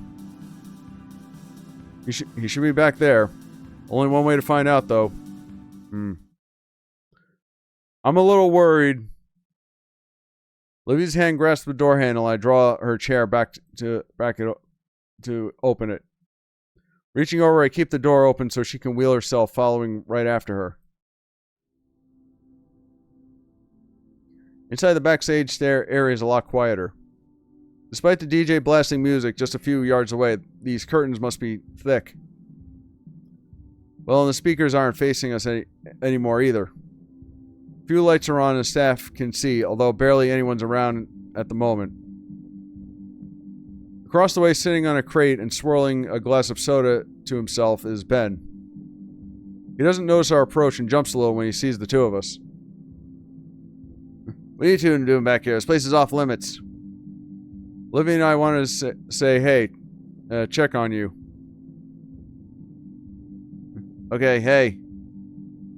Place is off limits right now. I'm the only one. I'm on the only break I get all night. You said you and Olivia wanted to see me? I don't want to hold a grudge anymore. What? He puts his cup down, suddenly more attentive. That's surprising. I told her about our conversation from a month ago. She said you never went to see her, so I got curious.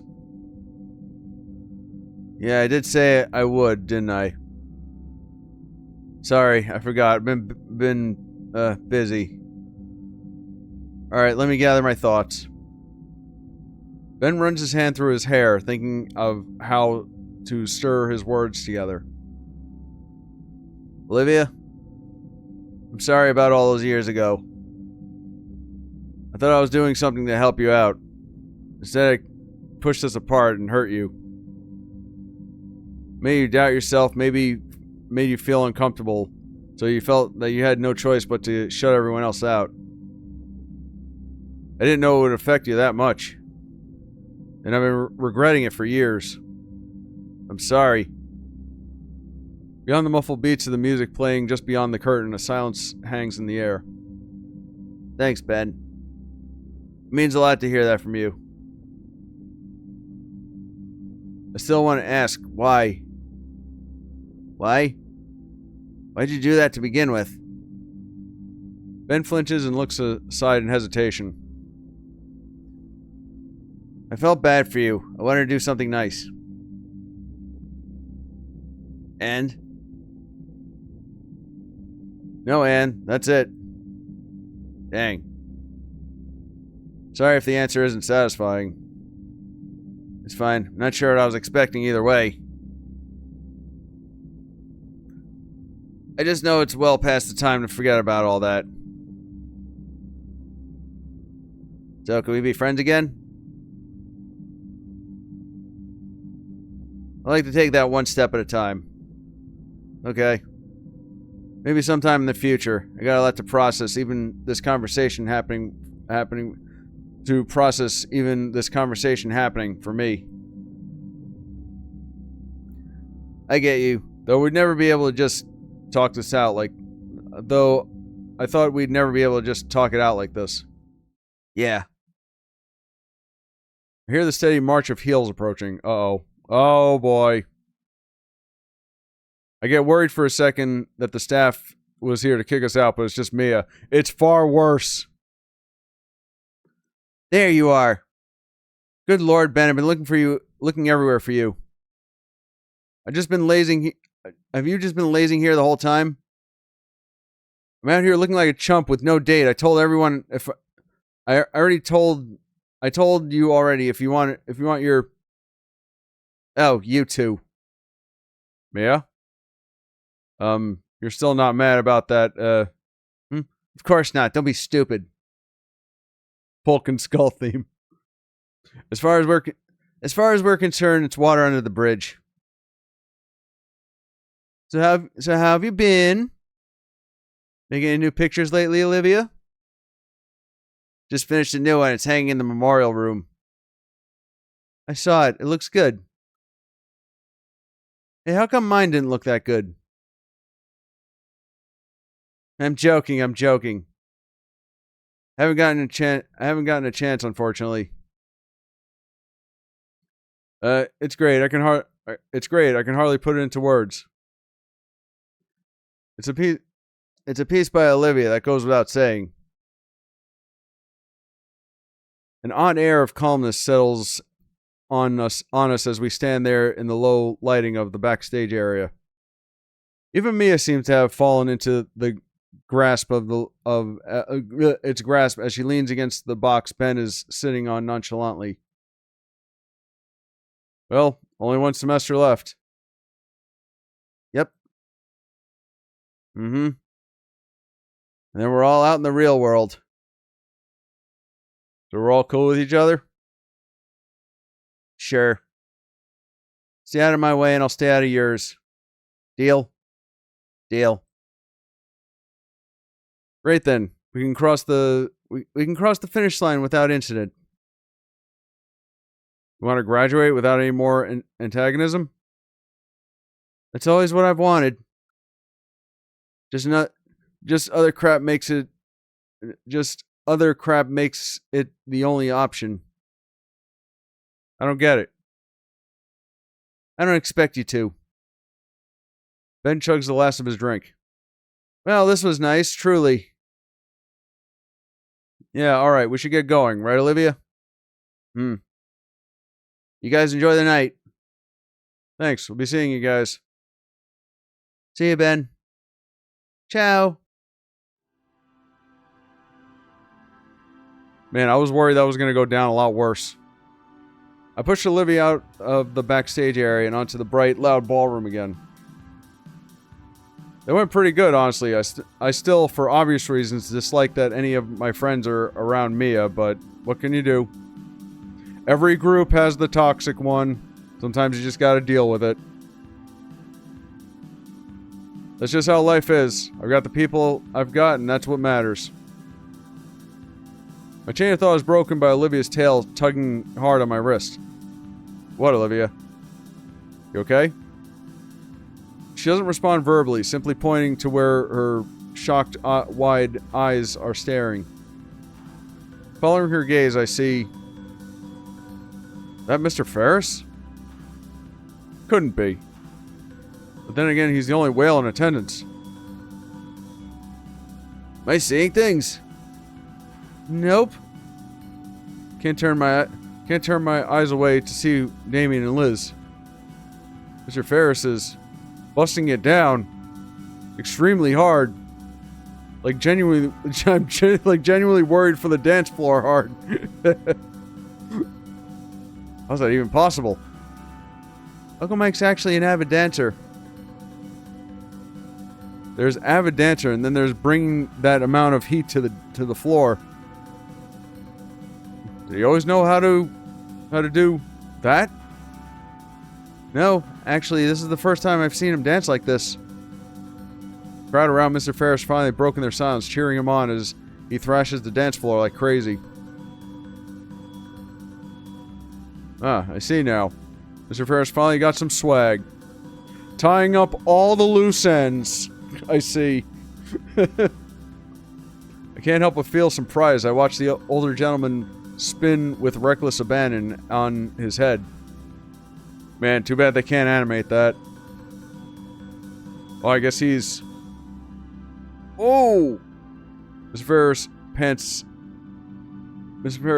takes a knee, showing off his freaky whale teeth with his gasping smile.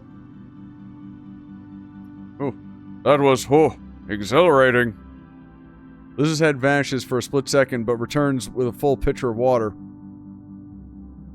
He accepts the pitcher, drinking it greedily from it like it was just a mug. Oh, thank you, sweetie. That was awesome. You gotta teach me. Gladly, though not anytime soon.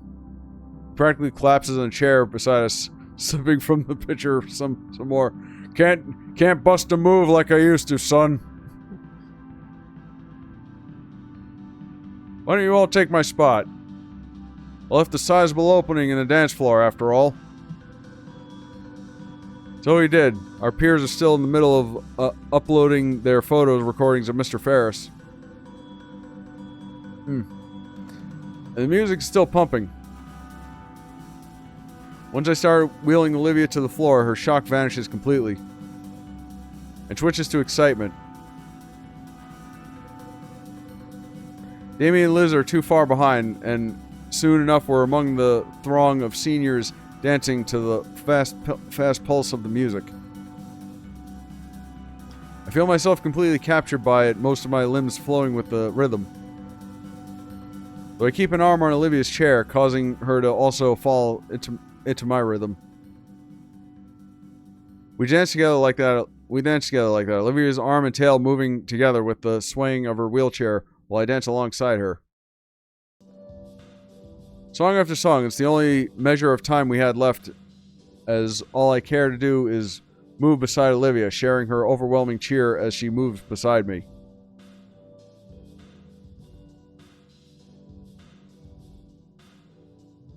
After a certain point, my throat goes dry. It goes too dry to ignore it. I know. Same. Olivia caught me rubbing my throat and decided it was a good time to take a break for soda. Water! Drink water! So we sat on the outskirts of the dance floor, resting against each other and catching our breath. So, good night so far? Yes, absolutely. Probably the best of my life. Wow. Of her life. My thoughts go back to the parties I had gone to. They've been dancing, talking to lots of people, but when I compare tonight to all those small house parties... Too much? No, actually I think you're right. This is one of the best nights of my life, too. I've gotten to do just about everything I was hoping. Everything? My chin rests atop her hair, and sweet scent of her shampoo concentrated in her tiny hair bun further relaxes me. Olivia's hand clings tightly to mine, and I reciprocate. You? Almost there. Just one thing. Pop music dies down and the lights start to dim, signaling the start of the slow... Oh boy, here we go. After that night, the party's going to be over. I feel her head turn, her bun pushing my cheek and making me pull away. Olivia looks wistfully toward the dance floor, where the crowd is diminished to only a couple swaying gently to and fro. She's clearly thinking about something. something, right? I stand up and face her, taking both hands. Olivia? Would you like to dance? Yes. Yes, please. That would be perfect. Olivia practically jumps back into her wheelchair from the seat. Come on. They're only playing a few of these sappy tracks. Her tail drags me by the arm to an open spot in the floor. And alright, how are we gonna do this? Oh, we get it animated actually. A hum of mirth slips through Olivia's smile as she shakes my hands in her own and takes the lead of our dance. My date sways side by side within her chair, slowly falling into a gentle rhythm of romantic music. Cue Wonderful Tonight by Eric Clapton. Yeah, that'll be a good pick.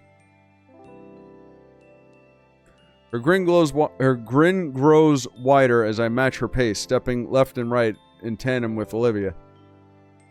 Her beautiful silver eyes are almost hypnotic to find myself lost in them. I feel as though I could linger in this moment for the rest of my life. It's Olivia's voice that dispels the trance she had over me. So, for the briefest moment, I hear the worry of her tone. I was thinking, what's that one song? I've had the time of my life, and I never felt this way before. Dirty Dancing, yeah. this is good, right? I present her with the most reassuring look. Absolutely, Olivia. Olivia's eyes turn downward. Yeah, but Still a hesitance in her voice. My fingers squeeze tightly to draw her eyes back to me. Olivia, what's wrong? I've been practicing just for this. Yeah? Yeah, of course. I've been thinking about it I've been thinking about it a whole lot too. It's been bothering me that I can't really dance, you know? This is perfectly fine, though, Olivia. I mean, I want this to be the best it can be without letting any dumb condition get in my way. And you do too, right? Except I don't mind one bit. We can't dance like everyone else, so what? We're still dancing. Olivia smiles, though it carries a hint of mischief. Trust me, alright? I want to show you something. She breaks away from my embrace. Huh? What? Keep your eyes on me, Inko.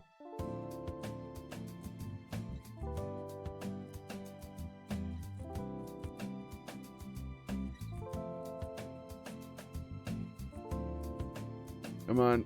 Oh, you can do it. Use the tail. There you go.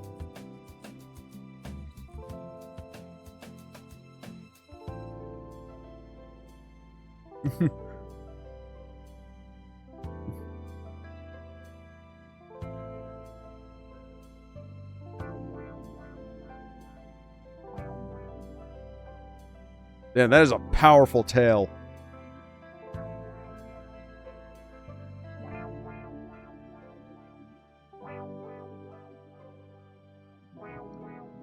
Thank Raptor Jesus, it's a miracle.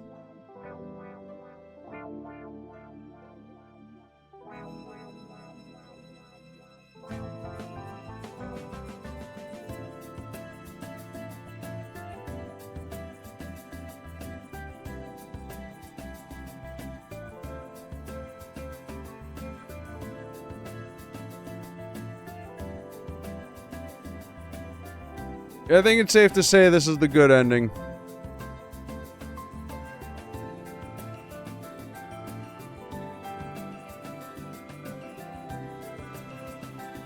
You walk by the power of love.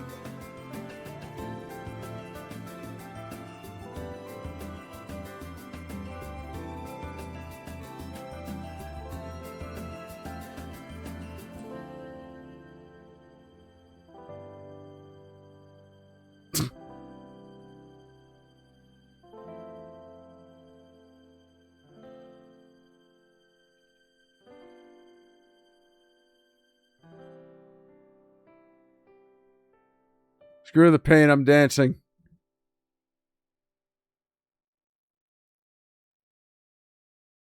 I'm exhausted. I'm thrilled. And I love her. She really went so far just for me. Toto vibes a little bit, I can see it. I'm not crying, you're crying. Thankfully I have these glasses. I feel pricks of tears in the corner of my eyes. The final song ends and the night brightens once more. Lights brighten once more. The crowd around us shifts. Some people are leaving, probably to go home now. But others take their place, looking toward the stage for whatever ending ceremony there might be. Ben approaches the mic stand on stage, leaning into the microphone after making sure it's turned on. Good evening, everyone. Thank you all for coming tonight to the annual St. Hammond's Winter Formal. As a huge thanks to our student council team for putting this whole thing together. Hopefully everyone here made some memories they'll treasure forever. With that last dance, our time here is up, and you're all free to go. Good night, stay safe, and enjoy your winter break. We'll be seeing you next year. He waves once more and returns backstage. Some students start milling out toward the doors to their cars. Damien and Liz find us through the crowd. Hey, that was amazing out there. Thanks. You guys ready to bail? Yeah, the limo's out front still. We got him until midnight. Heck, we can stop somewhere too if we wanted. Oh, snap. Like ice cream? In this weather? Any weather. Of course. Olivia? I'm steaming hot. I usually would like a root beer float. Sounds like a plan.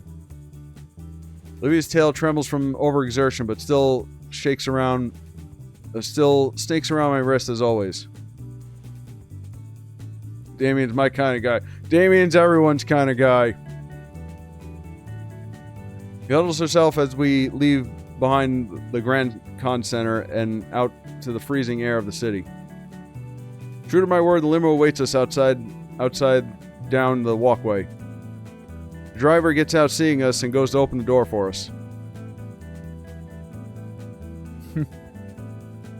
He's the anti-Antichrist. He's the opposite. He's likable and everyone loves him and he's perfect, and if anybody says anything bad about him, so help me Raptor Jesus. Damien and Liz hop unsighing in relief at the heated seating. I started helping Olivia in. Just like her tail, her legs are quaking from exhaustion as I help her make the jump from the chair to the seat.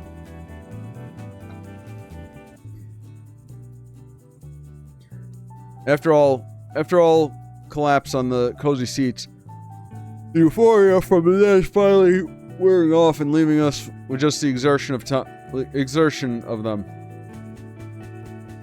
That's a limo, yes, with plenty of headroom for Liz. This must be one of those like Hummer limos. You ever see those? The ones that are just like giant, like long Hummers.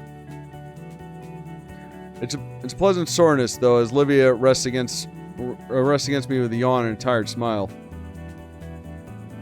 Damien hands out the last bottle of blissful, cool soda, which we nurse slowly. And now all that awaits is calm evening with my friends. Once more, my head lays atop Olivia's, feeling her soft hair tickling my cheek pleasantly. Maybe Damien is right. He's a Dilophosaurus, though. You know, the spitters. Which actually, now that I'm thinking about it, makes it super ironic that his dad's design is Dennis Nedry. That we figured out at the last minute. She nuzzles back against me, her eyes slowly closing. Clever Damien. Tonight definitely was the best night of my life.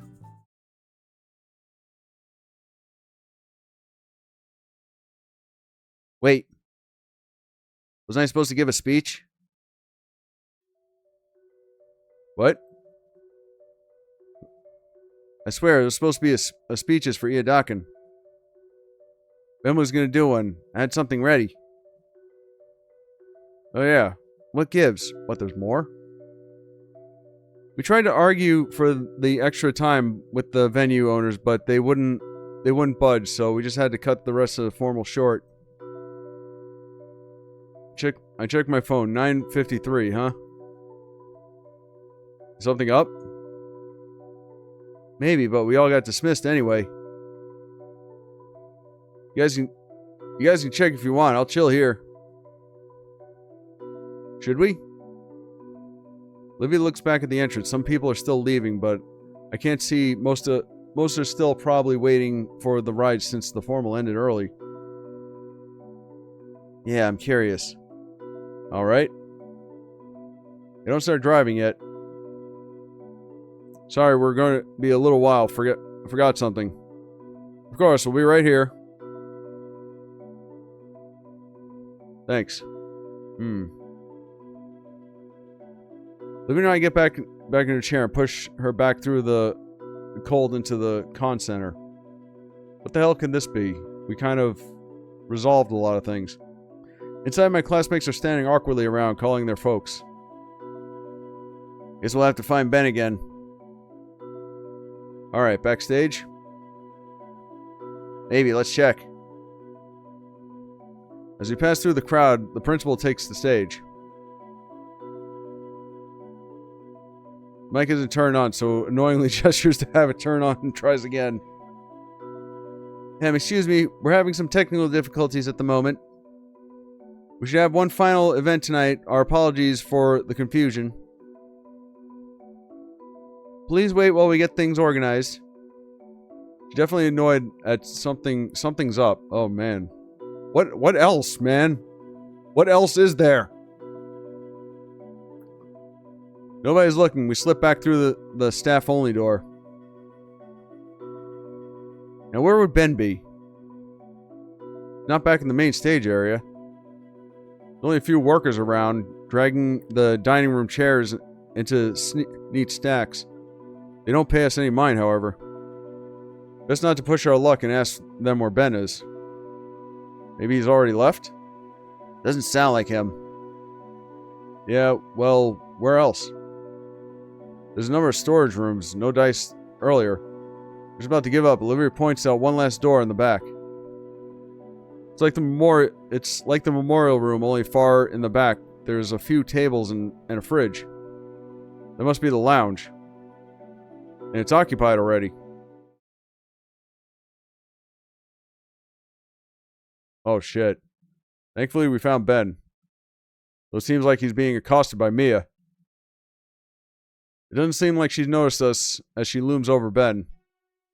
This is unbelievable. I really don't know how much... I really don't ask much of you. Could you, at the bare minimum, not be a jumpy spaz in front of my friends? I'm sorry. You better be. Tonight was important and you nearly ruined it. Toxic. Toxic. You're being toxic right now. Yeah, I'm sorry. I've been trying my best. You know I can't help it. Listen, I've been good. I've been good like you wanted. Just please, I need my... Whoop. Mia holds a finger to Ben's mouth. She jerks her head our way to direct a silent threat of violence at us. People are listening. What are you two retards doing eavesdropping like that? Crap. Oh, hey Mia, we were looking for Ben. Oh my god, why?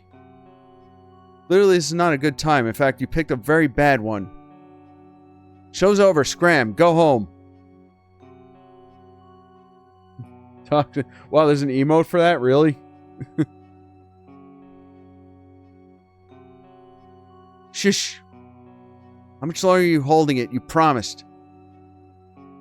I said shush. I'm serious. Holding what? What are you keeping from him? I waited like you wanted. You said you would. All right, you know what? We should just talk about this on the way home. Come on now. Mia, it's over. It's been a whole month. I'm sorry. I didn't listen to you. Please, I feel... Shut up already. What did you do to Ben? Nothing that concerns you, Wheelie Bin. Now come on, Ben.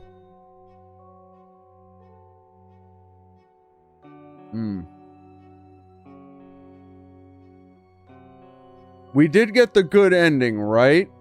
Well, excuse me, princess. I'm sorry, I was thinking back to the other night. He huddles him over her chest and starts walking out the door. Naturally, we follow. Oh my god, I'm gonna kill both of you. Though we agreed to stay out of each other's way. You want to kick to the face? You said Ben would regret not throwing Olivia and I under the bus. Fuck off. Ben, are you okay? Do we need to get security? You're not doing that if you know it's good for you. She quickens her pace, stomps across the floor while Ben struggles to keep up. We're about halfway across the backstage. No. Olivia, no, don't do that. I just need something. I just need something. She promised. One shall stand, one shall fall. Oh, jeez. Everything's okay. Dude, you look like you're about to have a heart attack. I'm fine. I just need the... Ben, you shouldn't be talking now. We're going home and we can talk about it then. Ben can't keep up with Mia and Trips. Fucking idiot, get up. Yeah, we should get security. Like hell you are. Fuck, I'm surrounded by idiots. Mia, I can't wait any longer. Just please, I need it to be normal. Shut up, you fuck... Oh my god. Wow, just when we, like, kind of sort of redeemed her, she just went back. Like... Oh shit.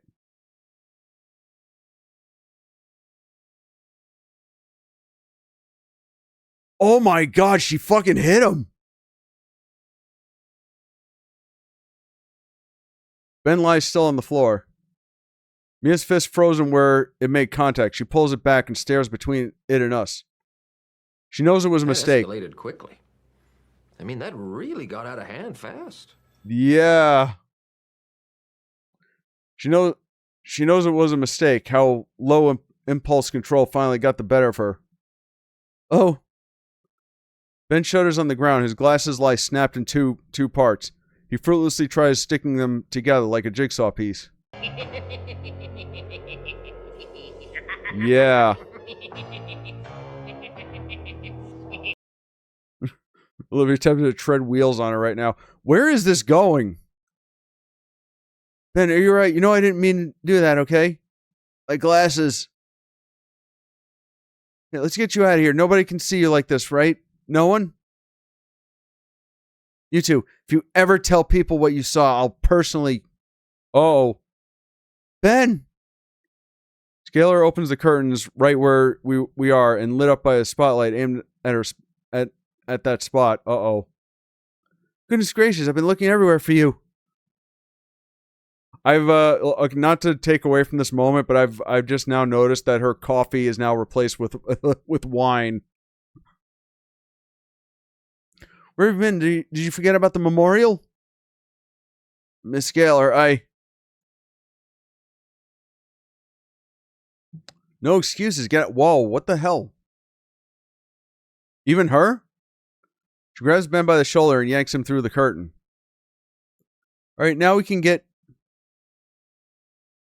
Still a sizable crowd, and any murmurs clear out of dead silence as everyone gawks.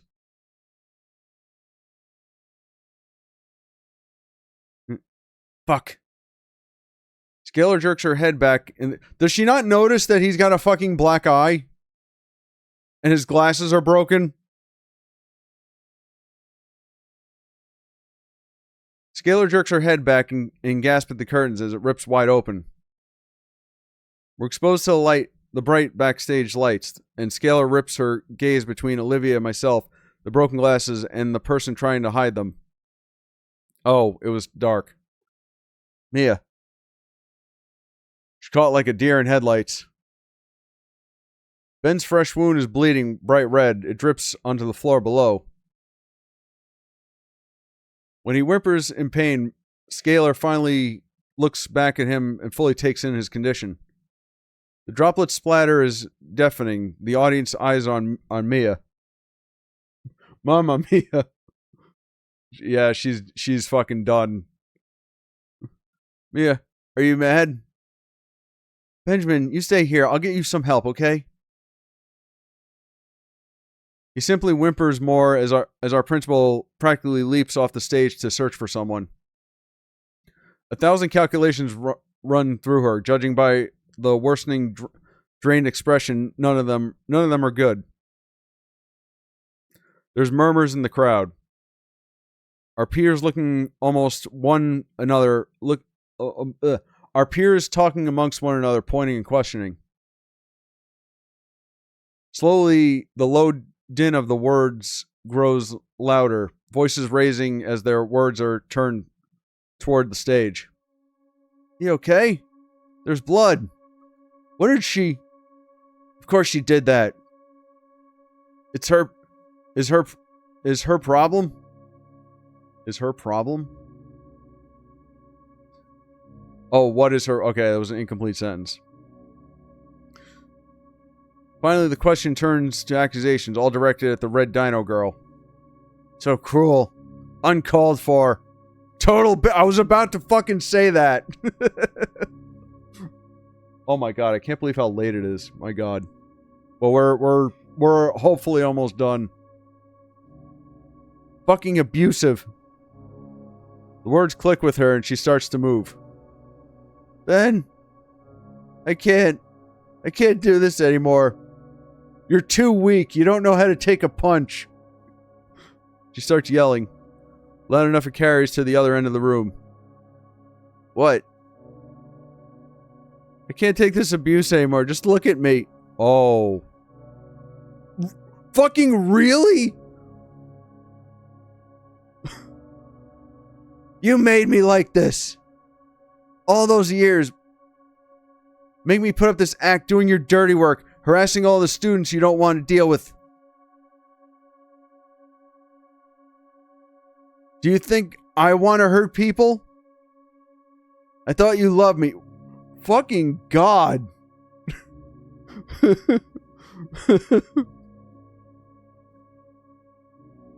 don't want to do your dirty work. I can't do it. All of this because you can't have people knowing about your condition. What? Mia, no, please. Mia yanks out an orange bottle from her purse. The rest of the color drains from Ben's... What is this fucking plot twist? He falls on his knees. Mia, please. You're a fucking psycho. I don't want these anymore. You're a liar and you ruined my life enough. He throws the bottle on the floor. The contents scatter with hundreds of directions all on the floor. Is he fucking on drugs? What? Ben doubles over, covering his mouth. Now everyone else knows. Mia has tears streaming down her face. She starts toward the exit. What the fuck is happening? Ben's on antipsychotics. What? No, that's a bunch of bull. What are the pills? Tell us what the pills are. We don't psych shame. Bottle rolls over to me. I don't know why, but I pick it up. I can't pronounce what it's supposed to be inside, but I can read Ben's name printed clearly on the label. They're antipsychotics. That's so. That's horrible. Ben had betrayed her when he didn't do her bidding. She had to tighten his leash to keep it from him, to remind him who's in charge and keep him from making the same mistakes again. Yeah, I love you. Don't let her go. Let her go, man. Get away from me, you freak. I'll do anything. Reaches out for her. Mia. Mia ignores him. The floor vibrates from the unmistakable sound of Mr. Ferris tumbling over. In spite of his size, the massive older man cuts Mia off. Fuck. I believe we need to have a talk, Miss Moretti. He reaches out to take her shoulder, but she ducks low, his grasp barely grazing her as she bolts past him and shoulders the back door open. And just like that, she's gone. Scalar returns to the stage with the first aid box in hand, and probably another fucking glass of wine. She retakes the mic, her troubled words tumbling freely. I'm terribly sorry about all that. We had planned to have some eulogies in honor of Mr. Yadakin, but... Scalar's pretty deflated after all the commotion. And Ben? Where is Ben? Olivia tugs my arm. She points off to the side where Ben is sulking off in the hallway. Miss Halford? Looks like you're the only one left. Would you like to say a thing or two? It's fine if you don't. Olivia looks at me. Her eyes fill with determination, sending me a silent signal. Of course, Miss Scalar. I'll speak on behalf of Ben, too. Olivia looks pointedly at me, waving me off to go after Ben. Nodding, I take the medic box from our principal and follow after our injured friend before he can escape from view. Hello, everyone. I'm going to say a few things about our old teacher, Mr. Yadakin. I guess we're not going to hear the speech. Walking after him, Olivia's words fill the now quiet hall. Mr. Yadakin was more than an excellent instructor. I always saw him like a father figure of sorts. Wanting to do right by me and by the rest of his students. I recall all the time I spent with him, teaching me everything he knew, doing his best to guide me. Not only as an artist, but as a person too. I had gotten so caught up in my own worries that I couldn't see all the wonderful things around me. Stuck within stupid walls I had erected, made from pity and self-loathing, and had been the one to help me break free from those walls. He helped me become a better person because he believed in me just like he believed in all the students. Mr. Yadakin believed in the best of people, and I finally realized what Mr. Yadakin's life work was. Not any painting or photo or sculpture. It was his students, helping us become better people. Mr. Yadakin, thank you. You were a wonderful teacher. Ben sits on the ground in front of the memorials. He's not crying, but he's unresponsive. He's in shock. I guess I would be too. It has to be a worst case scenario. Hey. I set the first aid kit on the floor by him and sit as well. It goes unopened. Ben just stares up at the painting on the wall.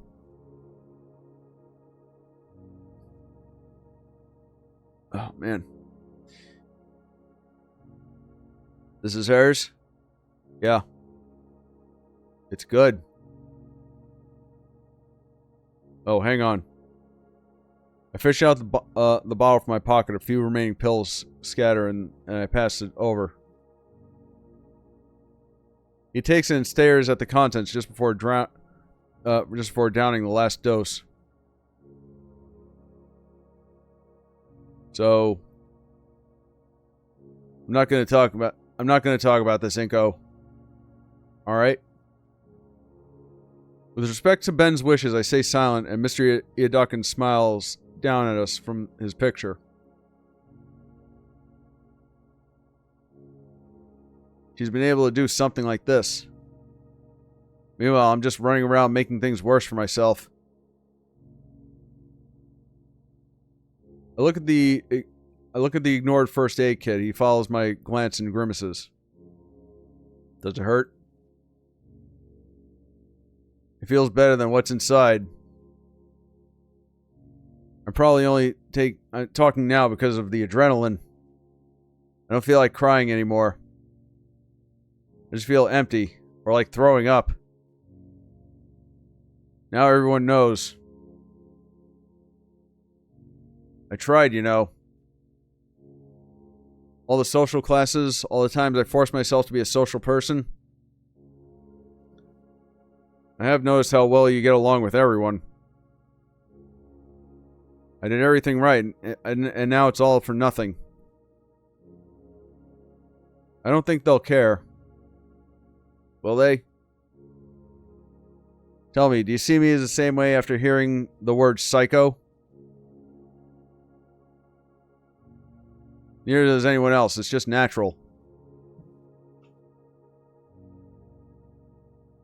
It could be the mildest thing in the world, but to label that label doesn't discriminate. Even with all the good impressions I've made over the years, I'm a threat.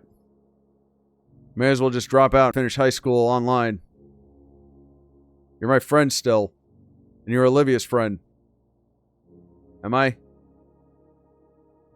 Given time.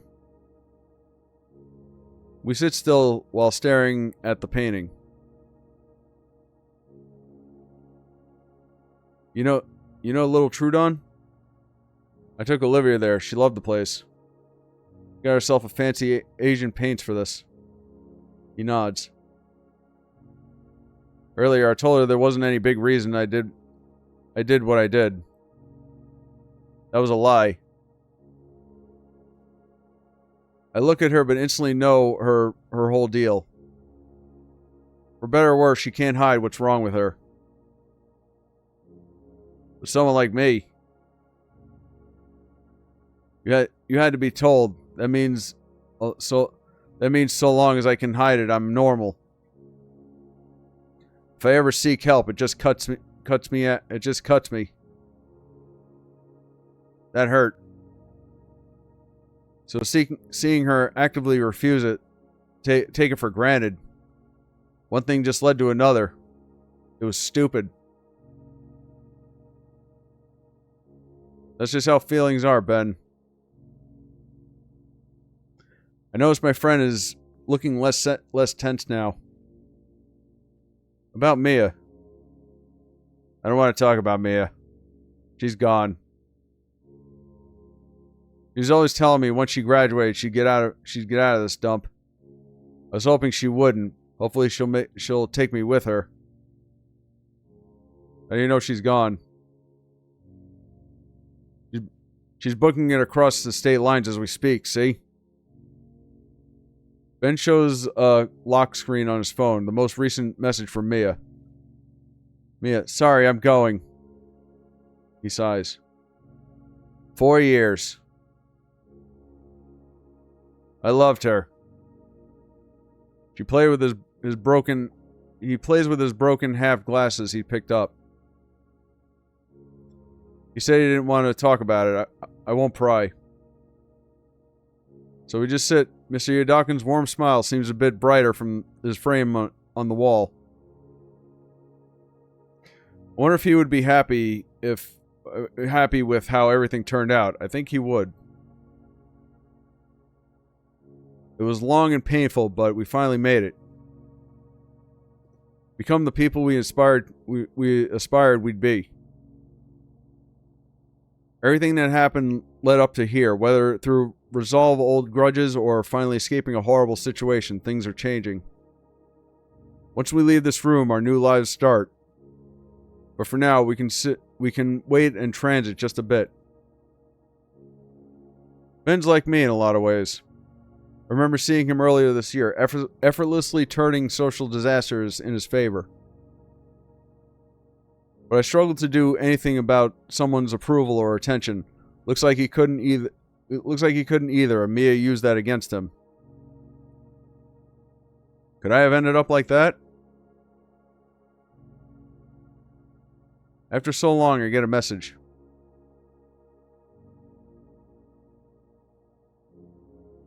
Ben notices I'm wanted. I'm not keeping you here. You can go. You gonna be alright? Well, my ride home is gone. I need to call my family. I met with everything else. I don't know. Probably not. I'll probably finish processing all this soon enough.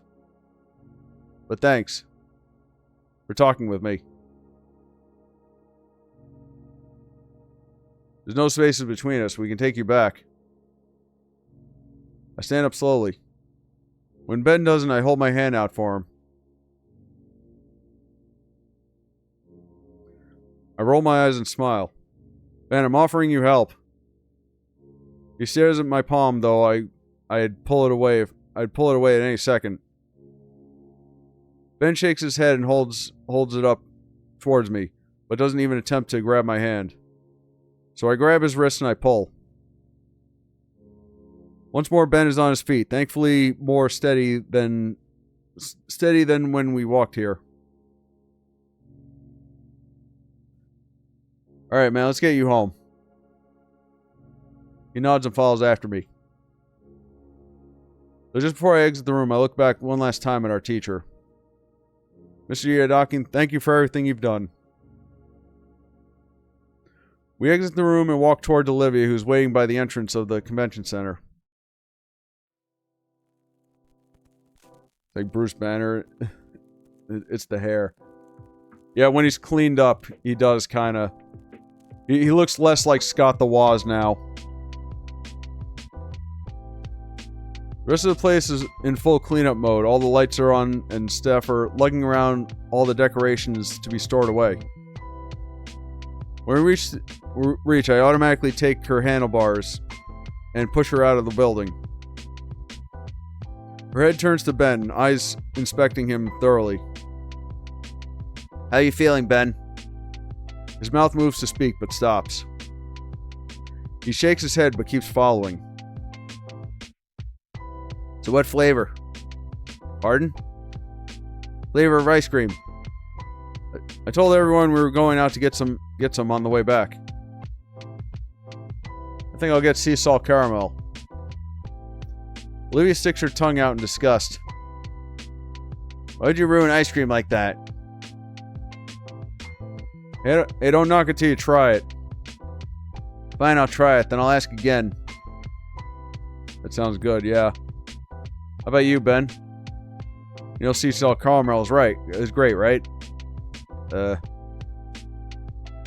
We finally reach the limo, and our driver moves to open the door for us. I don't know, I never had it. I motion for Ben to get in before us. As he does, Damien greets him with the usual enthusiastic self. Nobody asked about the black eye? Alright. Once more, I help Olivia into the limo and the driver storing her seat in the trunk, and I finally lay myself in a luxurious seat. We can go right to your place to drop you off if you'd rather, Ben. He looks out the window and back at the con center. Totally fine to roll with this for the night, man. Alright, I appreciate it. The limo slowly veers away from the convention center and starts heading back toward the city.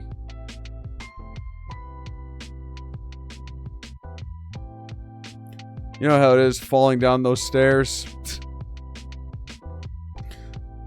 Olivia head leans on my shoulder. Her content bellowing reverberates through my chest all the way up until we're at the ice cream drive-thru. In the end, all the options were picked. Ben and Liz got some cones of frozen yogurt, while Damien chose an entire gallon of chocolate for himself. Oh my god. This kid's gonna get diabetes. Or should I say dino-beaties?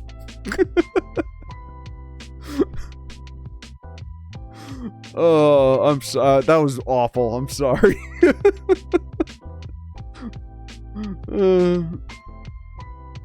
You show up, but here's words instead. Yeah. Yo, that joke sucked dick. I don't care. And Liz? Olivia got herself a big old root beer float, and I sampled a cone of sea salt and caramel. While she acted like the icy delight had personally insulted her, I saw my girlfriend glaze lovingly at the tub of it on the shop standing cooler. Our night continued for a while longer. The driver was more than happy to indulge us after a generous trip to the ice cream shop. I can't remember the last time I had one of those, honestly. We were journeying around aimlessly, enjoying our ice cream.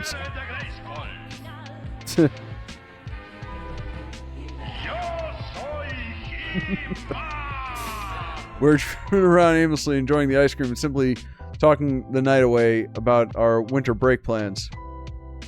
As our curfew draws near, Ben was the first to be dropped off.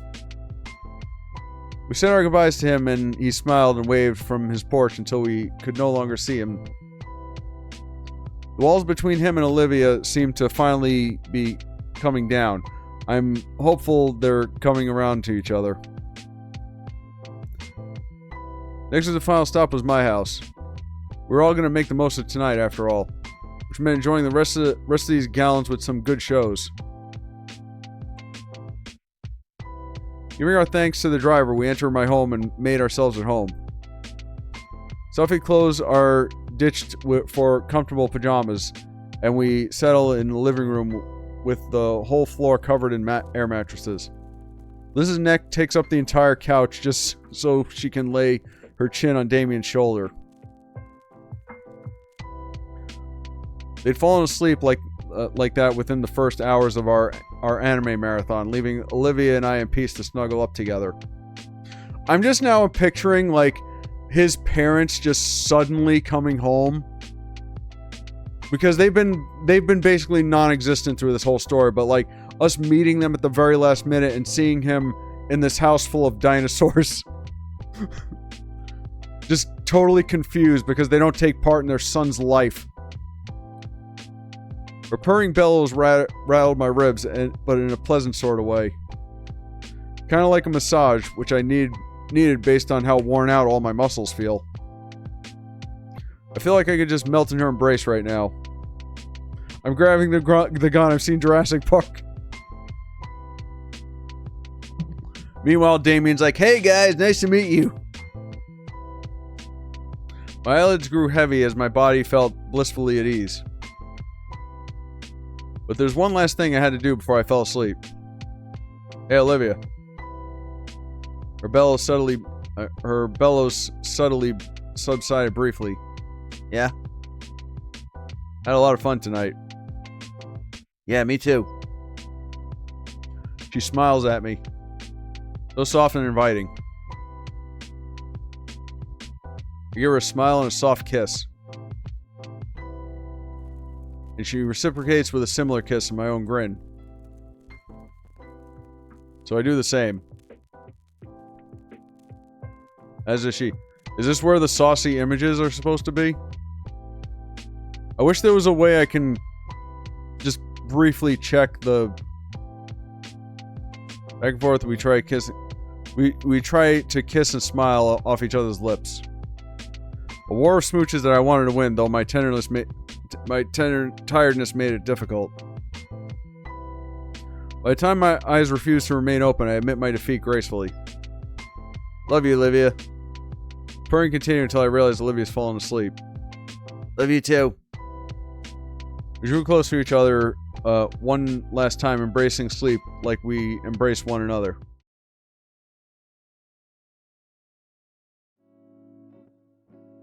Christmas Day. My God, there's still more? Let me just check something real quick.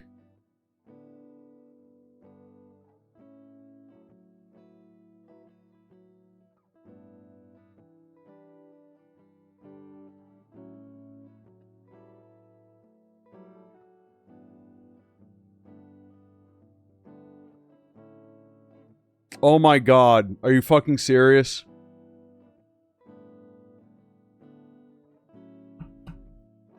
This bit is the ending.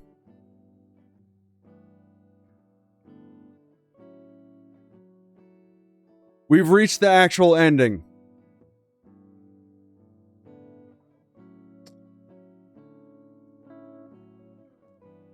Which is long. How the oh my god. Alright, well, And there was much rejoicing. we spent 2 more hours for This is, yeah, this is the ending. It's, according to this, it's like an hour and 22 minutes. God damn. I know, right? I can't believe it either. Okay, well, I'll do my best to get this through as fast as possible. Can we just pause here? Man.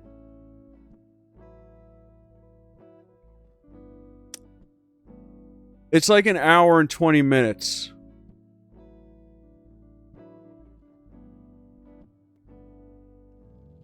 Part of me kind of wants to just finish it. God, I thought... Do it Sunday then? I kind of have something to do tomorrow. That's the problem.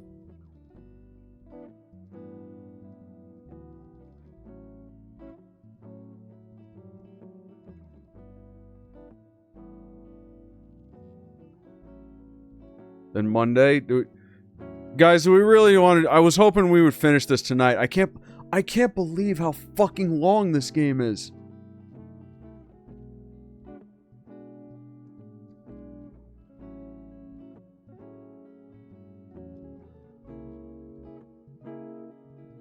I mean, it's good we actually did get the good ending according to this. So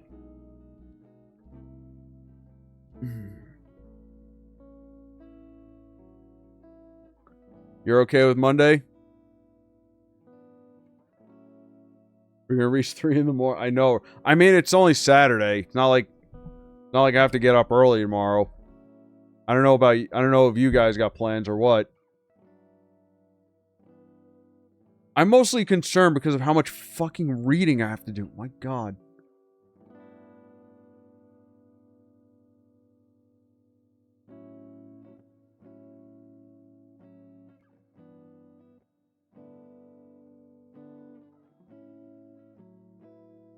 Game is. I know, between just the length of it and the emotional roller coaster. You guys want to finish this on Monday? All right. That might be for the best, honestly.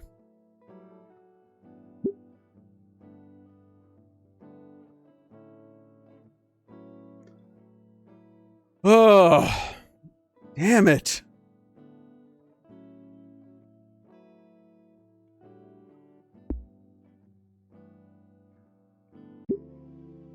All right, well, I guess we're gonna finish it on Monday. I want to see what the extras are real quick. Gallery.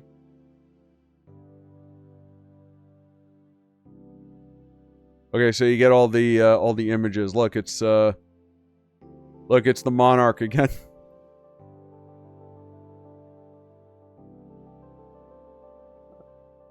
Oh, there's the Ludes.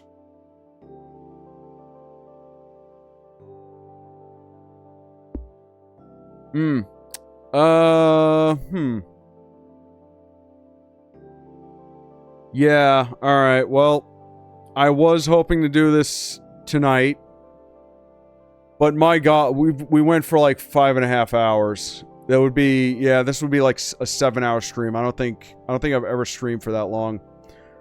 Alright, well, we'll see the ending on Monday. God damn, I'm mostly disappointed because we couldn't finish this tonight because I had other plans. All right.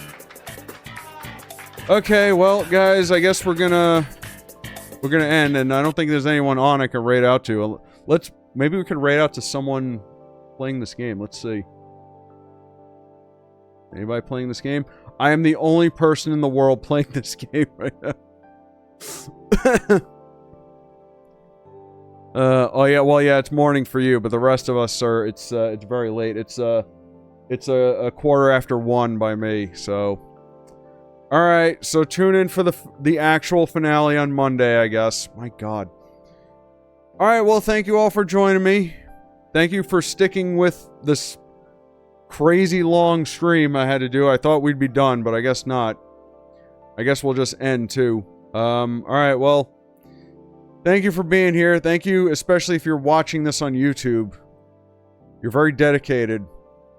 So I'll be back on Monday, but if you're new here, be sure to give me a follow. Check out my YouTube channel, Rob the Casual Gamer. Check out my other videos. Remember to like, comment, and subscribe. Next time on Jurassic High. Alright, well, yeah, again, thank you all for joining me. We're just gonna end for the night. And I will see you guys later.